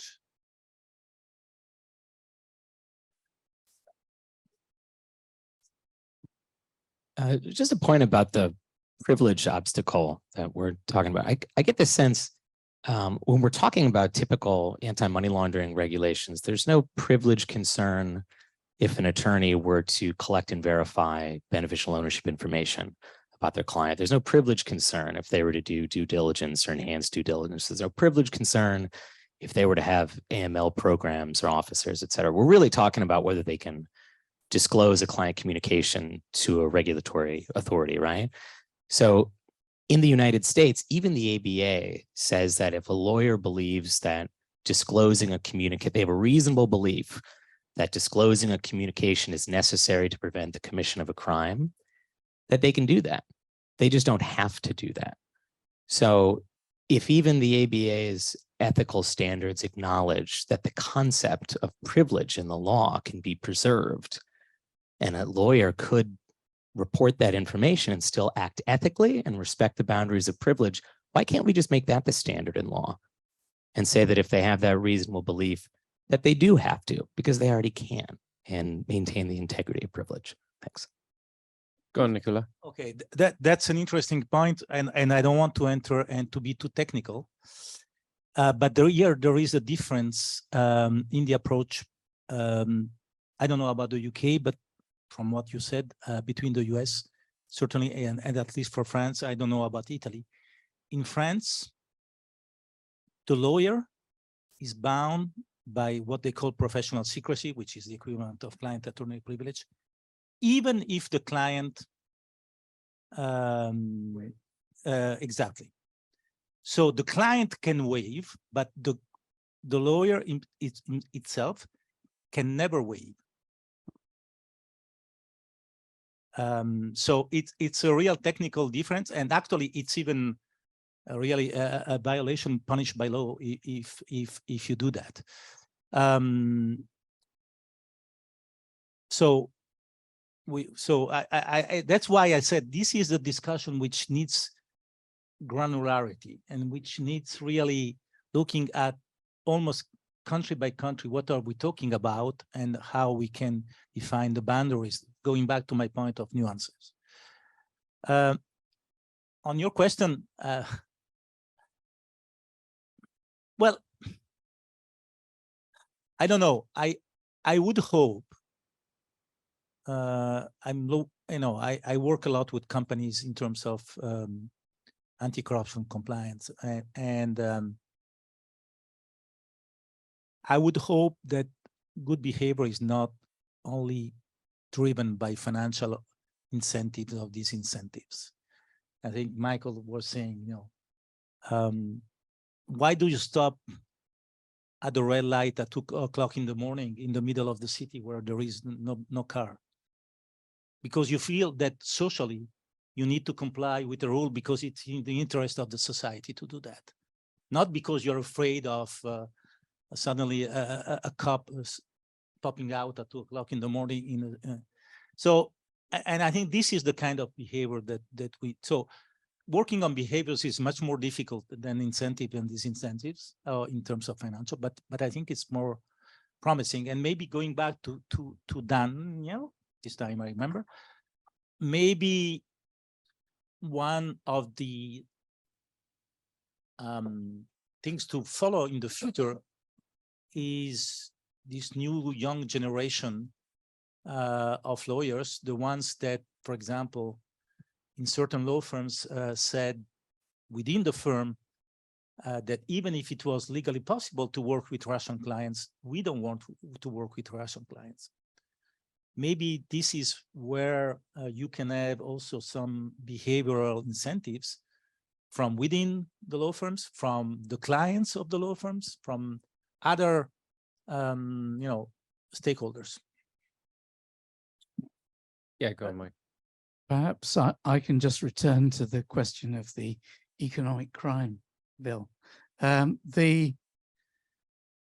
So it would be legally okay for people to advise how to get around because they're not suggesting anything illegal unless it could be shown that they were doing so to commit another crime.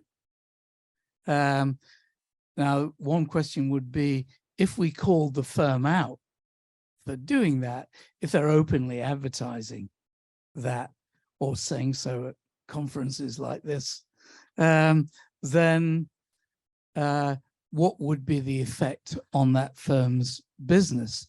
They might attract some further clients who weren't there, but they might deter others who didn't want to be associated with it.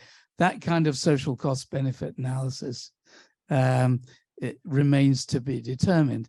Of course, TI might hope that there'd be more in the latter than in the former group. I'm not so sure. But it's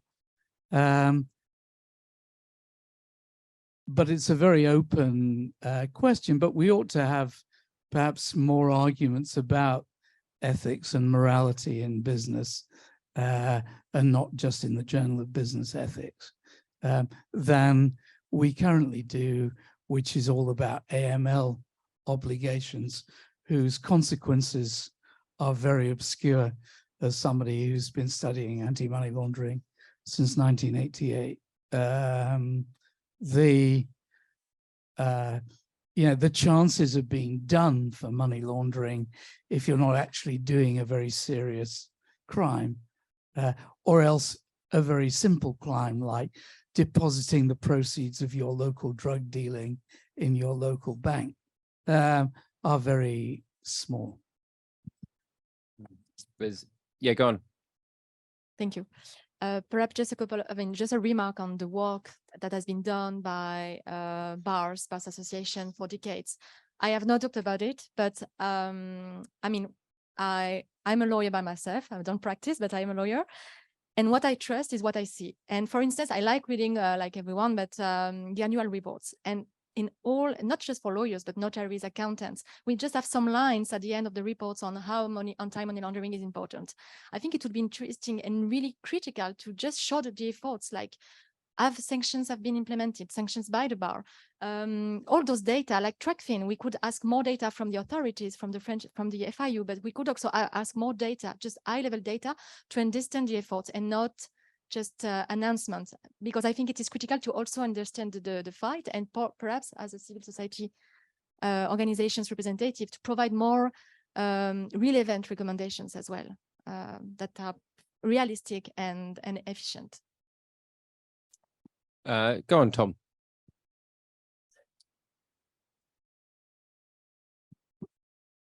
Thank you. Tom Main, University of Oxford, and the NGO Freedom for Eurasia. I'm afraid I don't really share the positive view of the industry, Claudia, that you've pitched. I say that because, as an example, whenever a transparency provision comes in the United Kingdom or a new tax part of the tax code, you have major law firms, not small law firms, actively advertising on their websites how to get around these new provisions, and in a way that, of course, is legal, but is surely unethical, immoral, against the public interest, because it's in the public interest that those laws have been enacted. And it's not, I would say, a fulfilling a demand either. It's not a demand side problem. These law firms are creating the problem by supplying these services. And I think that, even though it's not illegal and legal, is where the problem lies. And, you know, Nicola, you mentioned there, you know, we're all tax dodgers. Well, to an extent, but I think once it becomes institutionalized, well, optimizers.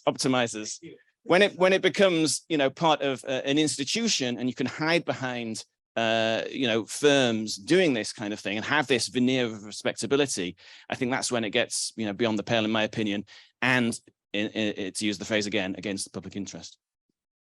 Okay, thanks, Tom. Do you want to respond, Claudio, or?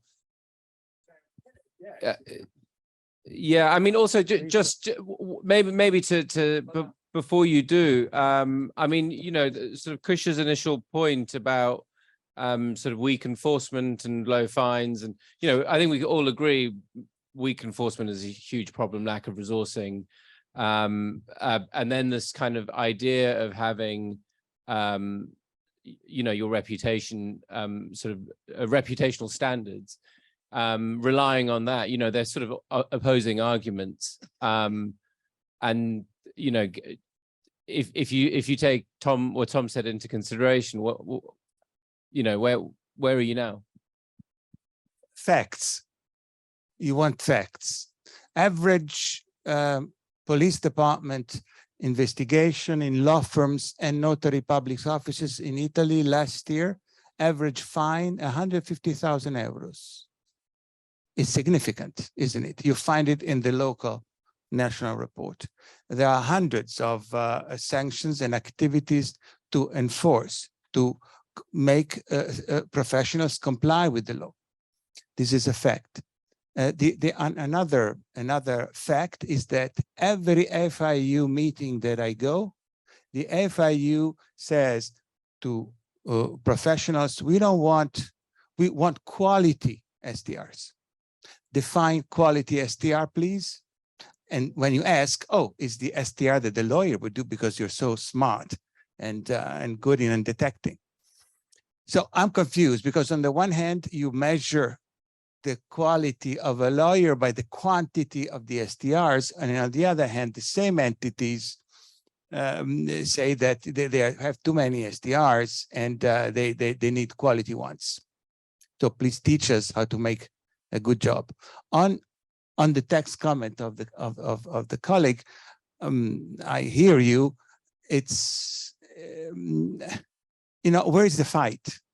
Where is the fight? The fight is against organized crime, and tax assessment, tax optimization, aggressive tax schemes are something which are there for two reasons. That may be brutal here. One, because there is no political agreement, even within Europe, to make sure that there is no optimization within the states. So it's a policy decision that I pay less taxes in Dublin and a lot of taxes in Italy. Is that correct? Is that a problem? I think it is. So that's a policy issue. We are focusing on the advice given by large firms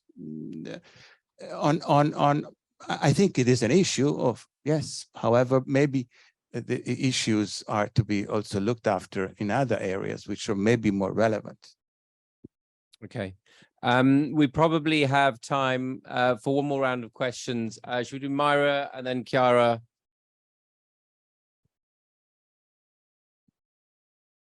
Okay. Thanks so much. I mean, I think I don't want to enter the debate of quantity versus quality of STRs, because I think that's that's something that needs a day of discussion. But I think this is just one data point, right? And there is another element that should help us judge whether lawyers and other gatekeepers are doing a good job, which is supervision. And I was hoping that we would be discussing a little bit more about supervision and where we are in relation to that. And one of the elements that I think it's crucial is this debate around self-regulatory bodies being responsible in some countries for supervision, but also sometimes for the regulation itself.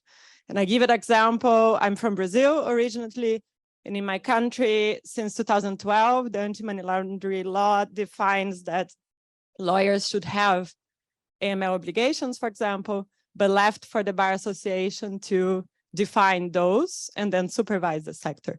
We are in 2023, and this has not happened yet. They proposed a regulation that was pretty weak last year to the Council of the Bar Association, and it was rejected. So you are left with a service being provided by the legal profession that are high risk for money laundering, that are not regulated nor supervised. So I wanted to hear a reflection a little bit from the panel on the issue of supervision, where we are, and in particularly on self-regulatory bodies and some of the challenges that come with that. Thank you. Okay, Chiara? Thank you. And I wasn't planning to take the floor, but I think I've been triggered a bit too much by this conversation. And I wanted to make a couple of points on this quantity versus quality. I think indeed one of the concerns that we had raised in the package was the defensive reporting, but I'm sorry to say it was never, ever in relation to the non-financial. Wow. It's an explicit remark. Never in relation to the non-financial sector. And I think we are very far away from any instance where defensive reporting can be considered associated with lawyers or any other category of the NFVPs, as we call them in FATF jargon. So that is not the problem of how the FIUs are going to deal with a huge quantity of reporting from the non-financial sectors, because we're not there. And we are very far from seeing even a decent amount of reporting. And one point that I wanted to make, because I heard this comment, what is the FIU going to do? And what if only 10% of these reports are useful and enactable? Nobody's asking you to be law enforcement. Nobody's asking you to detect crime. It's a suspicion. And then it's the job of the FIU to decide whether that suspicion actually is worth sending to the law enforcement. So frankly, the fact that the vast majority of STRs are not used is not a problem. It's part of how the system is designed, and it's fine. And it's much better that you report more when you are in doubt than that you abstain until you have the certainty, okay? I also wanted to make one comment on the figures of the Bar Association filtering, because the rules are very clear. There should be no filtering by the Bar Association.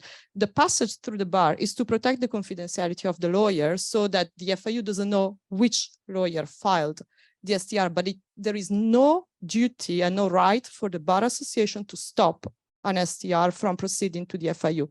And if this is what is happening, it's particularly problematic. Last point, and I stop, as I'm a bit surprised about this discussion on the moral issues, which I think has a bit derailed the discussion.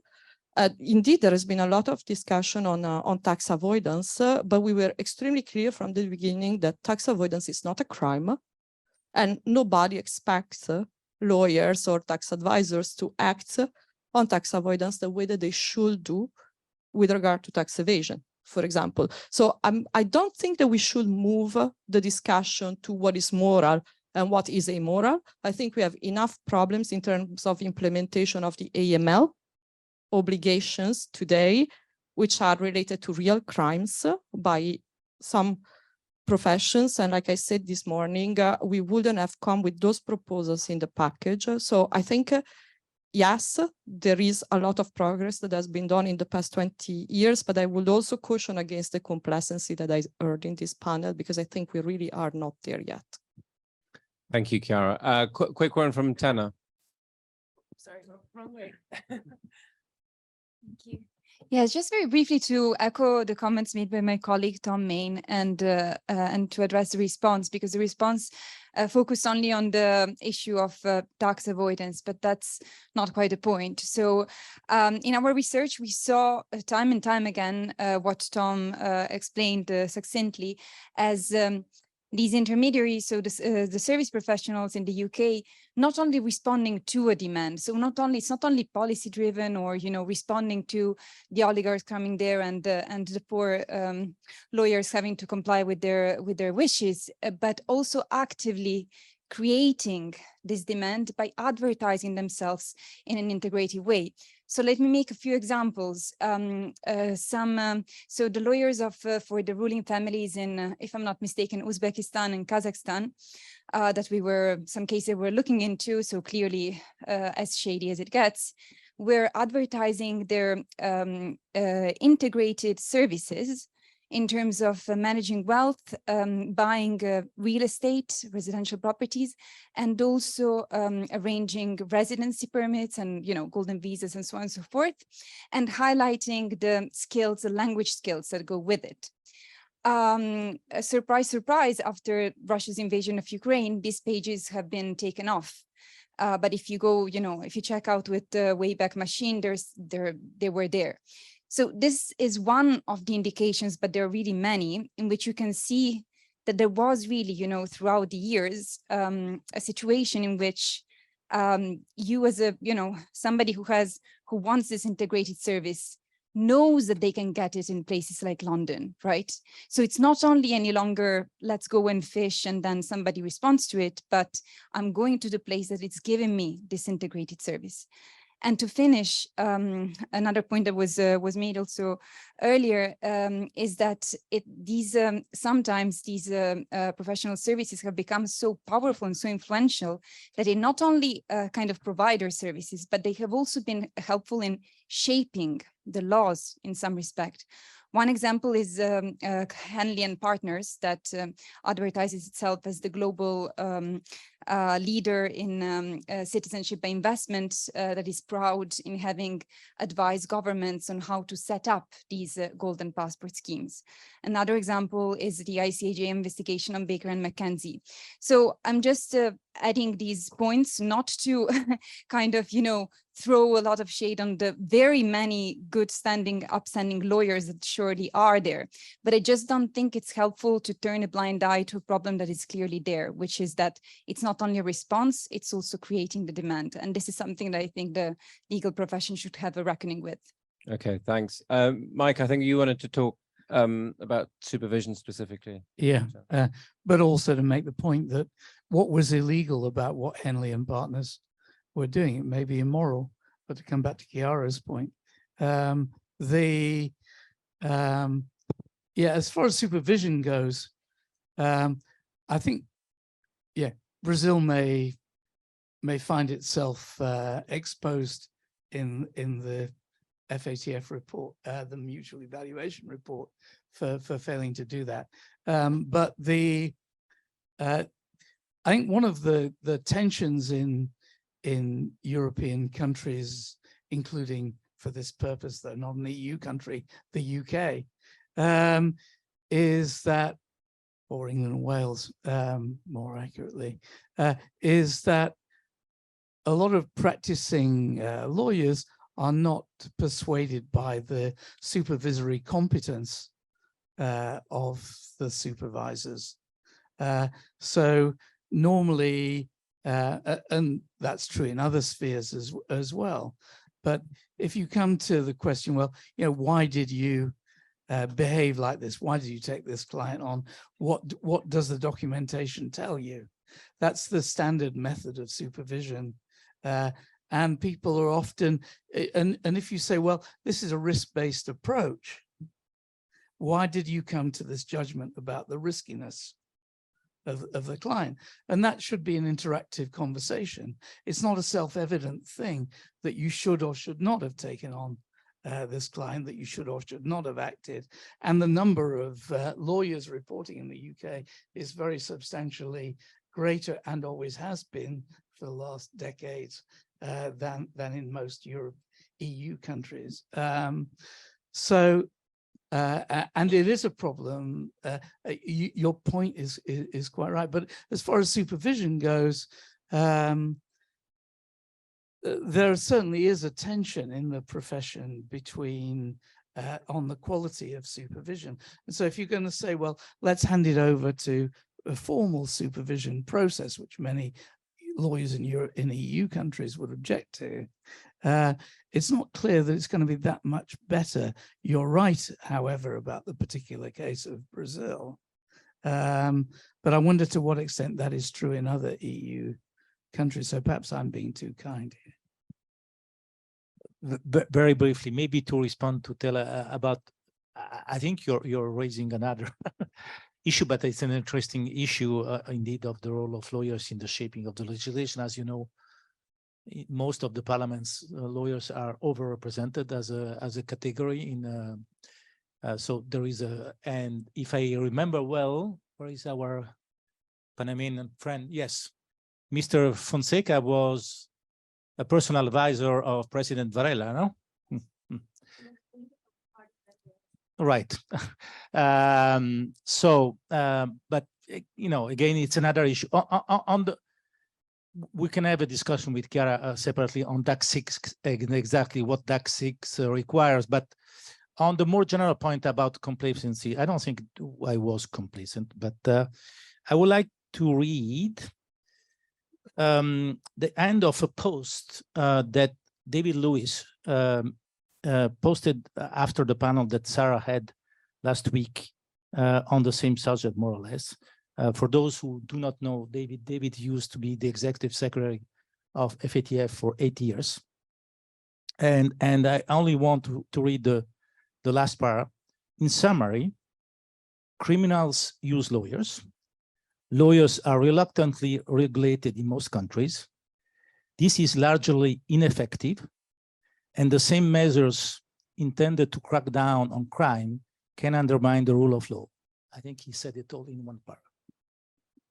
Okay, and I mean, just to come back to a point I sort of touched on earlier, I think one of the big issues.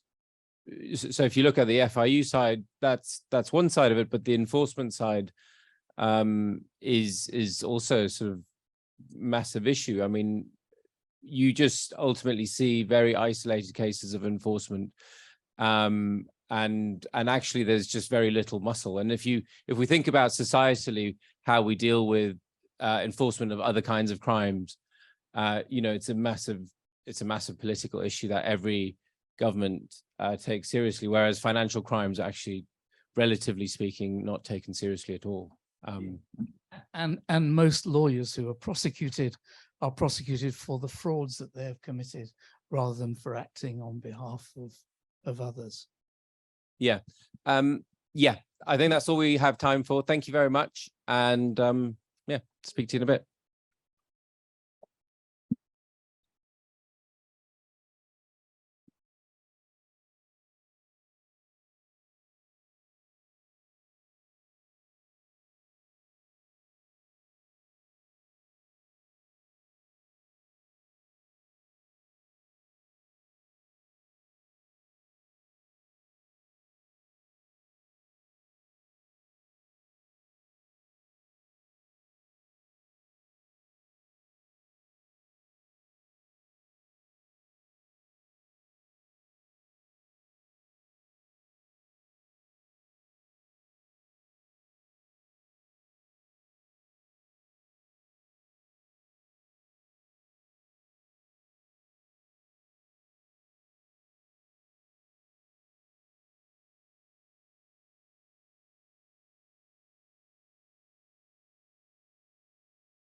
Exactly.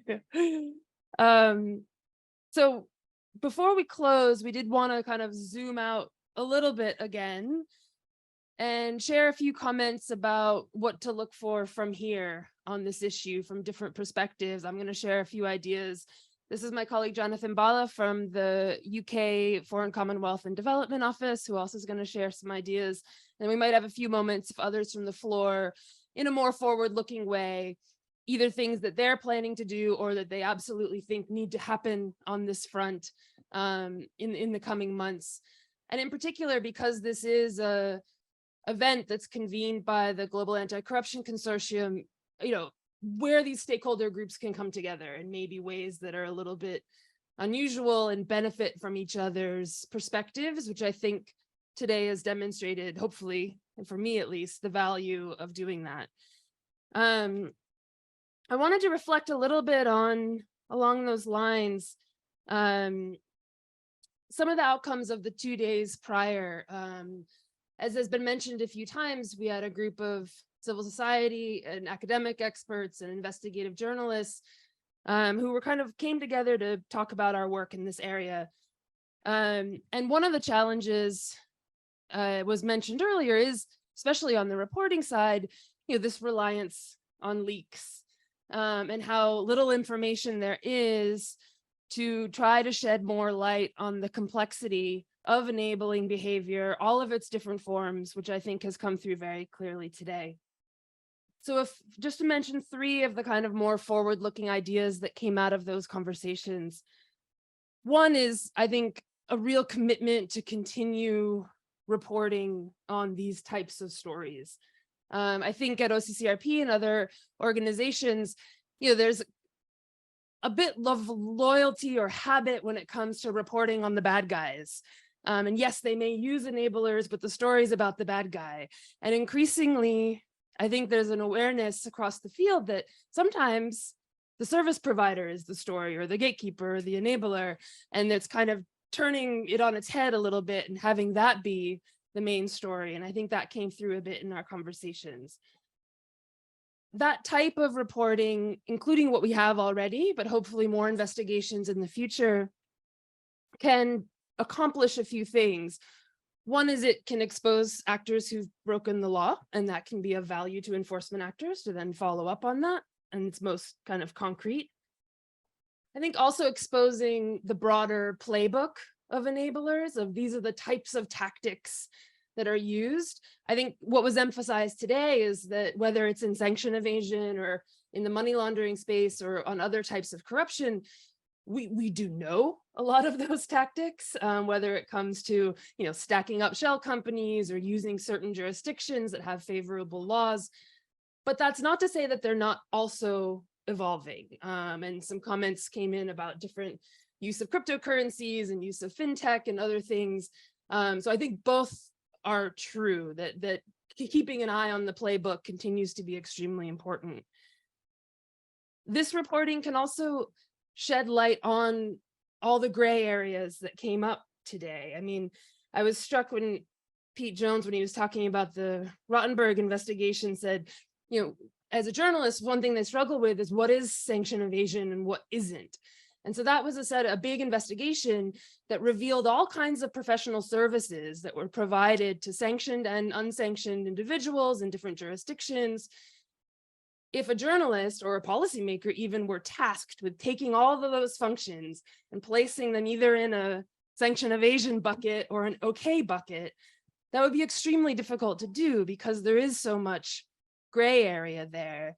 And at the very least, that type of reporting won't assign categories to those behaviors, but at least will kind of shine a light around that gray area and hopefully start to kind of make it a place where more concrete conversations can happen, like the one we just had about which behaviors are okay and which ones not. Because you only do that if you know the types of behaviors that are out there. So in addition to more reporting, something else that was really interesting that happened over the course of the 2 days is we had a lot of colleagues from TI, like Sarah, who was just here, and Roland and Scott and Ben and others who've spoken, who know the details of the policy reforms and the regulatory environment in the countries where they work. And those were useful exchanges as well, to kind of across the jurisdictions, but also to engage with the journalists who don't follow the ins and outs of, you know, the economic crime bill debates. But when they're reporting on a given story that involves dirty money moving into the UK, suddenly that detail becomes very relevant. And so finding ways for those groups and that expertise to be shared at key moments, I think, was another key outcome. And the last thing that we spent a lot of time talking about was data collection and data sharing. And again, a lot of the information that journalists have relied on has come from leaks, but a lot of other information about gatekeepers and the role they play is collected during the course of an investigation, but may not necessarily end up in the published story. Or it's collected ahead of an advocacy moment to kind of justify the need for a legislative change, but then where do those cases go after the decision on that bill has been taken? And so we talked about some different strategies for how to potentially collect that information in a way that's a bit more systematized and organized, and therefore could, I mean, there's lots of practical hurdles, start to create more of a collective evidence base that could support investigative reporting, but could also help academic researchers to look across instances of enabling behavior and come up with stronger understandings around areas of concentration, areas of vulnerability, which were mentioned earlier, which could then be useful for policymaking and for regulators. So just a few words to catch everyone up on the 2 priorities and what some of the things that we at OCCRP and through the GAC program will be taking forward. Let me turn over to Jonathan to share a few of his reflections, and then if anyone else wants to chime in, I think we'll have a few minutes. Thanks. Great, thanks, Alex, and hello everyone. As Alex said, I'm Jonathan. I work for the UK Foreign Commonwealth and Development Office. Yeah, and just wanted to share a few reflections really from this conversation today in terms of sort of takeaways that I sort of personally am taking from a foreign and development policy perspective. I should probably stress that these are my reflections rather than views of my employer. Just to get that out of the way, I know it's not Chatham House rule, but just to say, I mean, I think this issue is really, you know, growing up the sort of priority list across government in a whole range of areas. You know, and we can see it clearly having a negative impact, not just from a corruption perspective, but from a tax evasion perspective, from an organized crime perspective, from a sanctions one, which we've talked about today, media freedom. And I think there's a real need to remain agile in terms of how we both frame this issue and position it to be able to respond to the way in which it's going to get traction. That's certainly a way in which we need to think about it internally, but I would urge others to think about that as well, because there are opportunities, you know, political opportunities where you know, like Russia, Ukraine, where there's clearly a, you know, focus on sanctions, and where the enablers framing around sanctions actually is going to have much more traction than perhaps a corruption one. But also in many of the countries that we work in, you know, I won't name any names, but there are clear narratives that just won't fly with enablers, and there are clear ones that do. And so I think just remaining, you know, breaking down those silos and remaining agile across, you know, the cross-cutting nature of this issue is going to be important. I'd also emphasize really, you know, there's clearly a need to really emphasize and be clear about the harms and impacts this issue is having. I think Alex, you mentioned that earlier, but I think really adding texture to it to sell it to people who are just not versed in the detail like you all are is going to be really important. So I think that's definitely a sort of narrative and framing issue that I think is going to be really important. I mean, second point I'd make is that this, you know, from this discussion today, this is clearly a really multifaceted and complex issue. I mean, we started with that, and I think, you know, we're ending with that. And the discussion just now was really sort of illustrative of the nature of that. I think there's, you know, there's clear the distinction between what is an enabler, what is a gatekeeper, what is moral, what is immoral, what is legal, is illegal. Is just, there is a whole, you know, blurred lines between many of these sort of these words. So there's clear need to sort of continue to invest in research and investigations and all that stuff. I'd make a particular case of the need to try to do more on the kind of conceptual side of this understanding piece.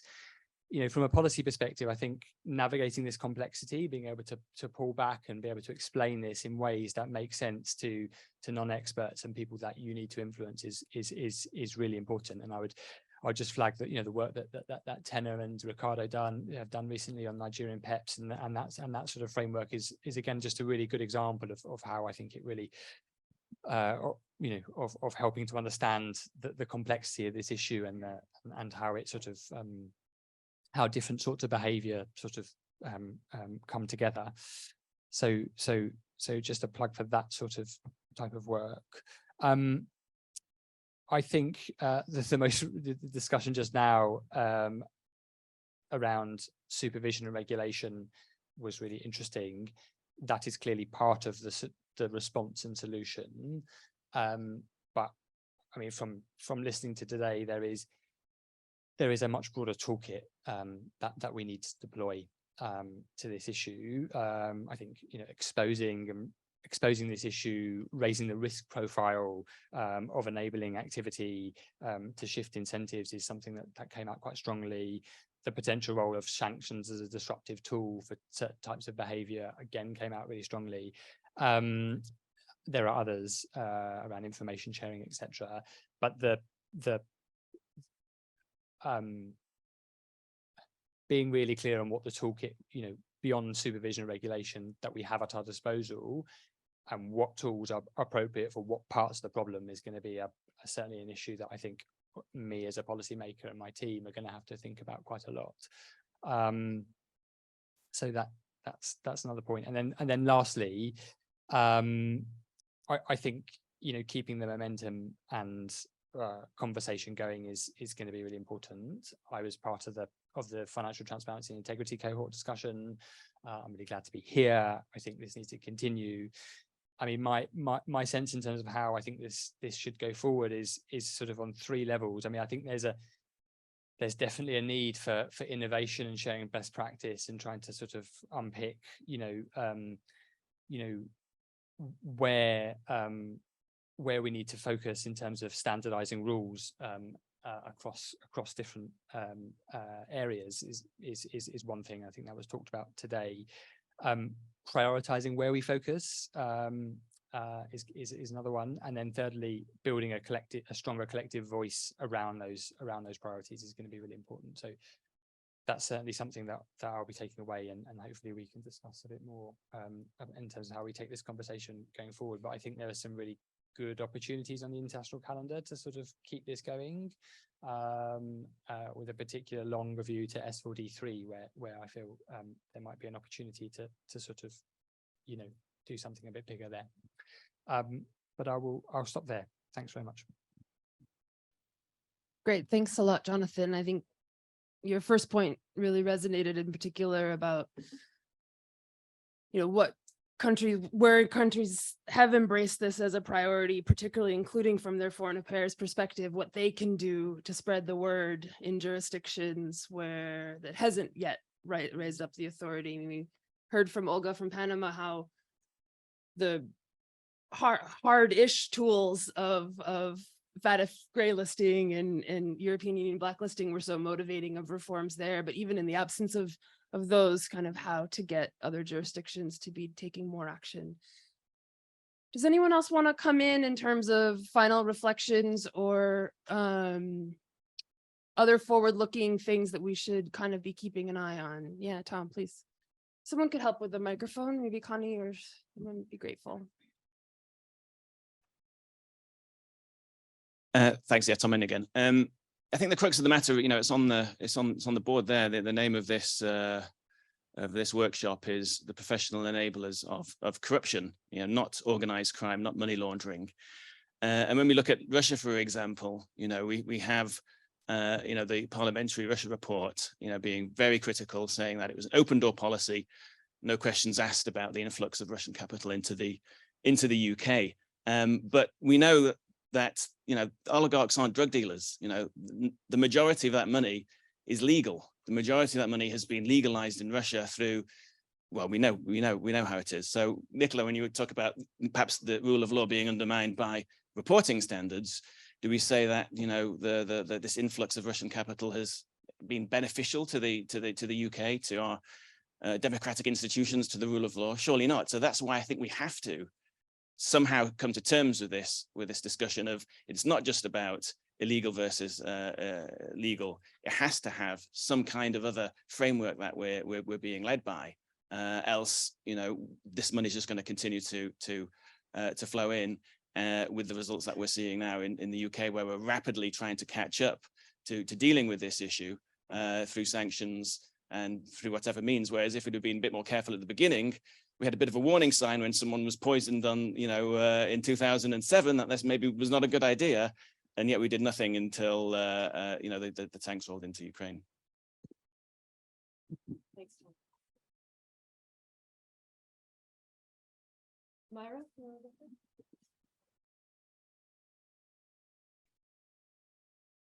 Maybe just very briefly, just to also give a sense of what we are planning from our side, but I will try to finalize by going back where I started, actually, which it is, I mentioned in the beginning, we are concerned about the two types. We are concerned about the professional enablers, and I think there is no doubt, right, that nobody here will tolerate those that are directly enabling crimes. But we are very concerned about those professionals, and we focused a lot on lawyers, and I think it perhaps was a mistake, because if we go back to the beginning of the conversation as well, we care about certain activities. We are not talking about the legal profession as a role. Nobody is saying that when someone is looking for advice on a criminal case, that should be disclosed. Is not what nobody's saying. So I think going back to the activities and look through that lenses, what it is that need to be regulated,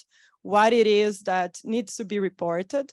And I think it make a lot clear the distinction between what is under legal privilege and confidentiality and what is not. So from our side, what we're trying to do, we will try to expose a lot more behaviors of those that are enabling, but also those that are failing to do checks that they are required to do. And we are trying to hold them to account for criminal behavior, but also try to hold them account for failing to ask questions, for failing to reporting suspicious transactions to authorities. And along the lines of what Jonathan was saying, one of the things we have been developing internally, it is an assessment framework to try to detail a little bit more and categorize what are those activities that we think are relevant, what are those activities that we think matter, and try to understand what types of services and when they're being provided and where are the gaps. So we're in the process of finalizing this framework that we hope we can then use our partners across the globe to implement, and will help us to gain a better understanding of where things stand. So yeah, I think we will continue as CI. We're turning 30, it's our 30th anniversary. And I think historically we have been very constructive. We are known to be sitting with government authorities. We've been sitting with the private sector, and we continue to do this, but we're also not going to shy away of names or providing the names when we need to, and expose those that need to be exposed. Great, thank you very much. Unless there are any other burning last minute adjustments, I'd like to thank you very much for spending your day with us. I hope it was worthwhile. I know it was from our side, and to have such a group assembled together to really dive into this. We really appreciate not just you being here, but being willing to kind of share openly about the intricacies and challenges of this work. Thanks so much to our partners at TI for everything they've done to pull the workshop together from our side. And yeah, have a great rest of your day and safe travels home. And thanks very much.